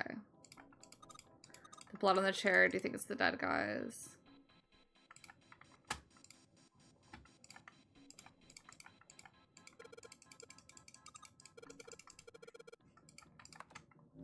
Zero. Huh. Z-E... It's like he's making... What do you think? Nothing. It seemed that she had cared about little. Of course, she could blame her given the strain. A surprised response at all. Still had to ask. What about him? Do you think that's... There's no way. Didn't I tell you already? Yeah. I know it's important to Don't you think we should figure out how to get out? But... Please. I agree. She looked miserable if she could start crying any moment. Junpei just didn't have the heart to tell her no. Sure. Was his mind playing tricks on him, Junpei wondered. A moment he could have sworn he'd seen Clover smile. Well, like, I know the code. So...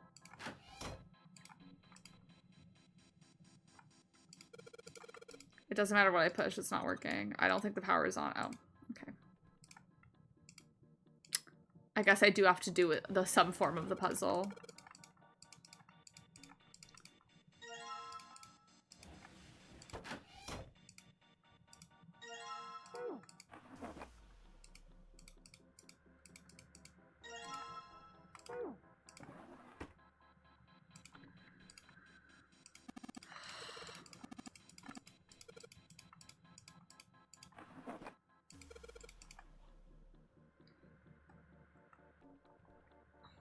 Ha, no. People loved asking for the dodo code to my closed island.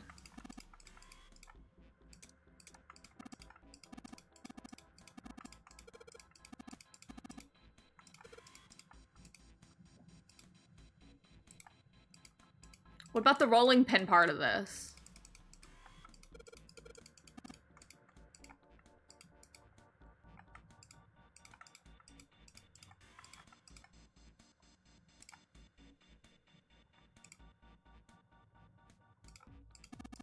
A hook.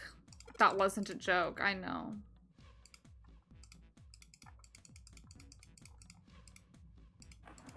Okay, that was the only thing I could open there. There we go.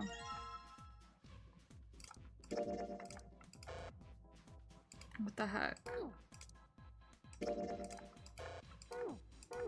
Okay. Let me go back to the other room.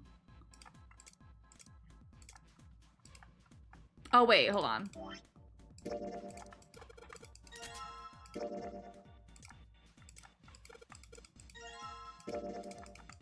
There we go.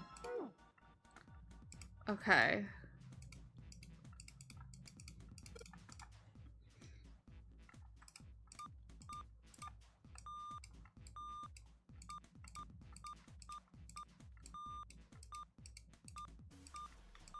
I wonder, hold on. I'm just, for my own sake, want to see what this says. Because I'm just curious. This is 3.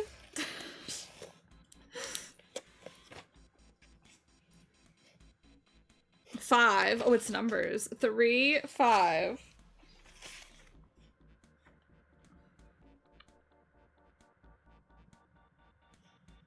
Okay, that one's not a number.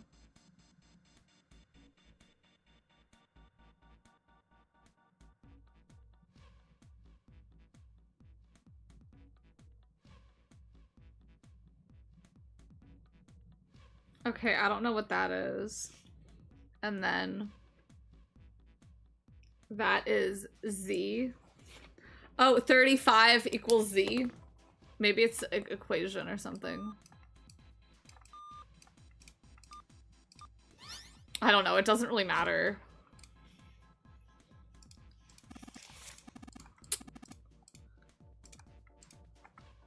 I don't. Is there a back to this? No. Well, I just want to Google what it is. Dash, dot, dot. Dot, dash, Morse code. Oh, it's the semicolon. So 35Z. Which would help us for the other thing, but we already know it, so it doesn't really matter.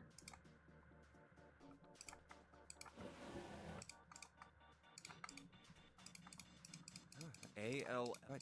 This doesn't have a... Are they saying that A-L-L-I-C? Oh, because we don't know Alice. Is it a quest? Okay.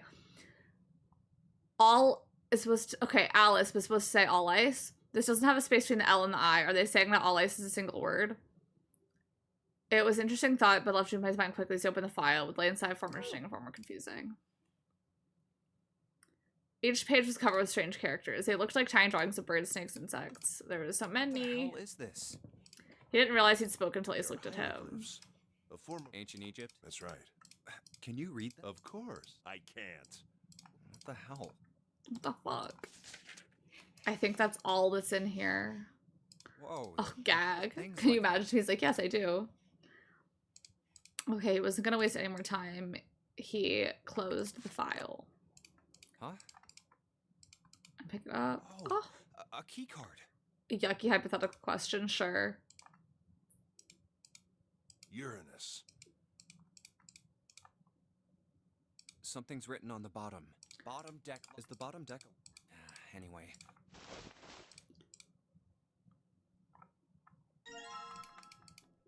Give me that unique key. Junpei, what are you doing? We've searched the wheelhouse. Okay, my bad. My bad.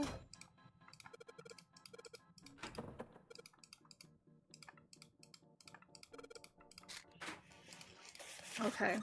Junpei, look, there's 8 of them. Okay.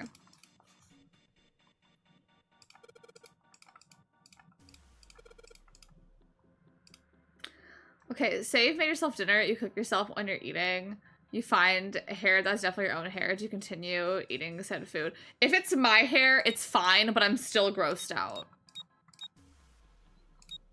But like, it's my hair, you know? So, like, I made it, I know it's mine.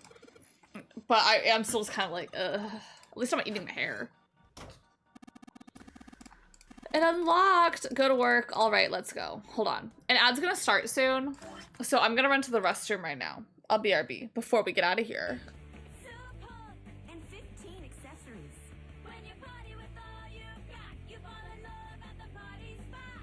Each Bratz comes with her own collectible puppy to love. Bratz, the girls with a passion for fashion. Not pink, punk. Bratz, pretty and punk Bratz. Dolls and accessories each sold separately. Only Bratz are Bratz. Challenge everything. Hey, Robert. Yeah. What fight?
Product not yet rated.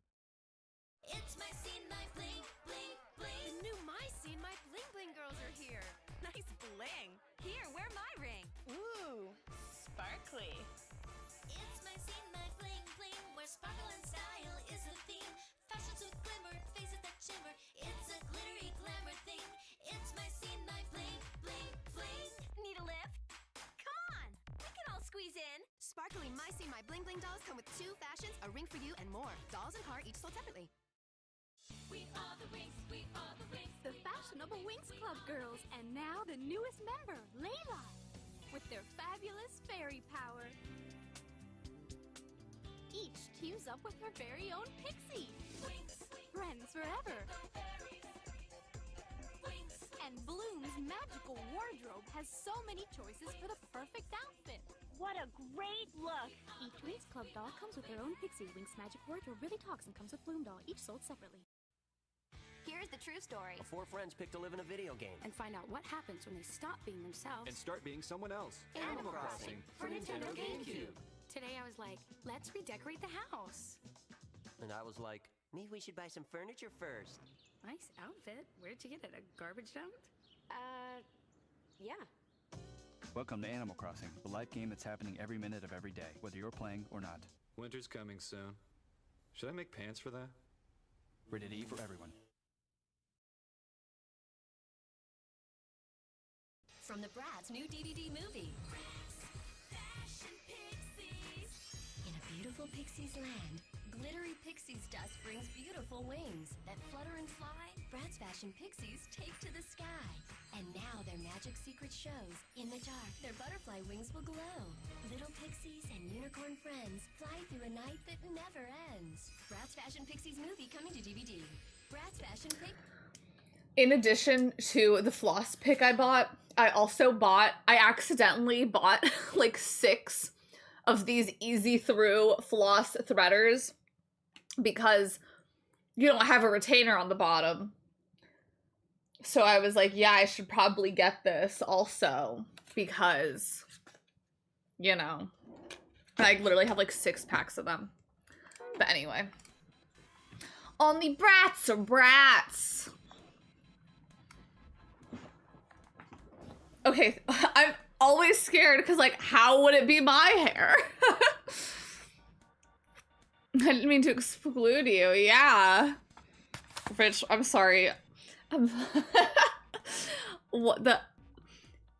Rich finds a hair in his food and he goes to the mirror and he sees that his typical 3 strands of hair that are braided together is now 2.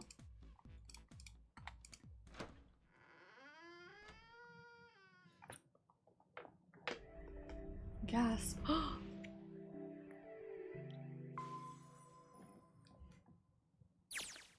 They stepped out of the captain's quarters into another hallway.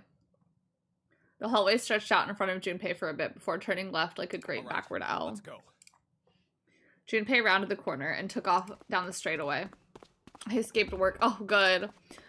We ran and ran and ran. At the end of the hallway was a door. He made straight for it. A piece of paper. He was nearly halfway when he noticed a piece of paper in the middle of the floor. Jumpy skidded to a halt. Junpei. He dropped it down his hands quickly toward the paper off the floor. Map of the ship's interior for A-Deck. Covered in bacteria, just pick it out.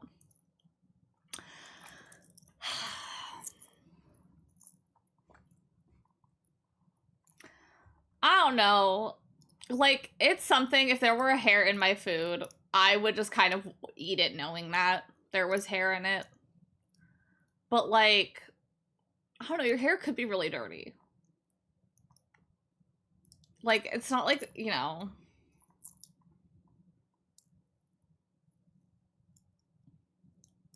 If I knew it was not my own hair, I would kind of still eat it. It's something where I would, like, depending what it is, I would eat around where I found it.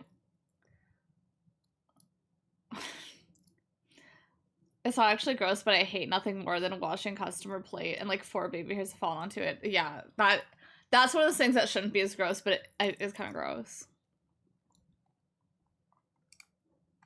Ace, slightly lowered by the virtue's advanced age, had finally caught up to Junpei. I found a map for this floor. He showed Ace what he snatched from the wall. He looked at it long enough to determine what it was and nodded. With that, he began running again past Junpei. Well, that was anticlimactic. I should keep this, though. Junpei shoved the map in his pocket and he got up to follow Ace, but something stopped him. Hey, where's Clover? He turned around. Clover was nowhere to be seen. What the hell is she up to? Wet hair, however, I miss you. Oh, I hate wet hair. That being said, though, I have a lot of hair that gets, like, we have a hair catcher for our drain, so the hair doesn't get in the drain, but it catches it. And I do have to wet the hair before I grab it because I would rather grab the clump of wet hair versus dry hair. But I do hate doing that, and I know that's like 90% of my hair. Actually, now it's pretty much 100 because my mom doesn't shower in that bathroom anymore. She showers in her bathroom. As he stomped around the corner, he saw her. She was standing in front of the door to the captain's quarters, her hand on the doorknob. Huh? As Junpei watched, she closed it gently and quietly. What the hell are you doing? Nothing. What the hell are you doing? What do you mean, nothing? Clover unconsciously put her hands over her pockets of her jacket as if trying to hide something. What the hell is that? What? You've got something in your pocket. What is it? Oh, this? This is... I wonder... What the hell? What is in my pockets? We gotta hurry. With that, Clover ran straight past a somewhat confused Junpei. As she did, he caught a glimpse of her back. Clover, what's that on your back? Sticking up from her collar was something that looked like a big wooden stick. Hey, Clover! That's not I found. That thing on your back? She didn't respond. Instead, she quickly turned the corner and disappeared. Is she ignoring me? For crying out loud. Junpei did his best to convince himself that would make sense later and ran off after Clover.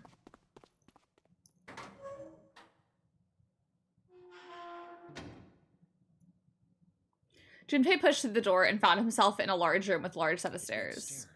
Huh. So this is where it ends up, just like it says on the map. It was just what he'd expected to see after reading the map. His I see after reading the map himself meant that Ace had probably realized the same thing. Ace, did he head down? He put his hands on the handrail and leaned to look down. Oh, there he is. Look, the 4 others are there too. And not just Ace, Santa, June, 7, and Lotus as well. Let's join them. Junpei and Clover glanced at each other and hurried down the stairs. They reached B deck at the same time. Jumpy, Clover. June's face was excited. Something had happened, that much Junpei could tell by simply looking at her. Given their situation, he was not inclined to be excited about sudden developments. June, however, couldn't contain herself. We found it. Found what? We found it. The 9 door. Door. We found door 9. What? Come on, just follow us. We'll explain on the way. Okay. 7 turned and jogged off down the stairs. Wait for me. We did see this already. Jumpy, we find. The relief and excitement in her voice echoed what each of them felt. Finally time. Junpei wasn't quite ready to believe they'd really done it, at least not just yet. Still, if everyone said that it was door... How far back can I scroll?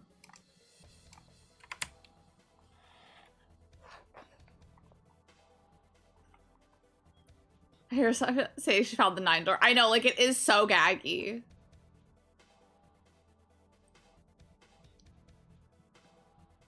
Okay, I was curious how far back. It took us back to, like, the end of the door. We've reached the end. He could feel his heart racing. A mixture of anticipation and fear ran through his veins, and he could feel his legs shaking. He was doing his best to maintain a sense of healthy skepticism, but he couldn't deny that the prospect of escape was an exciting one. Something's bothering me. Only 3 to 5 people can go through the numbered door. I'll wait. 7 of us are on our way to door 9. That means that, best case scenario, there will be 2 of us who have to stay behind. 2 people. If Santa has anything to say about it. Is there a way? Just gonna be a few more. Junpei looked over at the clock. 4:30.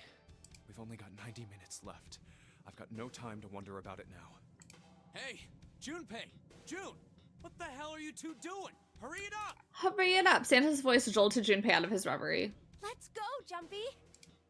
June took off down the stairs, jogging as quickly as she could. Yeah. Junpei followed. They were quiet for a while until... They had just reached C deck where Clover spoke. Hey, what about door 2? Everyone else stopped. They all turned to look at Clover. 7 spoke. About door 2. Door 2 is the only one we didn't... We haven't gone through it, I mean. Yes, that is true. Are you guys okay with that? Not investigating it, I mean? So what? We found door 9. We don't need any of the other doors. What's the point?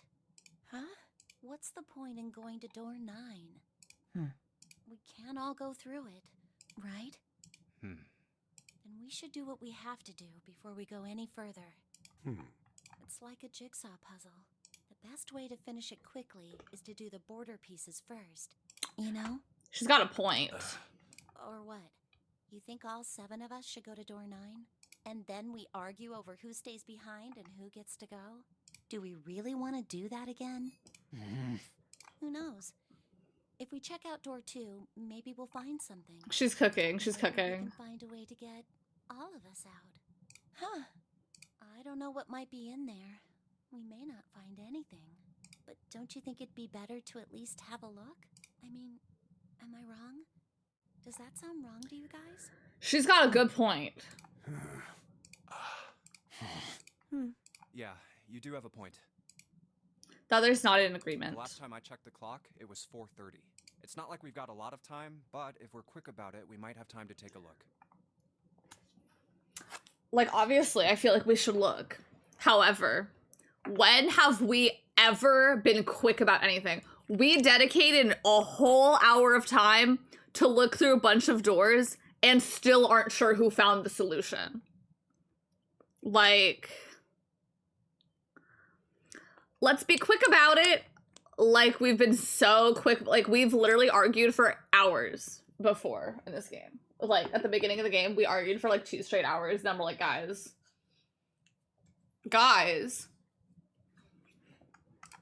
You're right. Let's go take a look at door 2.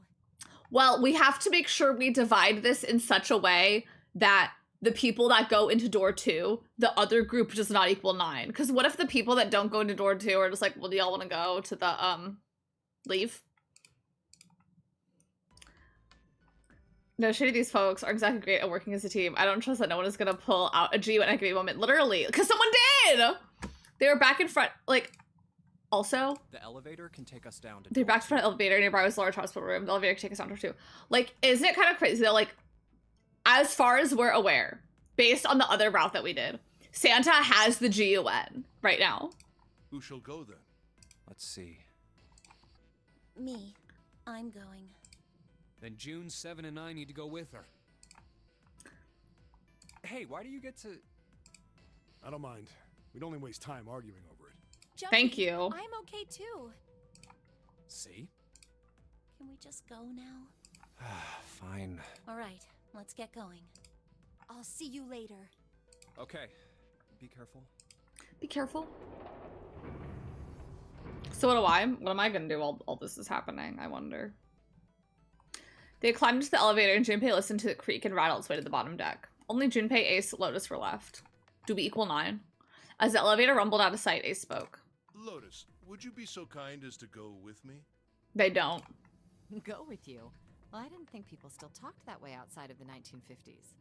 Well, I'm a mother. Would that be a problem for you? She has a family! She's a mother! Okay, hold on.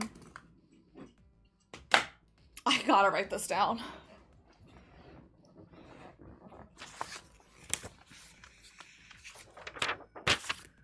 Oh, she's mother, all right.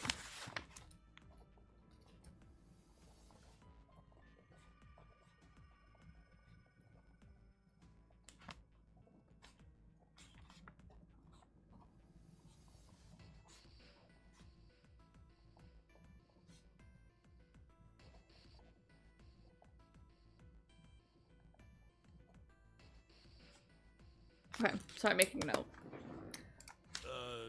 That wasn't what I meant to... Sacre bleu. I was hoping you would come with me. Seriously, though, I was kidding. So, where was it you wanted to take me? There's something I wanted to show you. Hey man, what the hell? I'm not important enough? Well, it's not like that. Once I've shown Lotus, I'll show you. Really? Really? Of course. After we just yelled at him, Ace's smile was friendly. Fine. Do whatever you want. Thanks, Junpei. Are you coming, Lotus? Fine. Doesn't look like they're going to be back anytime soon. I might as well go and see whatever it is you think is so important. Thank you. Well then, shall we go? Damn, what am I gonna do? Ace turned and began to walk. Lotus followed. They disappeared into the hallway on the left. At her back in this position. Like, what's happening there? What's going on? Time seemed to drag as Junpei waited for the others to return. They're so slow. And what's keeping Ace and Lotus? Suddenly, the elevator opened.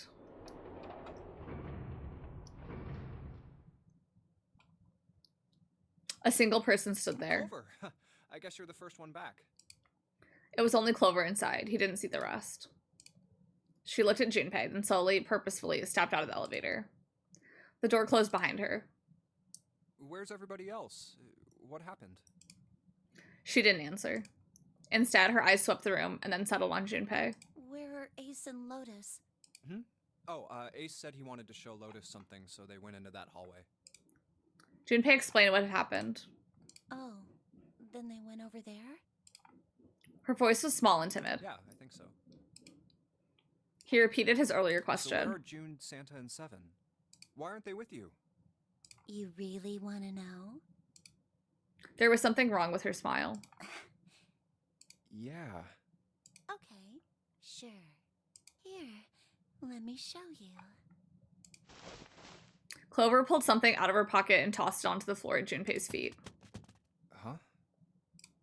He looked down. On the floor in front of him were 3 metal rings. Bracelets. Oh my god. Oh, holy shit. Junpei collapsed. No. No way. This has got to be some kind of joke. This can't be real. Junpei's body felt like rubber. His heart felt like a cold lump in his chest, and his hands shook uncontrollably. Sweat poured down his face. The 3 bracelets sat on the floor before him. He could see the numbers on their faces. 3, 7, and 6. Just kind of giving the killer Wendy Williams right now. Lastly, let us discuss how to remove the bracelets. Now, 1. Oh my god, guys, they escaped from this ship. He just couldn't say 647. He knew about was 67. He knew it. It is like, I understand he has a connection to June, obviously, but it's just kind of like, these are 3 people that either escaped or their heart rate reached 0. Once the bracelet is taken outside the confine of the ship, or the backside of the mirror's heartbeat has fallen to 0, it will This is shut down funny. automatically. But why? Junpei's voice was flat and broken. Clover's response was cold. Revenge for my brother. Because we saw the dead body, but we didn't have the conversation. Like, we had the conversation that he didn't have a left arm, but we didn't have the conversation of we saw the left arm with the bone sticking out. He was forced into door 3 and murdered. You need at least 3 people to open a door. Who were the 2 that opened that door with him? It could only have been Santa and 7.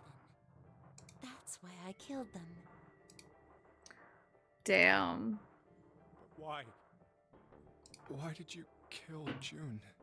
Because she tried to protect them. She was in my way. She had to die too. Yeah, because when she crunched the numbers last time, she was like, well, you and June didn't do it, so. No. I got distracted and missed something. What did you miss?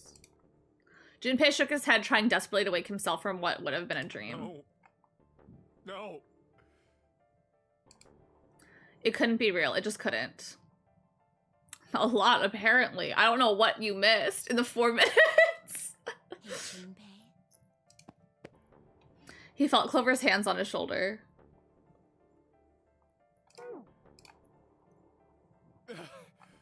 Diva. Her smile was wrong. Horribly wrong. Her face looked like a mask made from stretched human skin. The smile that parted her lips did not extend to her eyes. They were dead and empty. The girl in front of him was no longer the Clover he had known. Perhaps she was not even human. I love Clover. I love her. I remember Clover running away and then going to the elevator. Yeah, so she wanted to go to the door number 2 because she was like, guys, let's go number 2. So she went with 7, Santa, and June to door number 2. And then it was me, Ace, and Lotus. And then Ace was like, Lotus, I have to show you something. Junpei, I'll show you later. And then Clover came down the elevator just by herself. And Junpei's like, where is everyone else? And she was like, oh, you really want to know? And then threw all their bracelets down. And then she was like, her reason is because she is under the assumption right now that, because in the last playthrough, we were able to tell Clover that the dead body in the bathroom had a bone jutting out of the left arm. And Clover's like, oh my god, that's not Snake. But in this route, we did not tell her that. So she is just operating under the assumption of that dead body is Snake. And the only people who could have killed him based on the numbers on their bracelets that equal not, or whatever number, was Santa and 7. So she was like, well, I want to kill them for revenge.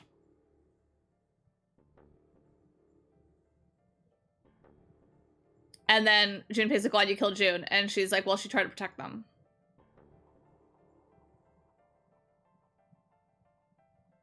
I have to respect. She kept her cool. Take time to explain that. You're welcome.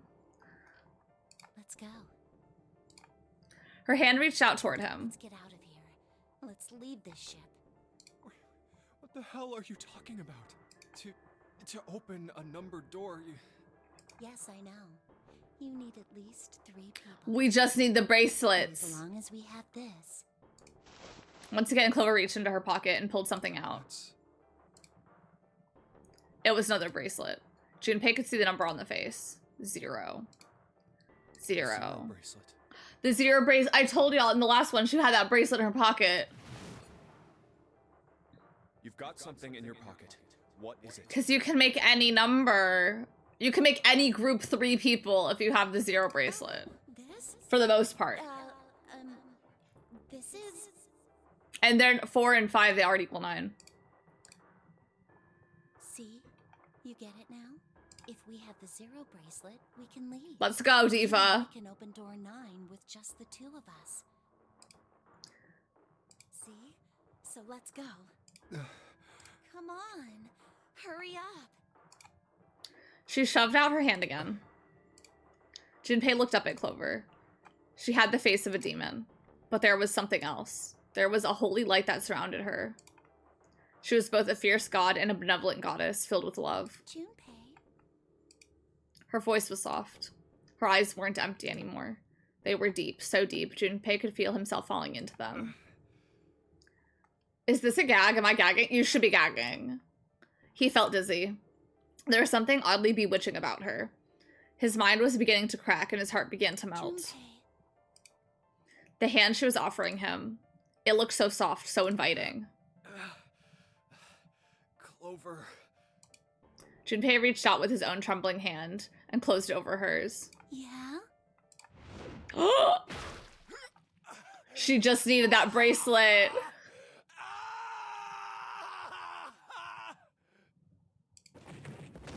Junpei writhed in agony. He shuddered and twitched, his body spasming as he went into shock.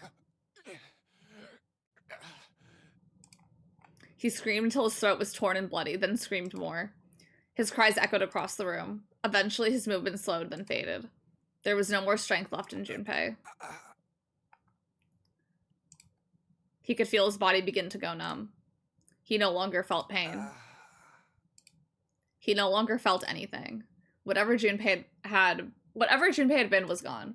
The last remnants of his mind began to fade. Even as his vision faded to nothingness, he saw Clover. Thanks, Junpei. Like, the fierce outfit.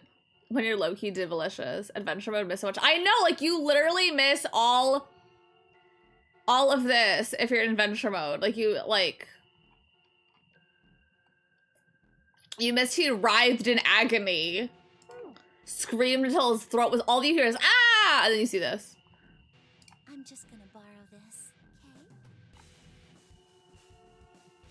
This music is so good. This fit is gaggy. Oh, she's Diva. Her smile was cold. What was left of Junpei's conscious mind drifted away. All that was left was a twisted, broken corpse. Bad end, it says in the corner.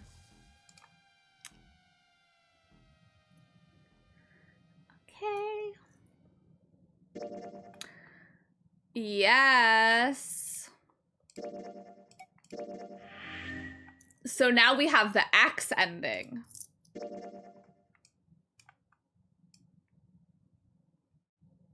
Okay.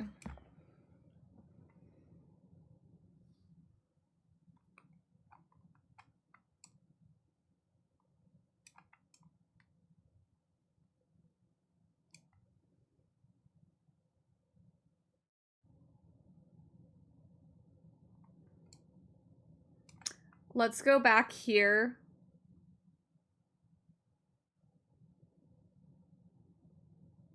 Well, wait.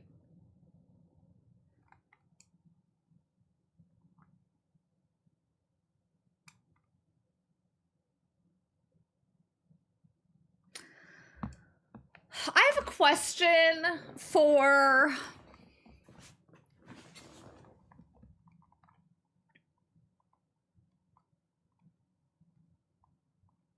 Graveyard Blues, I think for you. So with this flowchart, I could skip things. If I click here for these doors, which route would it be utilizing? Like, because for example, I need to go through the 6th door in 2 different scenarios. Which one would it be doing? Or should I just go back to that point in it? Like... 3, 4. All right, 7 pieces. Do you know? If not, it's okay. Because I guess I could also just click on it here. Like, what's that one?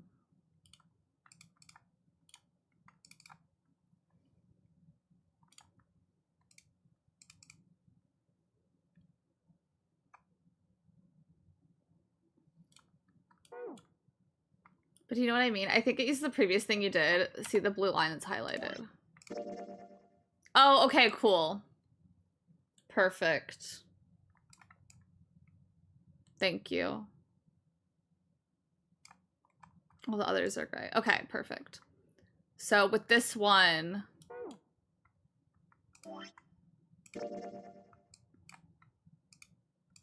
we did the 8th door. Okay. Then let's do the 6th door now.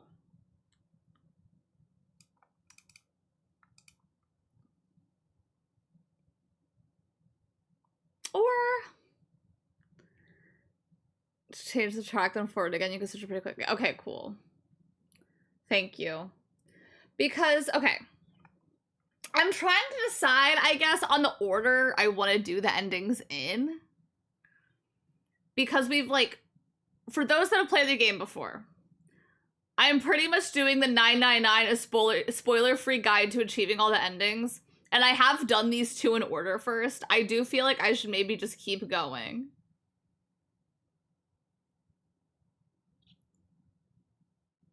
I don't know, though.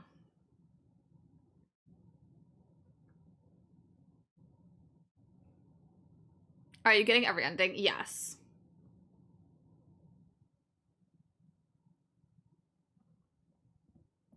I guess I'll just do it the way they want me to.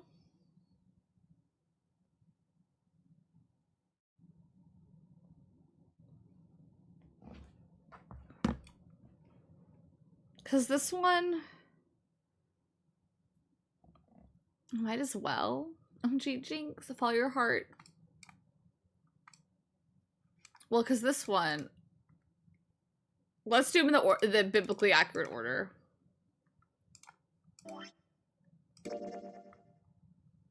Wait, can I just click here? Okay, and then flow. Wait, can I flow here?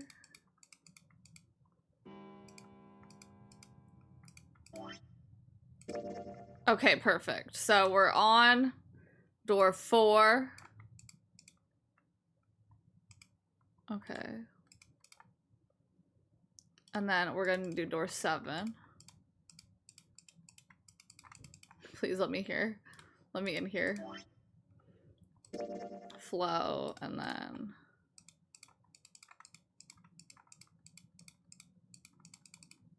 I see. I believe I understand what you're saying. And now we're there. Okay, so now we're full.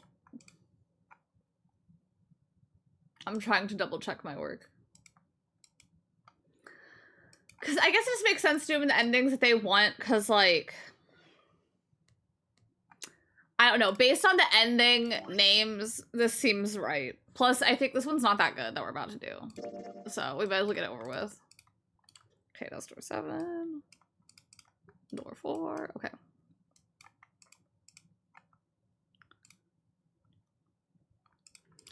And we're gonna do the 6th door this time. All right, 7 pieces. Just double. Yes, just like you told us.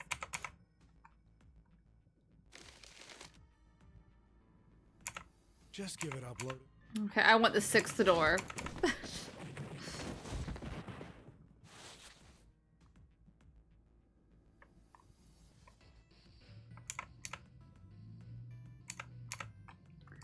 Door 6. I want to go through door 6. So, like, why did she snap? Okay, so she snapped because in the first route that we did,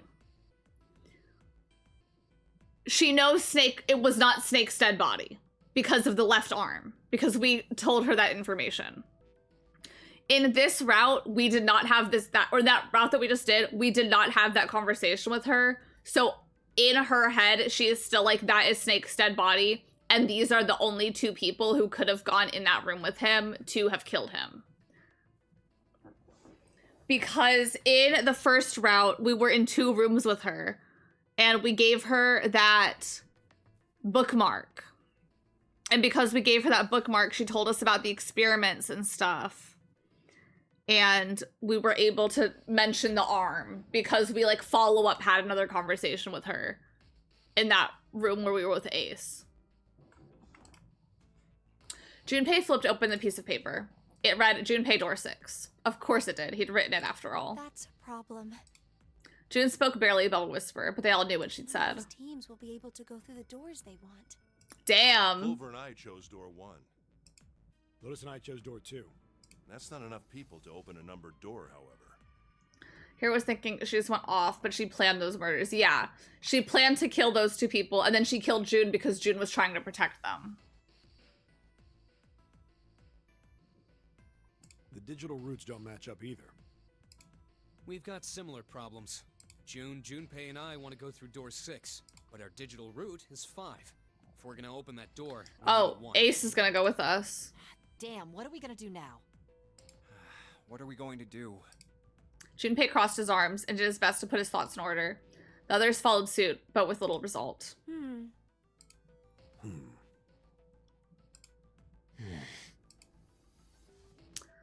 Eventually, Clover broke the silence. Why don't Seven and Lotus go through door 1 with me?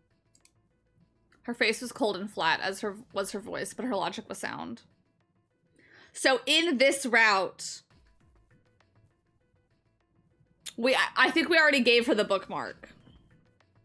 Yeah, this one we gave her the bookmark, but we have not had a follow-up conversation so far. Seven and Lotus looked at each other. 7 + 8 + 4, 19. 1. The first problem solved, Ace spoke up. What about me? Isn't that obvious? Duh. Wasn't one of the teams just complaining that they didn't have a 1? You mean I should join Santa's team? Yes. Clover nodded, her face still cold and emotionless. Her attitude and posture could have been more different than the energetic girl of only a few hours before. No one seemed ready to contradict her. Her response was understandable, given the horrible situation in which she found herself, but even so. I understand. I'll go through door 6 then. If we do as Clover has suggested, we can all pass through a numbered door and no one will be left behind. So true. This seems to be the most reasonable solution. Yes. 7, Lotus, what do you guys think? I don't have a problem with it. Me either. All right then, we're good to go. See you later. Wait, Clover! Don't move on your own! Oh, I'll be going too then. Yeah, be careful. We should get going as well. At last, Junpei and the other 6 had managed to separate themselves into 2 teams. Clover, 7, and Lotus headed to A deck, where door 1 was, near the main staircase. Junpei, June, Ace, and Santa, however, took the elevator to E deck. A different puzzle. The ride to E deck was a silent one. This is E deck. There should be a door at the end of the hall. All right, let's go. Santa's words jolted them to action, and they stepped out of the elevator into a long, straight hallway.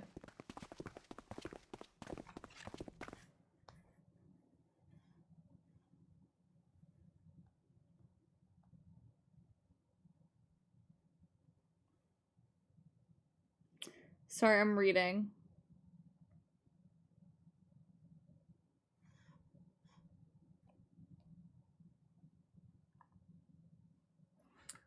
Here it is.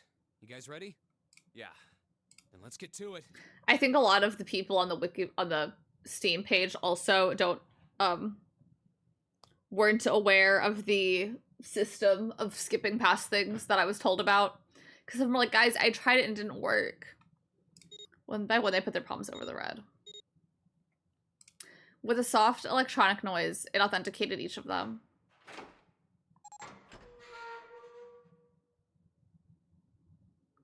The door opened, and all at once the form... Oh, and she got the axe from the room with the zero bracelet guy. Like, prior, I don't think she had to take the axe because she didn't have to plan to kill, and she just took the bracelet off the floor. Because there was an axe by that guy also. But in this one, you know, it's like, oh, murder weapon has presented itself to me. Which, you know, given that there's a gun in one of these rooms, like, a little dangerous. All at once, the four of them went through it. Hey, I found it. It's right there. Fortunately, the dead was located easily enough. This one had been placed quite close to the door they'd entered through. But in the route we're doing now, because, like, we've skipped ahead, this is kind of like the first route we did where we were with Santa and June and then Clover and whoever else we were with. But now we're not going to the... We're not going to the steering wheel. They got on it quickly and hurriedly placed a promise for authentication one by one. Guys always have axe body spray.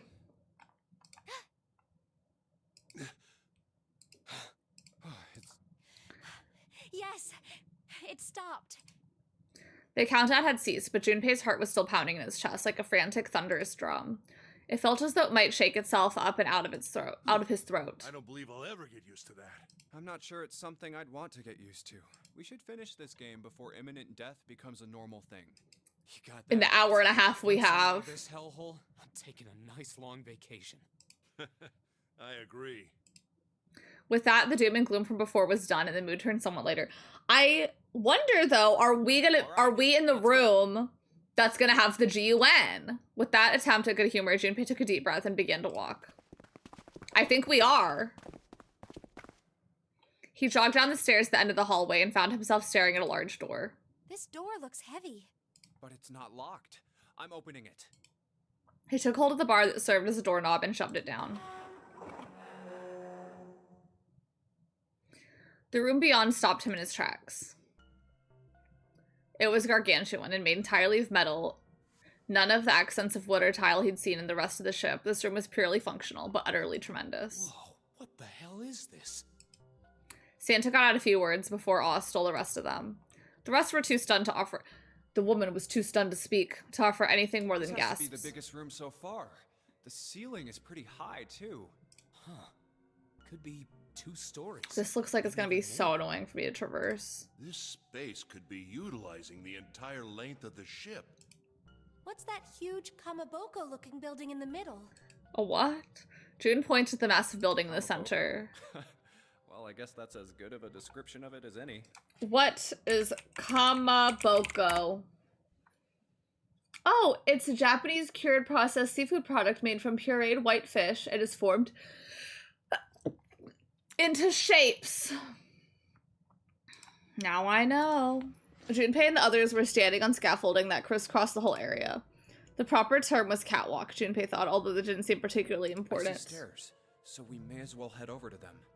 Yeah, but this section's barely wide enough to fit one person. Sorry, I'm writing.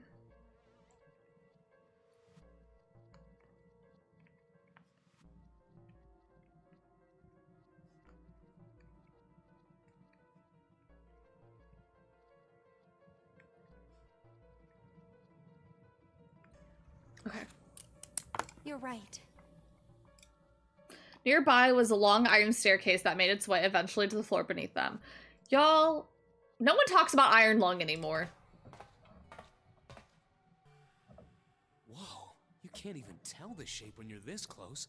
Let's check out the other side, too. They moved around toward the opposite side of the massive building, following the catwalk. They hadn't said much as they walked, but as they approached the building, Ace suddenly spoke up. This looks to be the Should we? steam I don't engine. know. I didn't watch it or play it. The steam engine room? Yes, that thing that looks like a cross-section of a mushroom is the boiler. Oh, yeah. Fuel is put into those and burned, which heats the water, producing steam. The same thing that drives a steam engine. This one is simply... Steam drives the steam engine? I heard it'll be streamed on YouTube soon, but that's good. That'll be easy for you to watch it then. Doesn't appear to be running right now. The entire room was as silent as the grave. Let's split up. Then, all of a sudden, Junpei heard a noise behind him. He turned just in time to see June collapse to her knees. Hey, Diva down! Diva down! He dashed toward her and wrapped his arm around her shoulders to steady her. We're seeing so many CGs today. Hey, June. It was then that he noticed. Oh, you're really warm. Is your fever coming back? My yaoi hands. Yes. Yes. And her Yuri hands. Probably is. I think only Emily watched it. I think so too. This is like top 3 rooms I want to explore / curious. Oh my god. I'm fine. Please, don't worry about me. I just need to rest. Diva. And I'll be fine. You are not doing good. She had to pull focus for a second. I know. I didn't even watch it, y'all. I can't lie. What? I will. What? You didn't. Were you supposed to and plans fell through? Her voice was weak and forced. It said a great deal more than her words did. Okay, here, sit down, careful. I think maybe, yeah, damn. I'm really sitting here being like, wow, I know you're the only person who watched it. I think you liked it. No. Girl, get up! Get off the floor! Junpei carried her to the nearest wall and propped her up against it. She let her head fall back against the wall as if she no longer had the strength to support it and drew a ragged breath. Thank you. Her eyes were empty as if she were having trouble focusing them, and even speaking seemed difficult for her. Junpei felt his hand ball itself into a fist and clenched tight, his knuckles whitening. This is the 3rd white knuckle we've gotten today. He had to find a way out, and quickly. Her teacup when I was looking, yeah, she's a bit warm. He turned and looked at Ace and Santa in turn. There's a hairdryer blowing on her forehead. Yes. Right. They might not have shared the depth of his emotion, but they certainly shared his concern. Right. Let's get started. Hang in there, June. Always one falling in these games. I know, and it's always her. She managed a small nod before leaning to rest her head on the wall.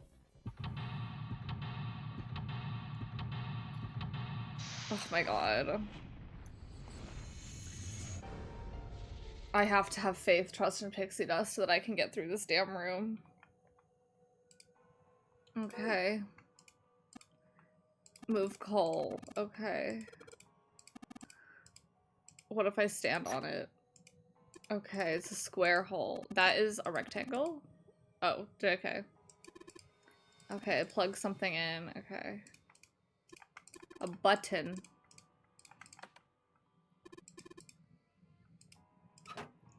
Nothing. Pillar. Tunnel. Gear. Golden gear. Looks like a door. This one's not nearly as gold. Because it's bronze. And silver! Okay, well, did I have them talk to me about,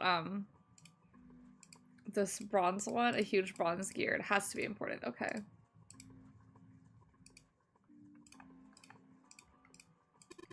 There's a pair of wooden boxes. There's nothing in them. Look, Ace, it's some kind of snowman secret meeting. There's bags full of sand. You use them as counterweight when you're lifting something with the police system.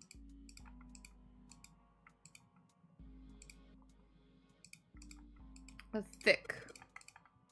Yes, it looks like the exit. Oh my god. What is this? This must be the way to unlock it. Okay.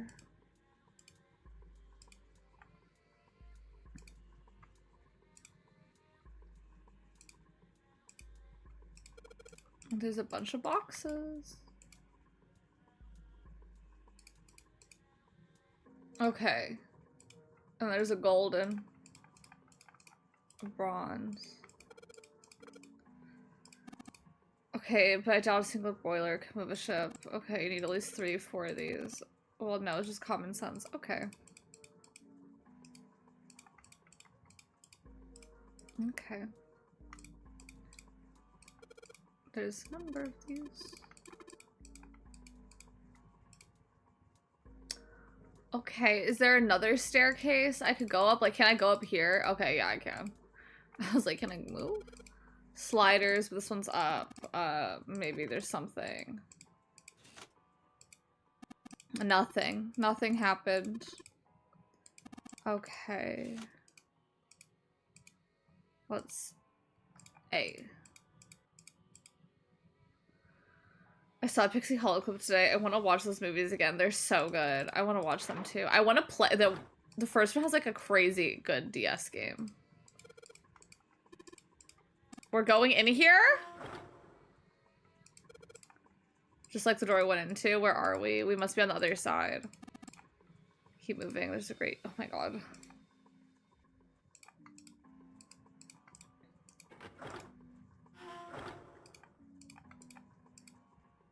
Okay.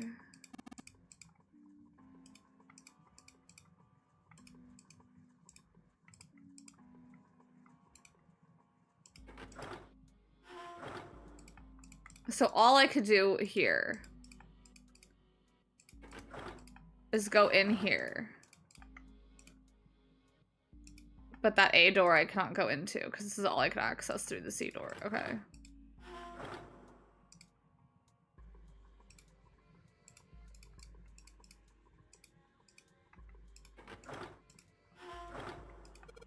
The stairs, you're on the other side of the boxes. Excellent memory. Use it to draw a map inside your head. That way we won't get lost. Okay.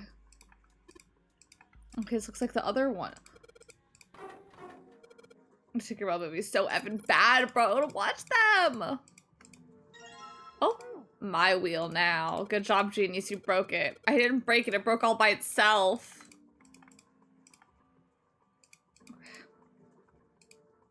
Maybe we should all watch them. Who's to say? Just thinking about it.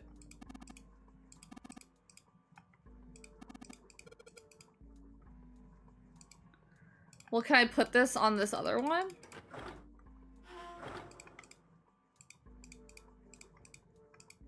Oh yeah, I've got the wheel. Y'all, I still need to dress up as Roderick. It's been almost a year. I need to do that. And we still technically have a movie night to do. Mayhaps Pixie Hollow. What happened? It only turns to the left. That means we can't reel up the rope. But we can let it down and then go down there. Okay, sure thing, no sweat. Can I have the wheel back though? I believe the box has reached the floor. Yeah. He stuck his head out over the side of the catwalk and looked down. The box that had only recently hung just below the catwalk now sat on the floor. It had come to rest near the end of the tunnel that covered the conveyor belt. Junpei could see her, still leaning against the wall as if she barely had the strength to sit up. Even from so far away, it was not difficult to see that she had not improved. He almost thought he could see heat rising from her body. She doesn't seem to be improving.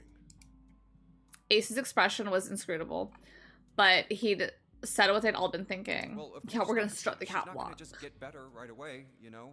It'll take time. He tried desperately to convince himself that what he'd said was true. What could be causing this, I wonder?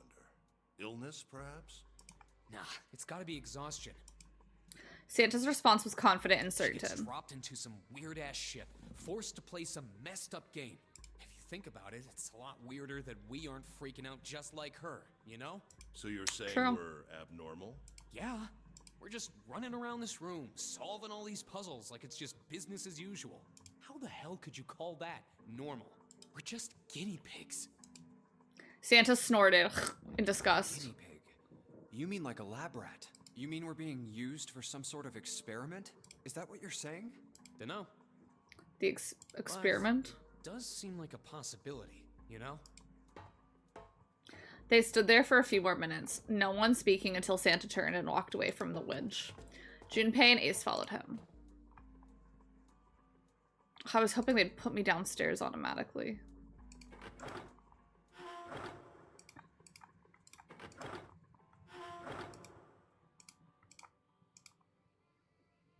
So isn't it like down here? Control panel for something. Probably this. In you go. Dude, you did it. Everything looks all right. Okay, but what do we do now? Why don't you press the button next to it? The orange one? Yes. All right, I'll do that. Pushing. Sweet, all sorts of lights are lighting up. Oh, I think I just heard something. What's that? What happened? Junpei, look, the conveyor belt's moving. The conveyor belt? Well, I guess it's done moving now. There's still a bunch of coal in the belt, though. Looks like a bunch of it got dumped off at the end of the belt into the wooden box where we found the control panel. Coal. Coal, huh? Okay, box filled with coal. Great. What do I do with that? Like, do I put it in here?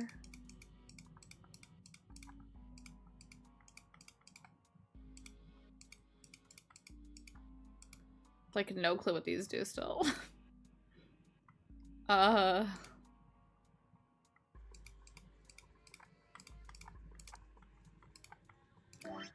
Search.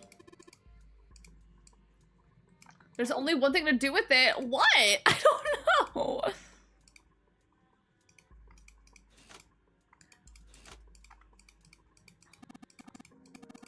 Don't move at all. Nothing. It won't budge. Okay. There's only one place for the coal to go. I don't know. I'm always the last to know, huh?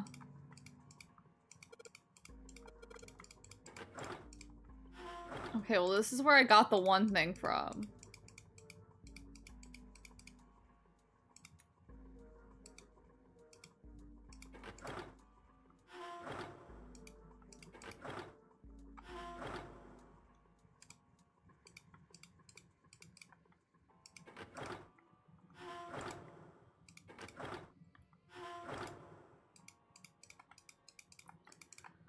I don't need to turn that anymore. Okay, C door. A door. A door. B door.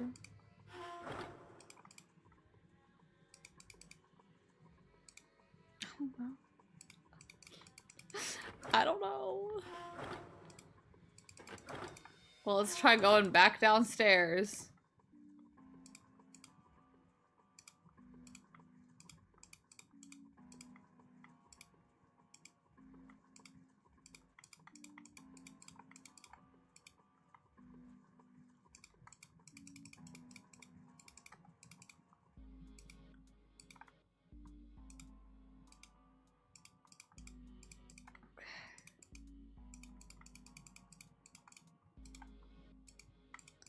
I also have a feeling this— oh wait, do I put them in here? Wait, I think this is the side that's relevant.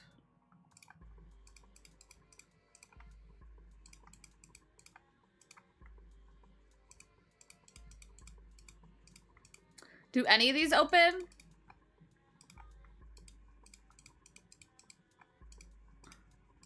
Okay, there's nothing on that side. Y'all, I'm really... yeah, you're right, okay.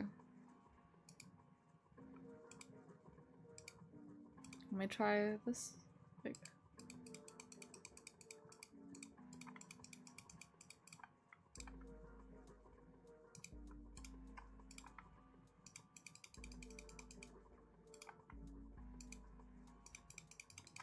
these are all welded shut. I feel a bit stupid head. Like, I have no clue where this is supposed to go.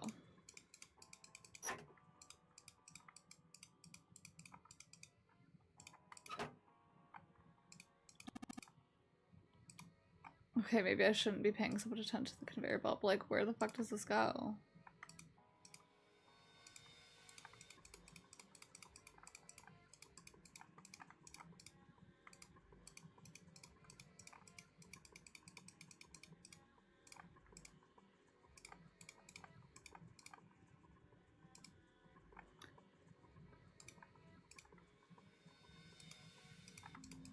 There's nothing on that side.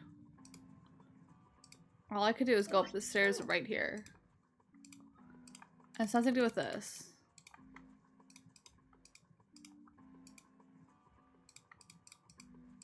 Oh my god, there's a door. Oh, that's the door we came in from.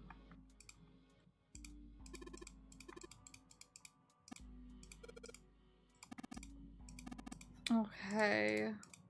No crossing that from. Okay, so let me go to the C door. Well, no, I can't get to the C door. So I just went through A door. No, I have to go through A door. Okay, a bunch of boxes in the way.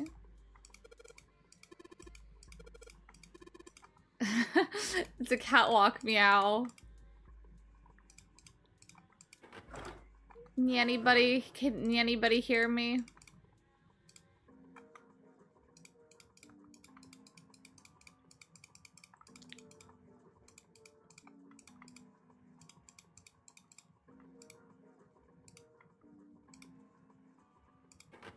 Meow.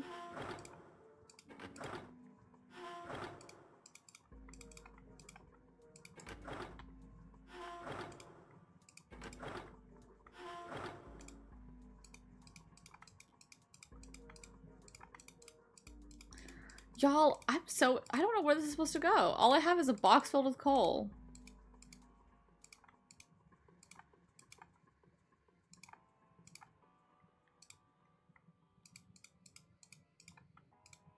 The crazy thing is, I swear I've had a dream about this location.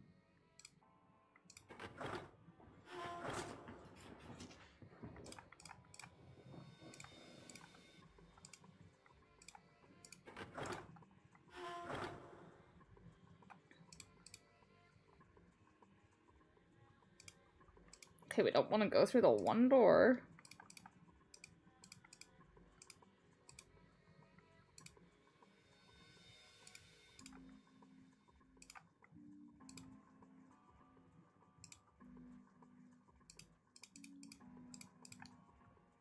It's a good liminal space. It's very liminal spacey. Like, I can't even go over to look at those.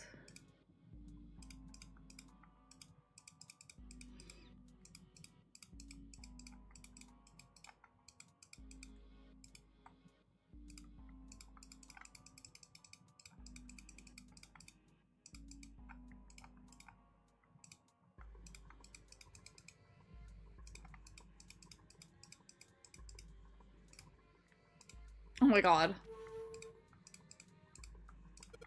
Oh my god. Oh my god. Oh my god. We found it. We found it. I swear I clicked on one of these. Okay. Junpei, explain to me again. You're playing with stroke of fire with the furnace coal. It'll heat the water. Yes. In other words, you want to generate enough pressure with the steam to power the turbine and drive the steam engine, right? Yeah, I guess. Well, in that case, it's enough coal. The furnace door was creating a whole hell of a lot more coal than this. If us three work together, I want to help too. Man, I totally didn't see her walk up. Are you feeling up to that? Yes. Yeah, right. You look like you're one stiff breeze away from falling over, Jude. I think you better rest some more. But no arguing. You need your rest. Okay, I understand. Alright, time for some manly work. Let's get the coal in the furnaces.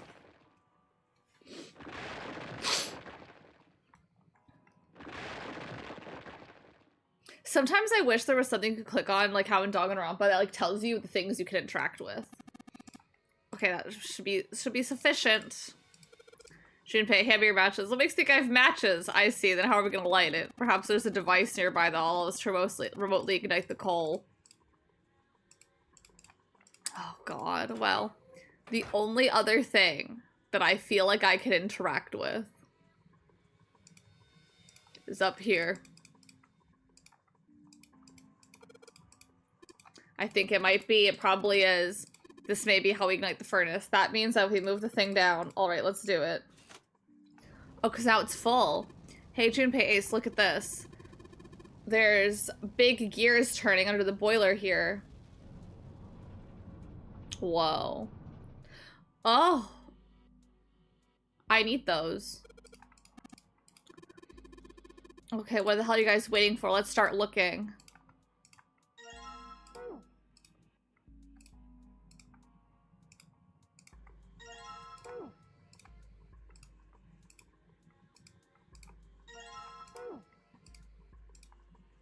What about on the other side, though?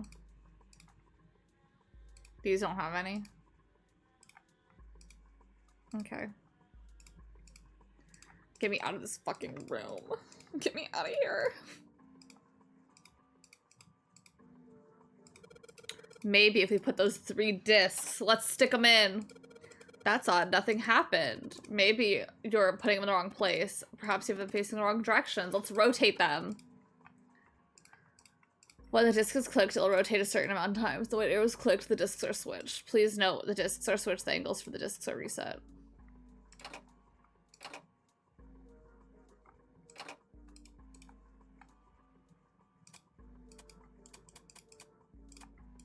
Oh, I see.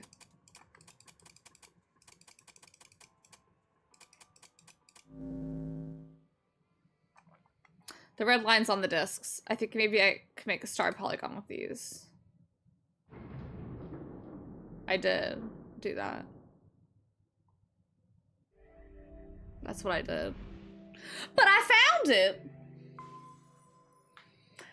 How did I feel about that room? Didn't enjoy it. The door's open. I did not give, like, it's just, I didn't write down anything related to the actual puzzle in here. I just couldn't find out one thing. Given the circumstances, Junpei's happiness was certainly understandable. Ace seemed to share his excitement. All right, Junpei. Why don't you go get June now? Santa and I will keep an eye on the store. Santa snorted. Why do we need to do that?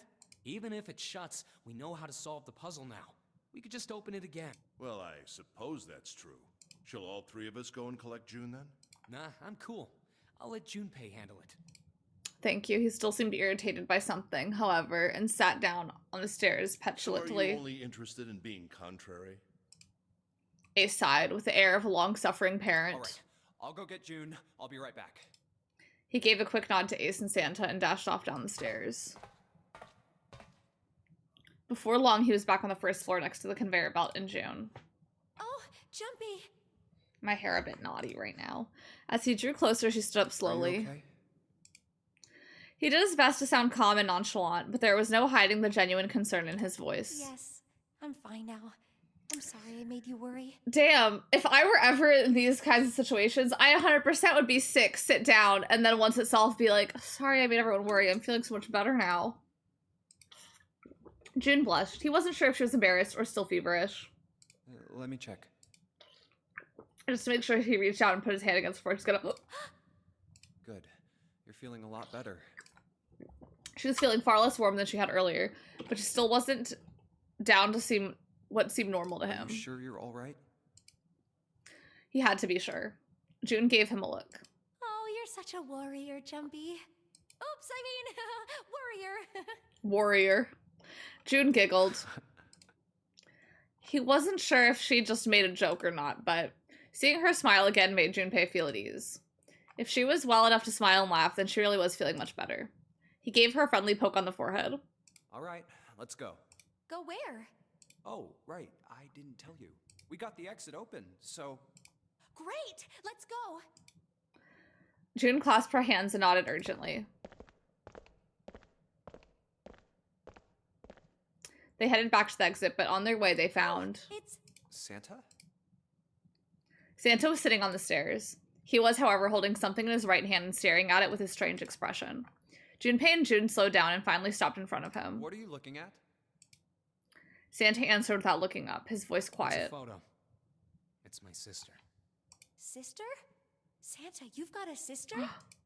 Santa simply nodded. Yeah. Kid was cute as a button. June cocked her head confused. She was only about an inch tall then? Santa glared at her. Oh, sorry.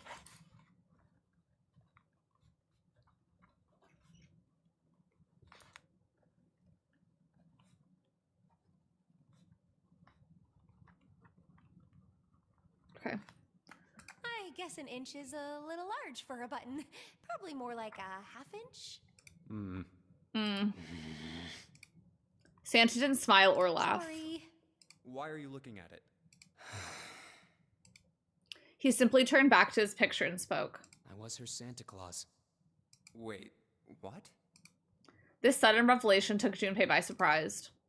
He had no idea what Santa meant. He glanced at June, who shook her head. She didn't know either. Have you ever heard the story of the two Santa Clauses?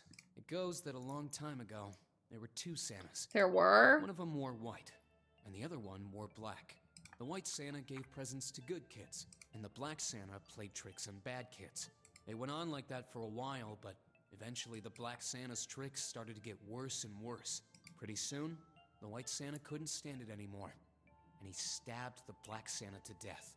When he stabbed the other Santa, the white Santa got blood all over his clothes. And that's why, these days, his clothes are red. You could say that red is all that's left of the black Santa. Junpei was silent. He could think of nothing to say. June was staring at Santa, sadness plain on her face. He continued. I wonder which Santa I am. The white Santa or the black Santa? Well, let's not... Maybe if we don't grab the gun. Oh. Oh. All right, let's go. Oh. Santa stood up suddenly, his downcast demeanor gone. He shoved the picture back in his pocket and headed back up the stairs, taking them two at a time. Oh. Huh. Junpei and June looked at one another. There was nothing they could think of to say. What are you two doing? Let's get moving, come on. Santa's voice echoed across the room from above them. Let's go. Yeah. They nodded and followed him quickly up the stairs. Ace was waiting for them at the top. He was leaning against the handrail. He looked very tired. Oh, you're finally back. We're finally back. The door had shut, but it wasn't cause for concern. Sorry we took so long. Junpei quickly solved the disc puzzle a second time, and the door opened once again. Who keeps moving them after I open it? Do they rotate on their own? Let's go. In single file, they walked through. After walking for nearly 15 feet, they found themselves in front of a metal door. It opened easily enough, and they passed through it as well. A new room stretched out before them. Oh, God. Oh, my God. Oh, not another room. Is this a warehouse? Another room in my escape game? No, I believe this is the cargo room. This must be where they store all of this vessel's freight. There are wooden crates everywhere. I wonder how old they are. Junpei, Ace, and June had stopped unconsciously, pausing to take in their new surroundings. Santa's voice broke through their momentary trance. Well, we probably ought to start with finding the exit, right? Let's get going. Good plan.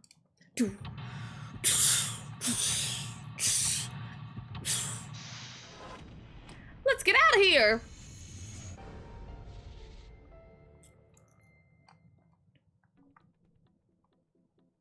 Oh, God, okay. What's that? A bunch of bags. I wonder what's in them. Card with Ace's headshot? Or not Ace. With whoever. It's a card. 7. It's a headshot on it. A headshot. Yeah, I'm not really sure what purpose this could possibly serve. This adds up to 9. Oh, they do. Cards. Cards with the headshot. This is just so crazy. They're wearing the exact same clothes. We searched all the boxes. There's nothing in them. That's me. And there's June.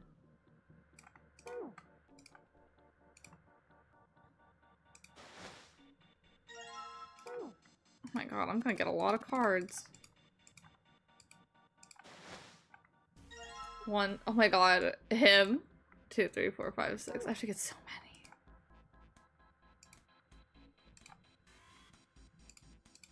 Wait, this is the cement room. Okay, so we were in there already. Diva. King. Seriously, go up 3 stories waiting for whatever I'm going. It's the only door here except for the one we just came in through. Then this is the exit. No shit, Sherlock. Of course it's locked. Just a keyhole. Okay, we gotta find the key. Monitor. Got a green switch. Doesn't seem to do anything.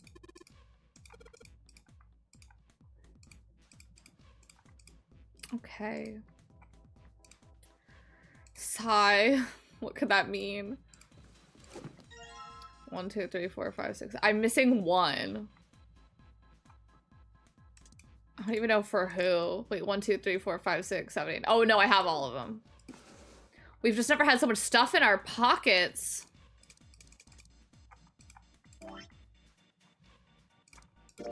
Snake. Is that Snake's card? Yeah, you want to see it? No, that's fine. It's Ace's card. You look like some kind of European lord. Oh, my headshot. You want to see it? It's actually a pretty good picture. No, I don't need to see it. We really had to get back to our search. Not cool, man. You took this picture without my permission. Looks pretty cool, though. You look really handsome in this picture. Knock it off, lovebirds. So what? We're not a couple. Not at all. Not in any way. This guy. This card has the 9th man. He's the first victim of the nonary game. Actually, come to think of it, he was acting pretty weird. I wonder what his deal was. Lotus. Man, her hair is ridiculous. It's like clay or something. Says the pot to the kettle. Clover's card. You know, looking at this photo, she's kind of cute, isn't she? Huh? What's up? Oh, nothing. Nothing at all. Why does her smile make me feel cold? The guy on this card is one good-looking son of a bitch. Way more class than that other chump. Hey, what's that supposed to mean? Huh? What? It's your problem. Didn't say I meant you, did I? Shit. 7. Supposed to be a trading card. It's not a very good one. Must be. Oh no, don't look at it. That's not cute at all, and I'm not photogenic, and I don't look sexy either. Next to Clover, my skin looks gross, and I'm not sexy like Lotus. I know guys go for women who look like Lotus, but I'm trying to. I'm doing the best I can, so please don't call me a board or a trash can or a cutting board. Wait a minute, I haven't said anything like that, have I? Now we finally have all 9 picture cards. We just need to insert these cards into the slots at the front of each box. Junpei stared at the cards in his hands. Ace peered over his shoulder at them. You know which card goes in which box, yes?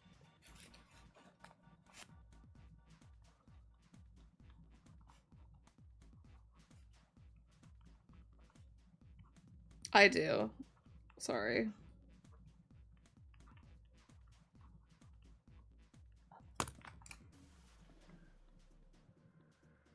So she's looking at girls.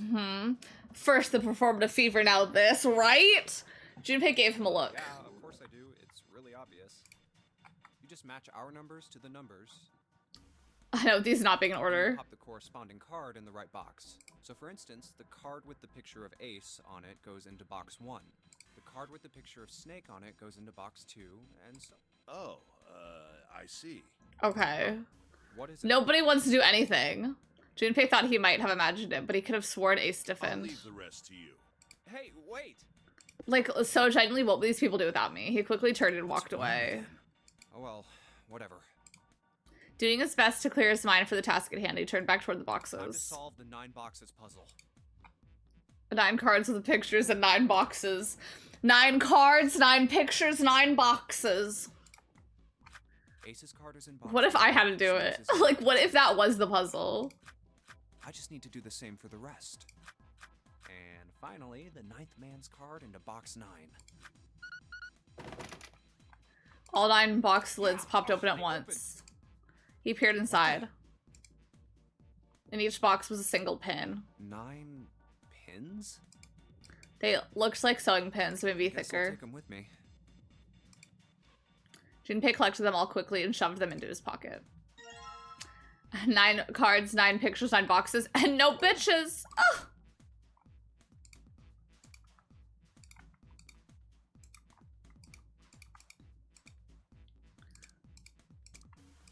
Okay, there are 6 holes, and it looks like the pins I found would be perfect to fit in them. I found them. Why don't you try it? Alright, let's see what happens. I think 2, 4, and 6, and 3, 5, 7. Some of them lit up. Yeah, 3, 6. I wonder if there's some kind of rule that determines which lights go on. Put on the bottom. So you think it's the digital root. The digital root. 2 plus 4 plus 6, 12. 3. Lights on the bottom. 15. Therefore, okay. Okay. Who wants to try it is certainly welcome to. So he put the 1 and 2 and 3 on the top and 6, 7, 8 on the bottom. Oh, they turned off. The digital root is 21 is 3, and therefore, like, okay. I get it now. Okay. Do you want to give it a try? Okay. Oh god. Okay, let's try. I get it. but the god is gonna be so annoying for me. Okay, so 1, 2, 3. Let's do 4, wait, 6, 7, 8, 9, 10, 11, 12, 13, 14, 15. Okay, that'll be 6, yeah.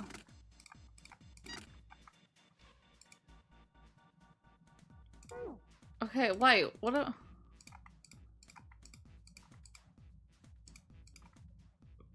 Okay. Okay, that's what I did!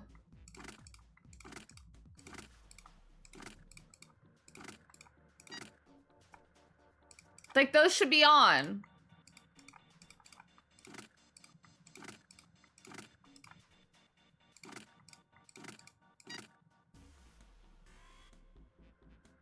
Oh.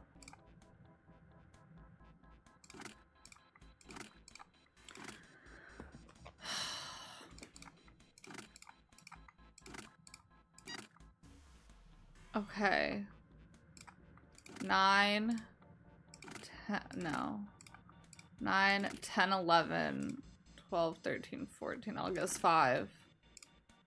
And then 8, 9, 10. This will be 15.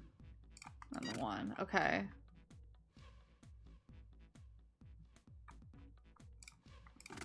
I need to turn one of them off, though.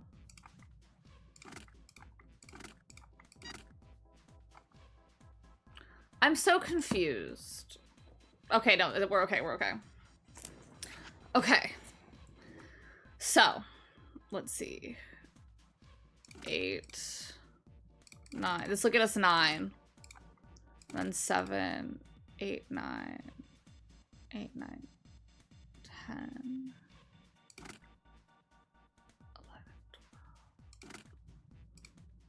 7, 8, 9, 10, 11, 12. 13, 14, 15, 16, 17. I think those both do 9. Ugh. 2, 3, 4, 5, 6, 7, 8, 9, 10, 11, 12. That. Okay, okay, okay, okay. We just have to do 1 and 4. So 9, 10, 12, 13. And now we just need 1. 7, 8, 9. 4, 5, 6, 7. Wait, this would be 9. That'll be 11 though. 11. 9, 10, 11, 12, 13. Okay, so we have 14.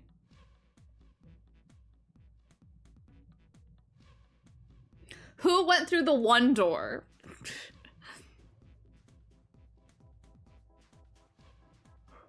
Six? Let's try 6. 6, 7, 8. 9, 10, 11, 12, 13, 14, 15, 16, no. 4, 5, 6, 7, 8, 9, 10. Well, no, let's be 2.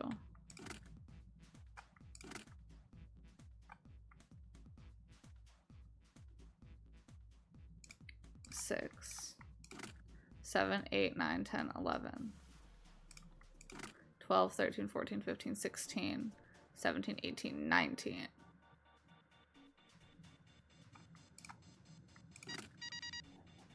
There we go. I did it. All the lights are on and they F. Hey, does that mean, yeah, we gotta do it again? Man, I thought I was doing so well. Are you kidding me?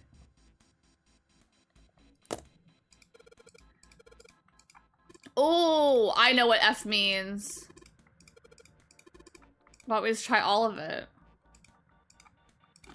Because this is the file.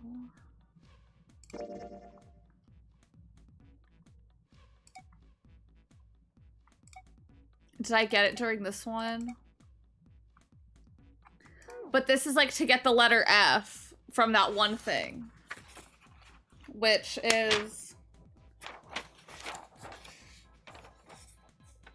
F is equal to 15. Yeah. Well, I just have to put 9 pins in here. Wait. Hold on. Do you think I have to math them? Or no?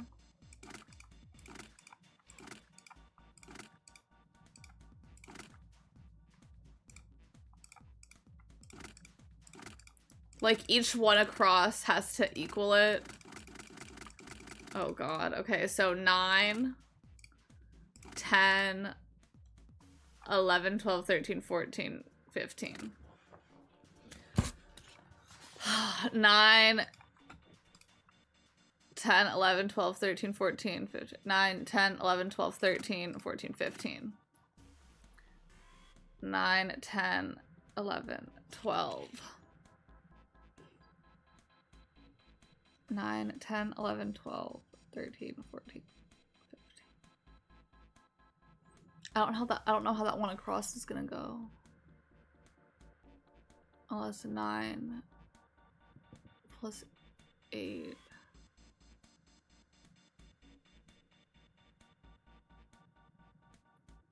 Because they're all attached.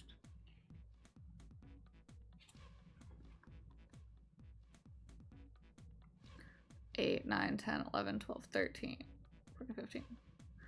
5, wait, 7, 8, 9, 10, 11, 12, 13, 14, 15. Like 7 could go here. 3. 8, 9, 10, 11, 12, 13. Like these are wrong. Does it being in the middle matter? Like this is connected to 3. This is connected to 4 though.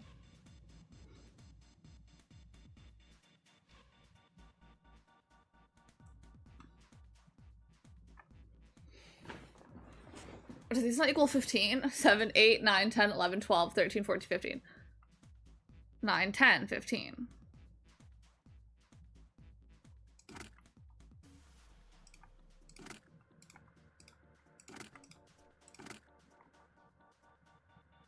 Okay. Wait. Because now I could put that there. So that way this is all equal to that. Like this only has these 2 connections now. 7, 8, 9, 10, 11, 12, 13, 14, 15. No. 4, 5, wait, 9, 10, 11, 12, 13, 14, 15. Okay.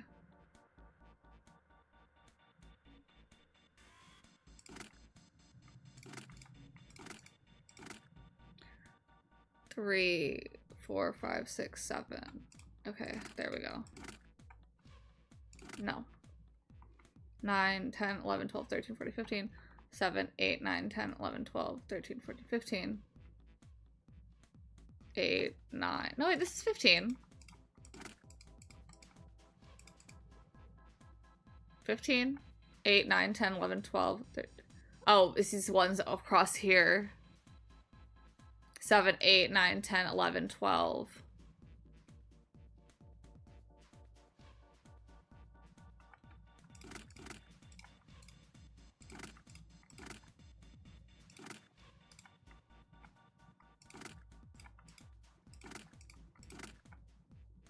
Seven, 8, 9, 10, 11, 12.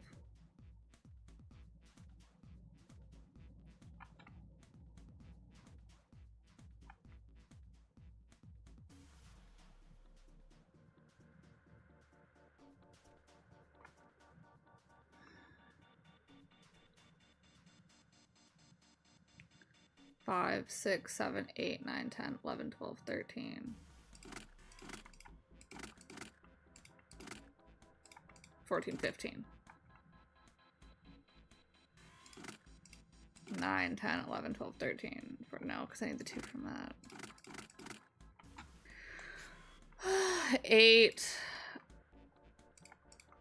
9, 10, 11, 12, 13, 14, 15. 9, 10. That's already 15 though.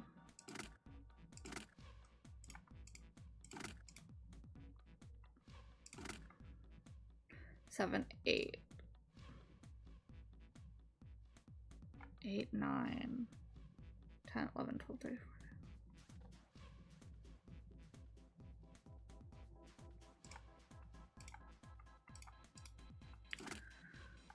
9, 10, no, that's already 15.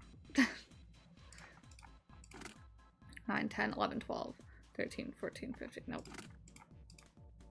9, 10, 15. 7, 8, 9, 10, 11, 12, 13, 14.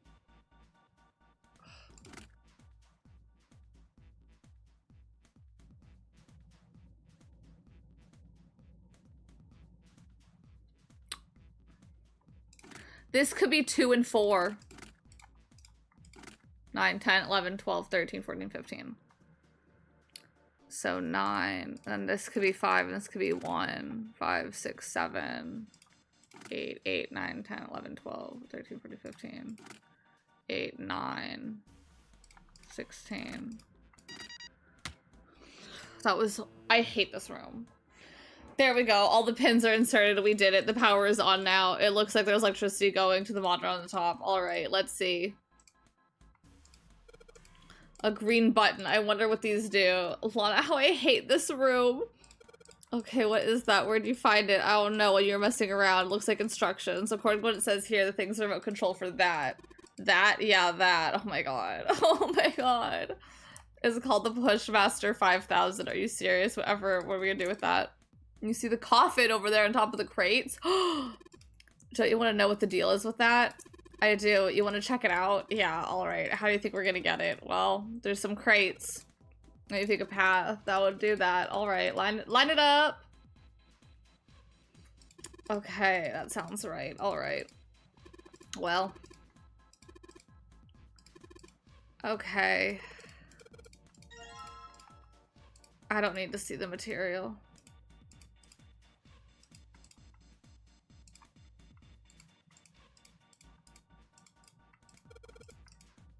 Sure thing.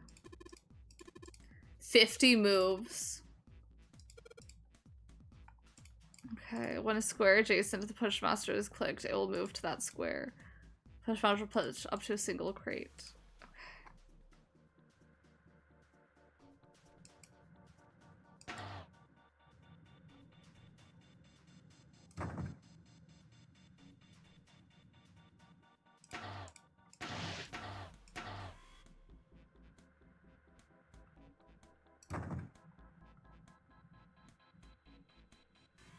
I need to get all the crates over here.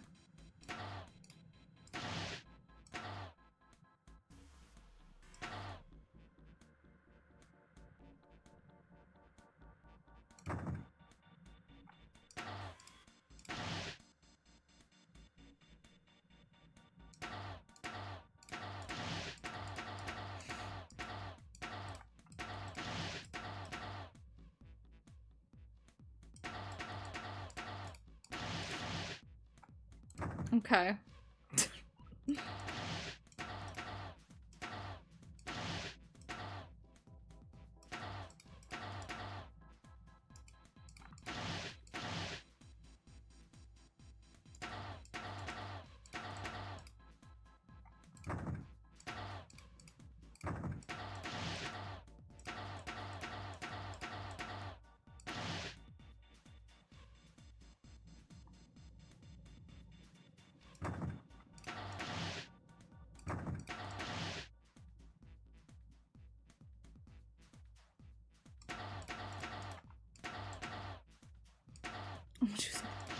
We don't know.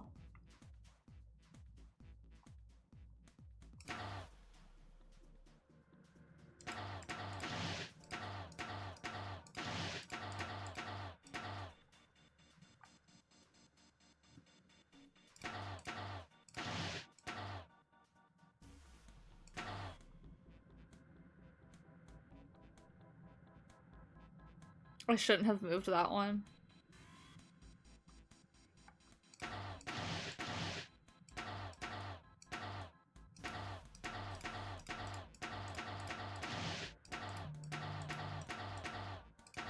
Fuck, I shouldn't have moved it. Let me retry that.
Damn.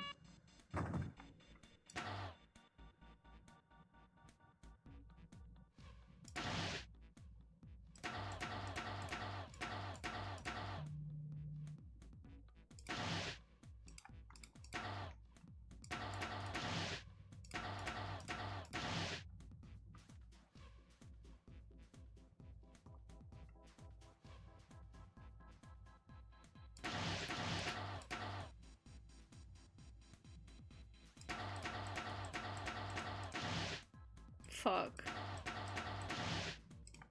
That's what I did last time I wasted 10 blade moves.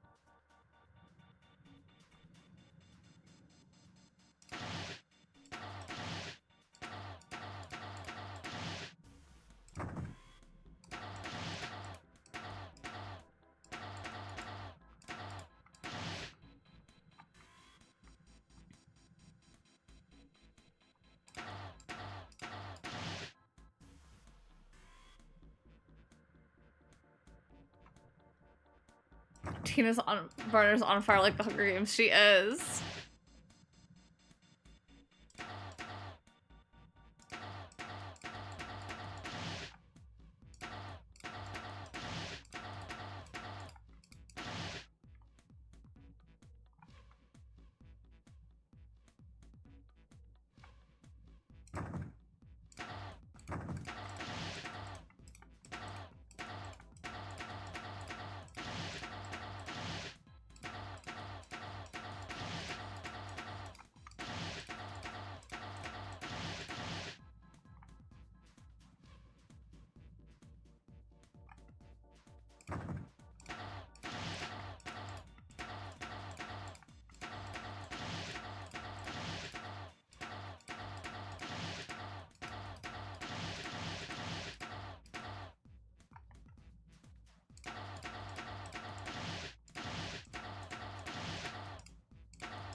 Yo, they've changed the amount of moves I get.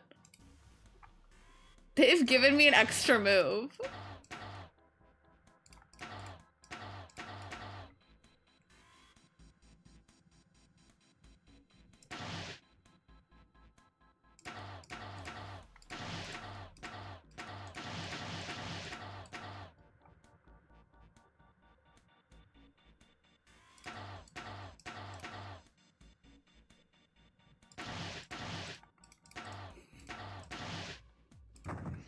Bro. Will they give me another extra move, do y'all think? Maybe I'm coming at this the wrong way.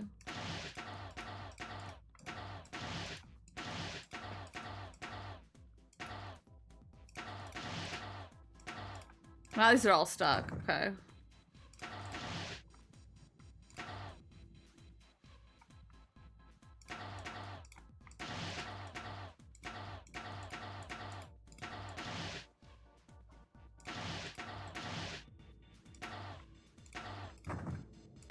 Like, I definitely have the right idea here.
Just be quiet and watch. It's already moving. Oh, I swear, did it start at 50 and they gave me one? I really feel like they did.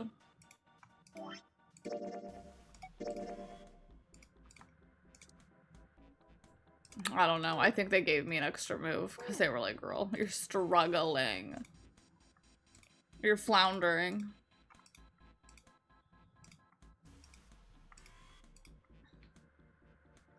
Mommy!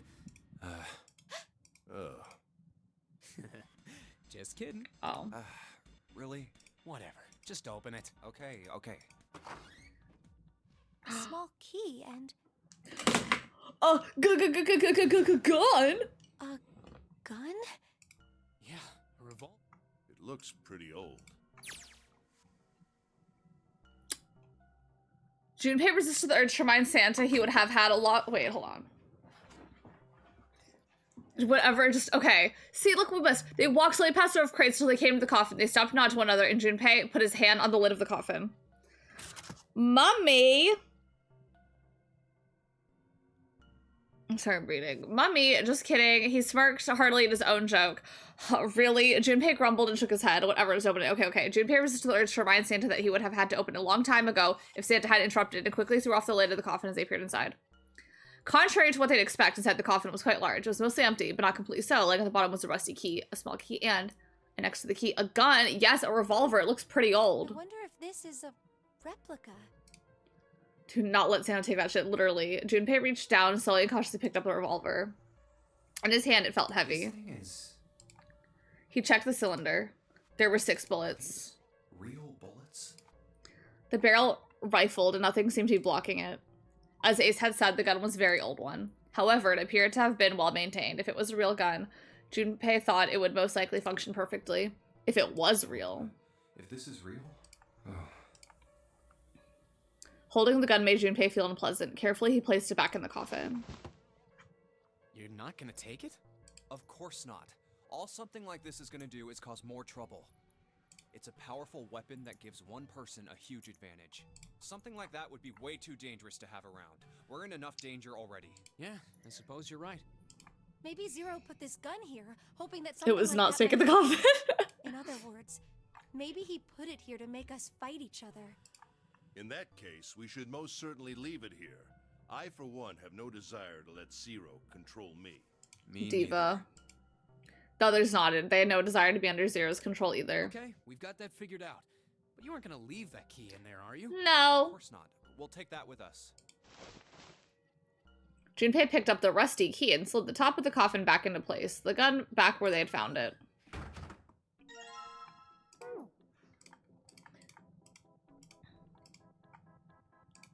Let's skedaddle. Let's put the key here, and yes! Yay, it looks like it opened. I see. This key should open this door. Hey, what are we waiting for? Let's go. Yes, it's opening. Y'all, that fucking puzzle.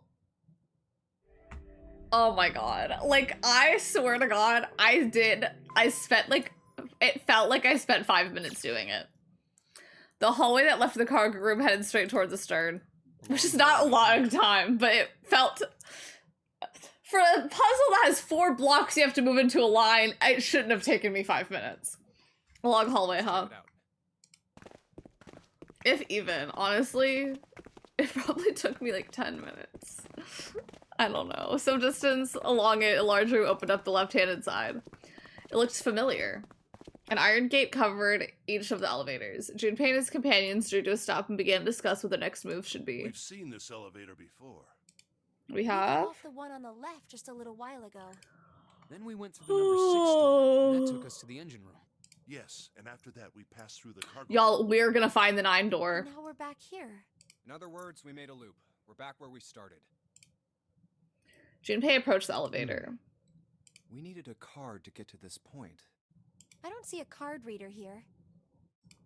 Perhaps we aren't able to activate it from this location. Why don't you just try pushing the button? Yeah.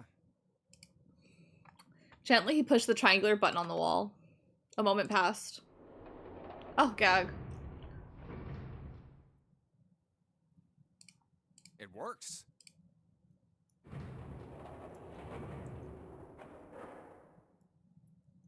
The elevator door opened and then eventually shut I again. think so. Pushing the button had apparently restored power to the elevator. Good. Now we can go back if we need to. What do we do? Should we return to C deck? Let's look around. Even if we do end up going back, I think we should see what's down there. Yeah. I agree. Let's go. Their decision made, Junpei and his companions left the elevators behind and continued down the hallway. Sometime later, Looks like it ends here. Santa, who had been walking several paces in front of the rest, suddenly stopped. Only one door. They searched around it just in There case. isn't anything else. It's the only way to go. It was the door or All nothing. right. Let's open it. Junpei took a deep breath, readied himself, then grabbed the doorknob and pulled the door open. Y'all, that's it. Y'all. He paused for a moment and stepped through into the room. And there he saw the number that had hung over their heads since they'd woken up. 9. The 9 door. Like the numbers on every other door, this one too was rough shaped, made of red paint. Its door was set into the back wall of the room. Junpei leapt toward it with a sudden burst of hopeful energy. It was a large double door, heavy and full of solemn importance. He grabbed... Dog, we'd all see it. He grabbed the door handle and shook. Of course it wouldn't be that easy. The red sat on the wall next to the door, displayed on it. Huh. We finally found it. Junpei felt himself overwhelmed by a torrent of emotion. At last, they'd found the exit, but cold gripped his heart, and he knew it all too well why. As he stood frozen, unsure of what to think or feel, Jumpy! Huh? Look! Behind you! he spun around and couldn't believe what he saw. A 9 door. There's another one. Why? Junpei's voice is barely audible even to himself. He stumbled toward the second door, as if somehow compelled. It was a small single door. It sat in the starboard corner of the room, on the same wall as the door they'd entered from, but in the opposite corner. It's 9, no matter how you look at it. The red is there too. Well, if you look at it upside down, it's so a 6. This is a real one? Gag-a-rama. Junpei shook the door handle pointlessly and muttered to himself. Why the hell are there 2 doors? It was Santa who answered. There were always 2 doors. I mean, if you think about it. Zero never actually said there was only one door with a 9 on it. It is hidden, but an exit can be found. Seek a way out. Seek a door Plus, that carries it could have been a group of 4 and 5 that went through. Of course, we just assumed that there was only one. After all, why would there be Drama, more than- Rama. Oh, man. We fell for it. There are 2 doors. That means that all 9 people who had met at the central staircase could escape. No one would be left behind. Mm-hmm. Now it makes sense why the bracelets are numbers. 1 through 9. Thank God they just said 1 through 9. Into teams of 4 and 5 people. The digital root of both teams ends up being 9. I just said that. 2, 7, 8, and 3, 4, 5, 6, 9, for example. The digital root for both teams would be 9. For example, let me do some quick math. Or 2, 3, 4, 9, and 1, 5, 6, 7, 8. The digital root is still 9. There are a bunch of combinations that work, and they all end up the same. This is just like the Saw movie where they all could have survived. But because everyone played selfishly, only 2 people made it to the end. If one team has the digital root of 9, so would the other one. What does that mean? The answer's simple. Isn't that kind of a gag? From the very beginning, the nonary game was designed to save all 9 people. That's how it was meant to be. Zero didn't lie.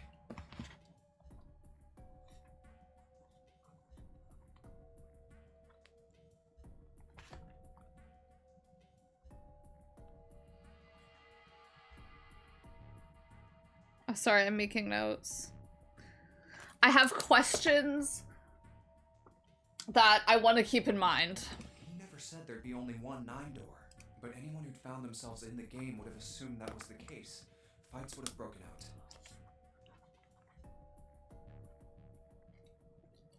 out. One team would likely betray or deceive the other. Someone might be hurt. Someone might get killed.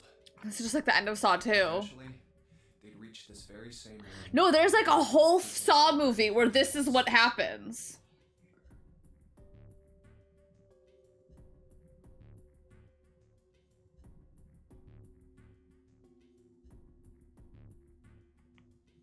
It's not Saw 6.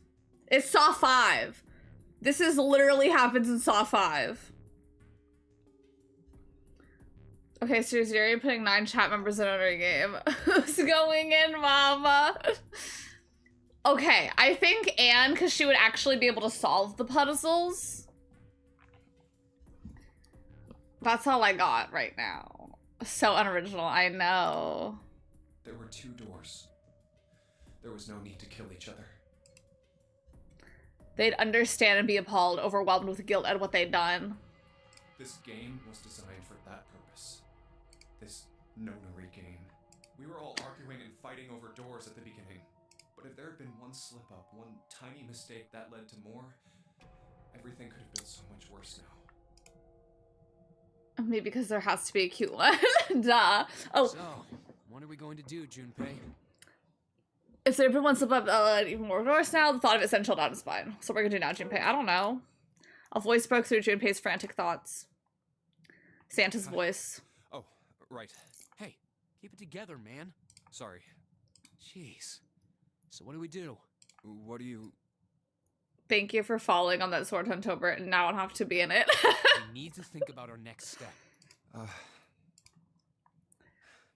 Our numbers are 1, 3, 5, and 6. That's a digital root of 6. The 4 of us can't open the number 9 door. The 4? Wait, don't tell me. Yep. There's one combination that'll let 3 of us open the 9 door. That's why I'm asking, what now? Which 3? What well, now? which 3? 6, 7, 8, 9, 10, 11. Well, okay, 5, 6, 7, 8. 9. Okay, I see. So with June, we can't get in. So that's why we need everyone else. Got it. I was like, what 3?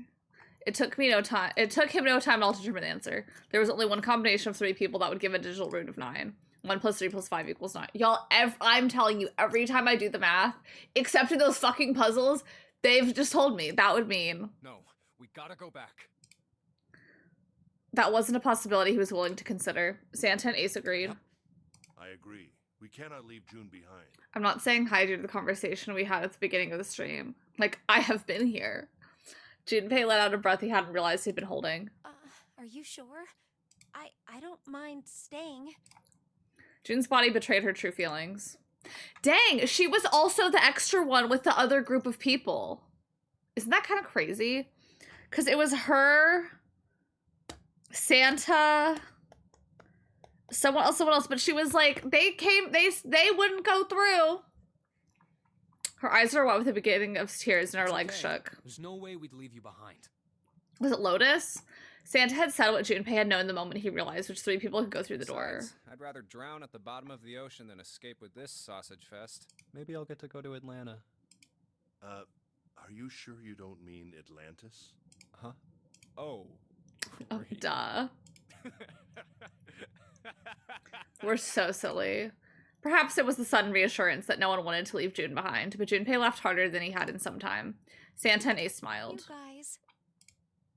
June blinked tears from her eyes and bit her lip. She didn't seem to know what else to say. Very well. Best we head back to C deck then. We should be able to take the elevator we passed earlier. Perhaps Clover, 7, and Lotus will have returned from door 1. Was it 7? Santa, June, and someone else? Even as Ace spoke, they knew finding the others wouldn't improve the situation. Even with all 7 of us. Ace knew it. They all knew it. Standing around here isn't going to accomplish anything, don't you agree? Let's find the other 3 first, and then search for another solution. I guess you're right. We need Clover from the other route to be like, guys, there's a door we haven't opened. Let's go. Ace looked at all 3 of them, then turned and headed through the door. Okay. Santa and June followed. Junpei started toward the door, then stopped. What is this room? It didn't seem terribly important now, but what exactly was it? Focused on the doors, we didn't even look around. A red carpet ran between 2 columns of wooden benches that ran the length of the room. It looks like it's set up for some kind of ceremony, but what kind? Facing the 9th door, the 9th door was a carpet leading to the bow of the ship, and at the end, was it an altar perhaps? There was a small rectangular alcove at the end of the carpet, and inside the alcove was a raised platform. Resting on top of the platform was a coffin. A coffin? What on earth is a coffin doing in a place like this? But before Junpei had time to answer the question. Hey, Junpei, the hell are you doing? Let's move. Let's get out of here. Santa's voice echoed in from the hall outside. Okay, I'll be right there. Junpei turned on his heel and left the quiet, somber room.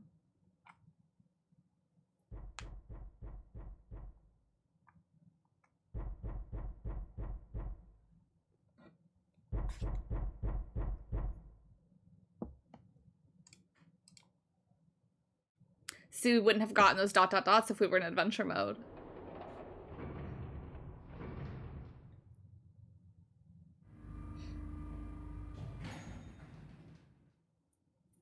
They took the elevator up to C deck. Once there, they headed back toward the main hall and the central staircase. It didn't take them long. 7 and Lotus. They didn't look happy.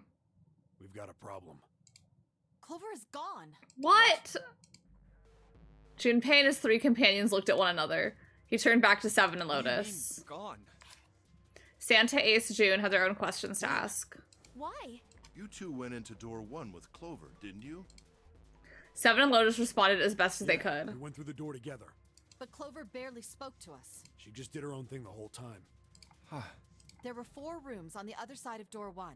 She wouldn't let us into the 4th room. She just said, I'll take care of this one. And shut the door. She must have blocked it with something on the other side. We waited for a while, but Clover didn't come out. We called for her, but she didn't answer. So I kicked down the door and we went into the room. But... It was empty. Clover wasn't there. There was a door on the other wall. And it was open. We figure she opened the door and left by herself. We ran after her, of course, but... Well, obviously we didn't find her. You figured that much out. Damn. Clover's gone. Junpei thought for a When moment. did this happen? We got here just before you. You certainly have excellent timing. So you haven't searched anywhere other than near the staircase? Oh my god. We haven't. Finally, Ace spoke. His voice had the edge of resolve and concern. Very well then. We'd best separate and look for Clover. We haven't much time left. Let's be. Yeah. There was quick nods all around, and the 6 remaining players spread out. Junpei and June ran into the central hospital room and looked around. She's not here. No, she isn't. They searched a little longer, but with no luck. They couldn't find Clover. There's no sign of her. Let's go. Finally, they gave up and left the central hospital room. Slowly, they made their way back to the hallway. At last, they reached the staircases and the stairs, and Junpei spoke. I'm thinking we should probably split up. I'll head back to the stairs and take the elevator down to E deck. June, you can take the stairs up to B deck. All right, that sounds good. But, What? could you stop calling me by that code name when we're alone? Oh. Huh? Sure, right. I'll do that. I'm gonna slip up. There was a reason Junpei persisted in calling her June, even when they were alone. Although perhaps not the best reason. He was embarrassed to call her by the nickname he'd used when they were children. Kane? 9 years ago, it came naturally after all. They were 9 years ago, they were children. About they were adults, it felt strange. Regardless of what he might hope for, to call a woman he wasn't dating by such a childish nickname felt odd to him. He could call her Akane.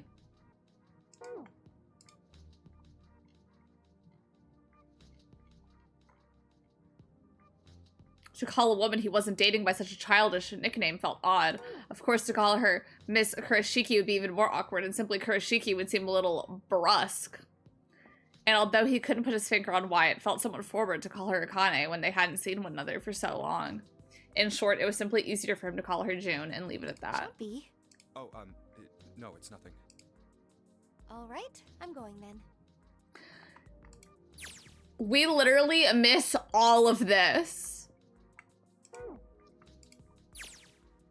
Yeah, be careful, Kane. Oh?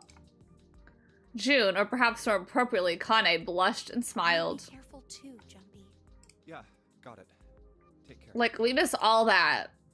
Junpei looked after her for a moment as she ran up the stairs, then turned around and took off for the hallway. Kane, 64?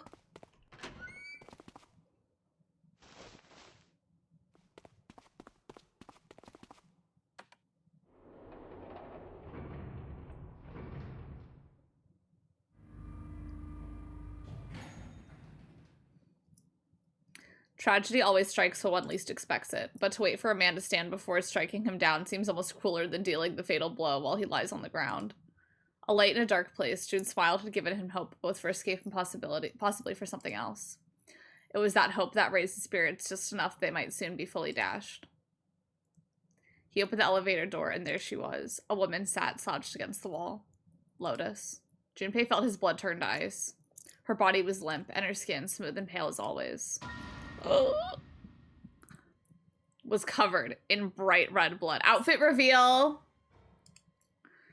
Junpei felt his chest constrict. He couldn't breathe, and his legs began to shake. A slow, cold drop of sweat trickled down his back. He felt his stomach somersault. Junpei's mind went blank, all his thoughts replaced with endless, hissing white. Driven by little more than instinct, he began to walk toward Lotus, slowly. Each slow movement of his stiff limbs brought him closer to her corpse. Finally, he stood next to her. Robotically, he bent down and put his hand against her neck. There was no pulse. Am I crazy to say the pants are giving the same way the top... Am I crazy to say the pants are giving the same way to top is giving? I think it's giving in the same way. Oh, the pants are not giving in the same way the top is giving. No, I love that it's pants. Like, the red kind of garish, but like, the pants kind of give. Oh, to serve in death. I know, she's still... And guess what? The body's still T. There was no pulse. No rise and fall of breathing. Is she good? She's no pulse. I think I need to see it in motion. But, like, They're talking about her heels clacking. They're not talking about a shh of her belly dancing belt every time she takes a step. There's no pulse, no risk, no rise and fall of breathing. She was slightly warm. Something somewhere in Junpei's shaken mind told him that meant she had been killed recently. Yes, Junpei thought, his mind slowly returning. She had been killed. Someone had killed her. There was a deep cut on the left side of her chest. Blood still oozed from it, although clearly her heart had stopped beating some time ago. She had been making noise. She was making some noise. Just like Vegas. Also, I know this is a rough angle on those heels, but they're looking like biscuits to me. Not the best heel angle. The weapon had been a knife then? Perhaps she had been stabbed in the heart once. She would have died immediately. He took little comfort from knowing she must have suffered very little. Only then did Junpei notice. Lotus's bracelet was gone. We know. Was that why the killer had ended Lotus's life? So that they might have the number 8 bracelet? If that were true, then the killer was whoever wanted the number 8 bracelet. Or perhaps more accurately, the person who would gain the most by obtaining bracelet number 8. Who is that? Who would benefit the most from number 8 bracelet? The thought had only just entered Junpei's mind when he heard a noise. A sound like a sharp knife cutting through wet meat.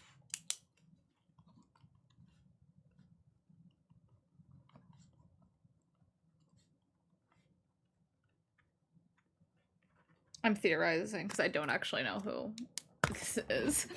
A sound like a sharp knife cutting through wet meat. It struck him as strange the noise came from inside his own body.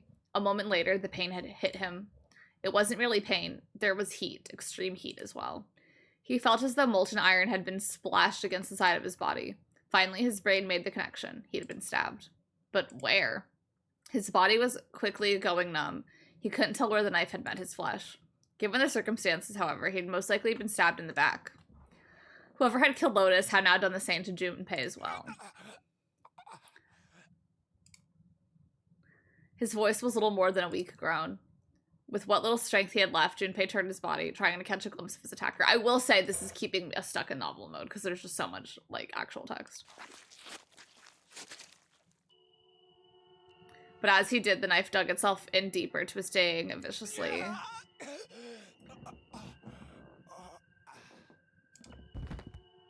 He collapsed to the floor, a puppet with its strings cut. His arms and legs lay where they fell, oddly twisted and awkwardly positioned. Youch! Junpei's body was entirely numb. He could feel the blood leaking out of him, but nothing would move. Nothing, save his eyes. As he lay on the floor, his life ebbing away, Junpei finally saw his attacker. 2 tiny images of the killer reflected in his eyes. With that recognition came nothing. He felt no emotions, not anger, not sadness, not regret. The paralysis that had claimed his body had reached his mind. His killer glanced down at his body. What the fuck is it? I'm gonna Google it. I won't say it, but I'll Google it. Then without a word, climbed into the elevator and was gone. His eyesight began to fade. The world grew blurry and began to dissolve into an empty white fog. The fog crept into the edges of his mind and worked inexorably inward. Soon it swallowed up the last that remained of Junpei's mind, and his consciousness left him. There was nothing more. Into utter emptiness he fell. Into zero. Whatever Junpei had been was gone. Bad end.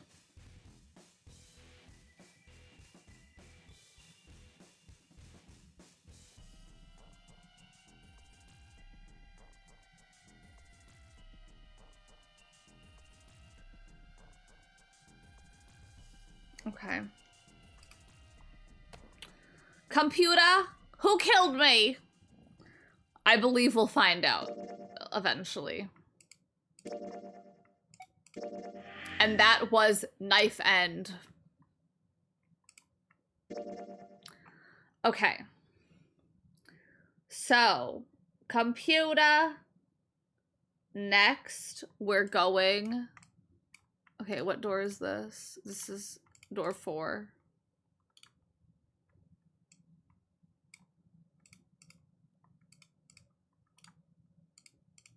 we're gonna go back here. Well, we really don't have a choice now. And we're gonna pick a different door. So with this one, we were in the kitchen area.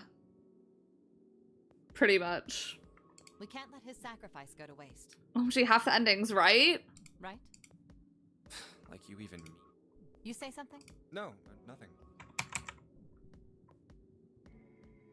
Okay.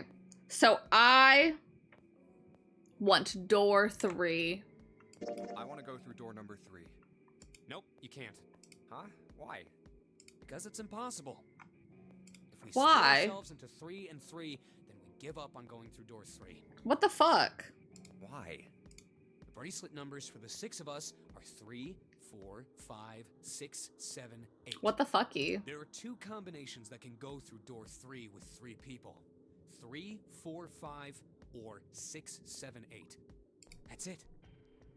Of course, Okay. 2 teams can't go through the same door. I see. That means one team would get left behind. Well, I want to go through that door though. So, sucks to suck. Go through door 7 or 8?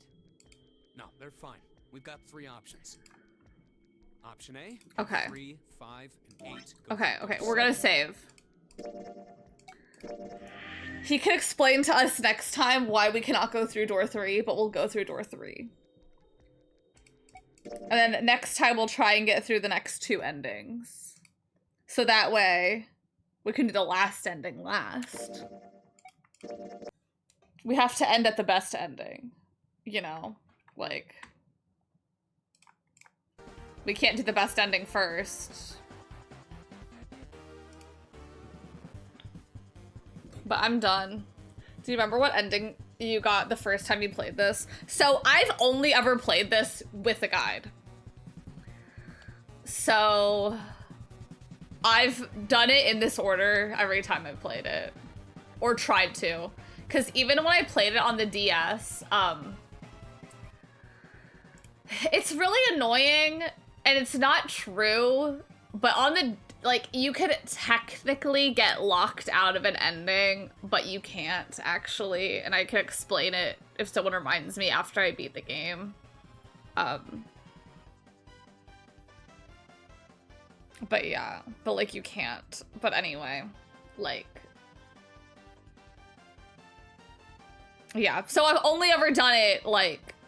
I've always started it getting, like, in this order. I don't know.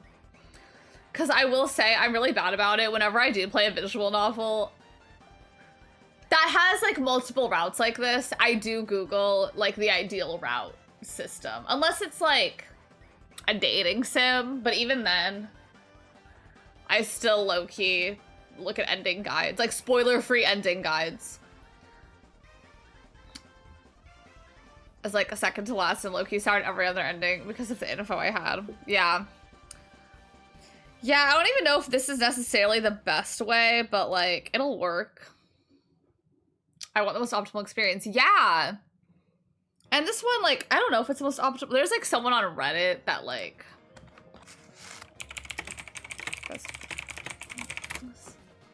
What's the best ending order? What does this person say?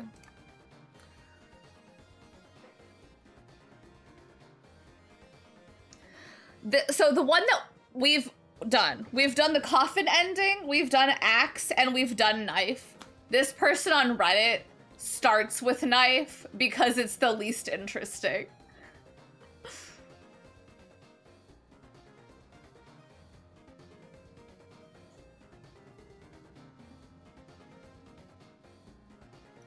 But yeah.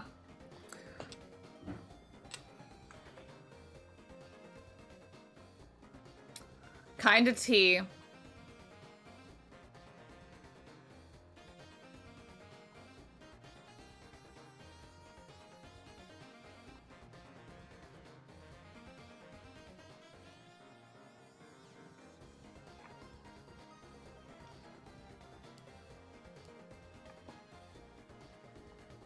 Anyway.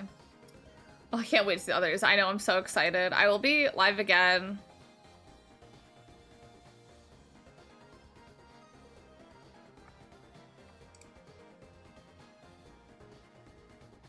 Sorry, I was reading about it.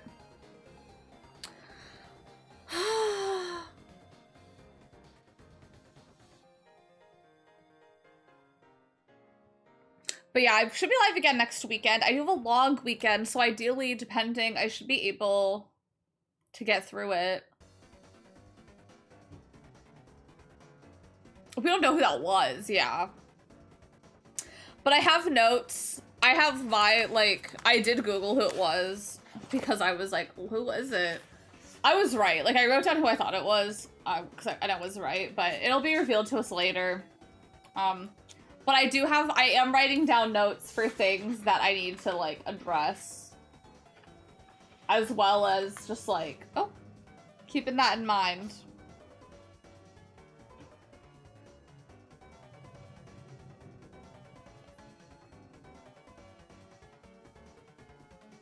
Okay, anyway. I will be back again next week. If I do stream during the week, it'll just be Tomodachi Life. I love other things just later. Because, like, there are some... Because, like, I've played the game before, so it's like, you know, I know... Like, knowing what I know, I'm like, oh, like, that's important. Not that every time I write something down, that's important. Sometimes it's just kind of like, I meant to make a note on something. So, don't, like, every time I look down, take a note, be like... Because sometimes it's just like, I'm confused about this. I need to write down a question about it. To see if it gets addressed later. Like, for example, like... Knife end. Who doing that? But thank you all so much for watching today. We got through 2 of the bad ends. I think we have 3 more endings to get through. So that's exciting. And we should be able to. I think I'll try to, like, get through...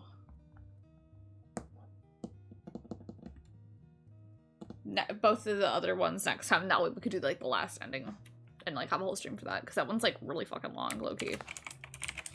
But for now, I'm ending. I have a Twitter, Instagram, Discord, TikTok, YouTubes, and Blue Skies, and all for you to join, follow, and interact with. I hope everyone has a good day, a good start to their week tomorrow, and I will see y'all next time. Goodbye. Sempre ubi sabubi. Bye. Mwah.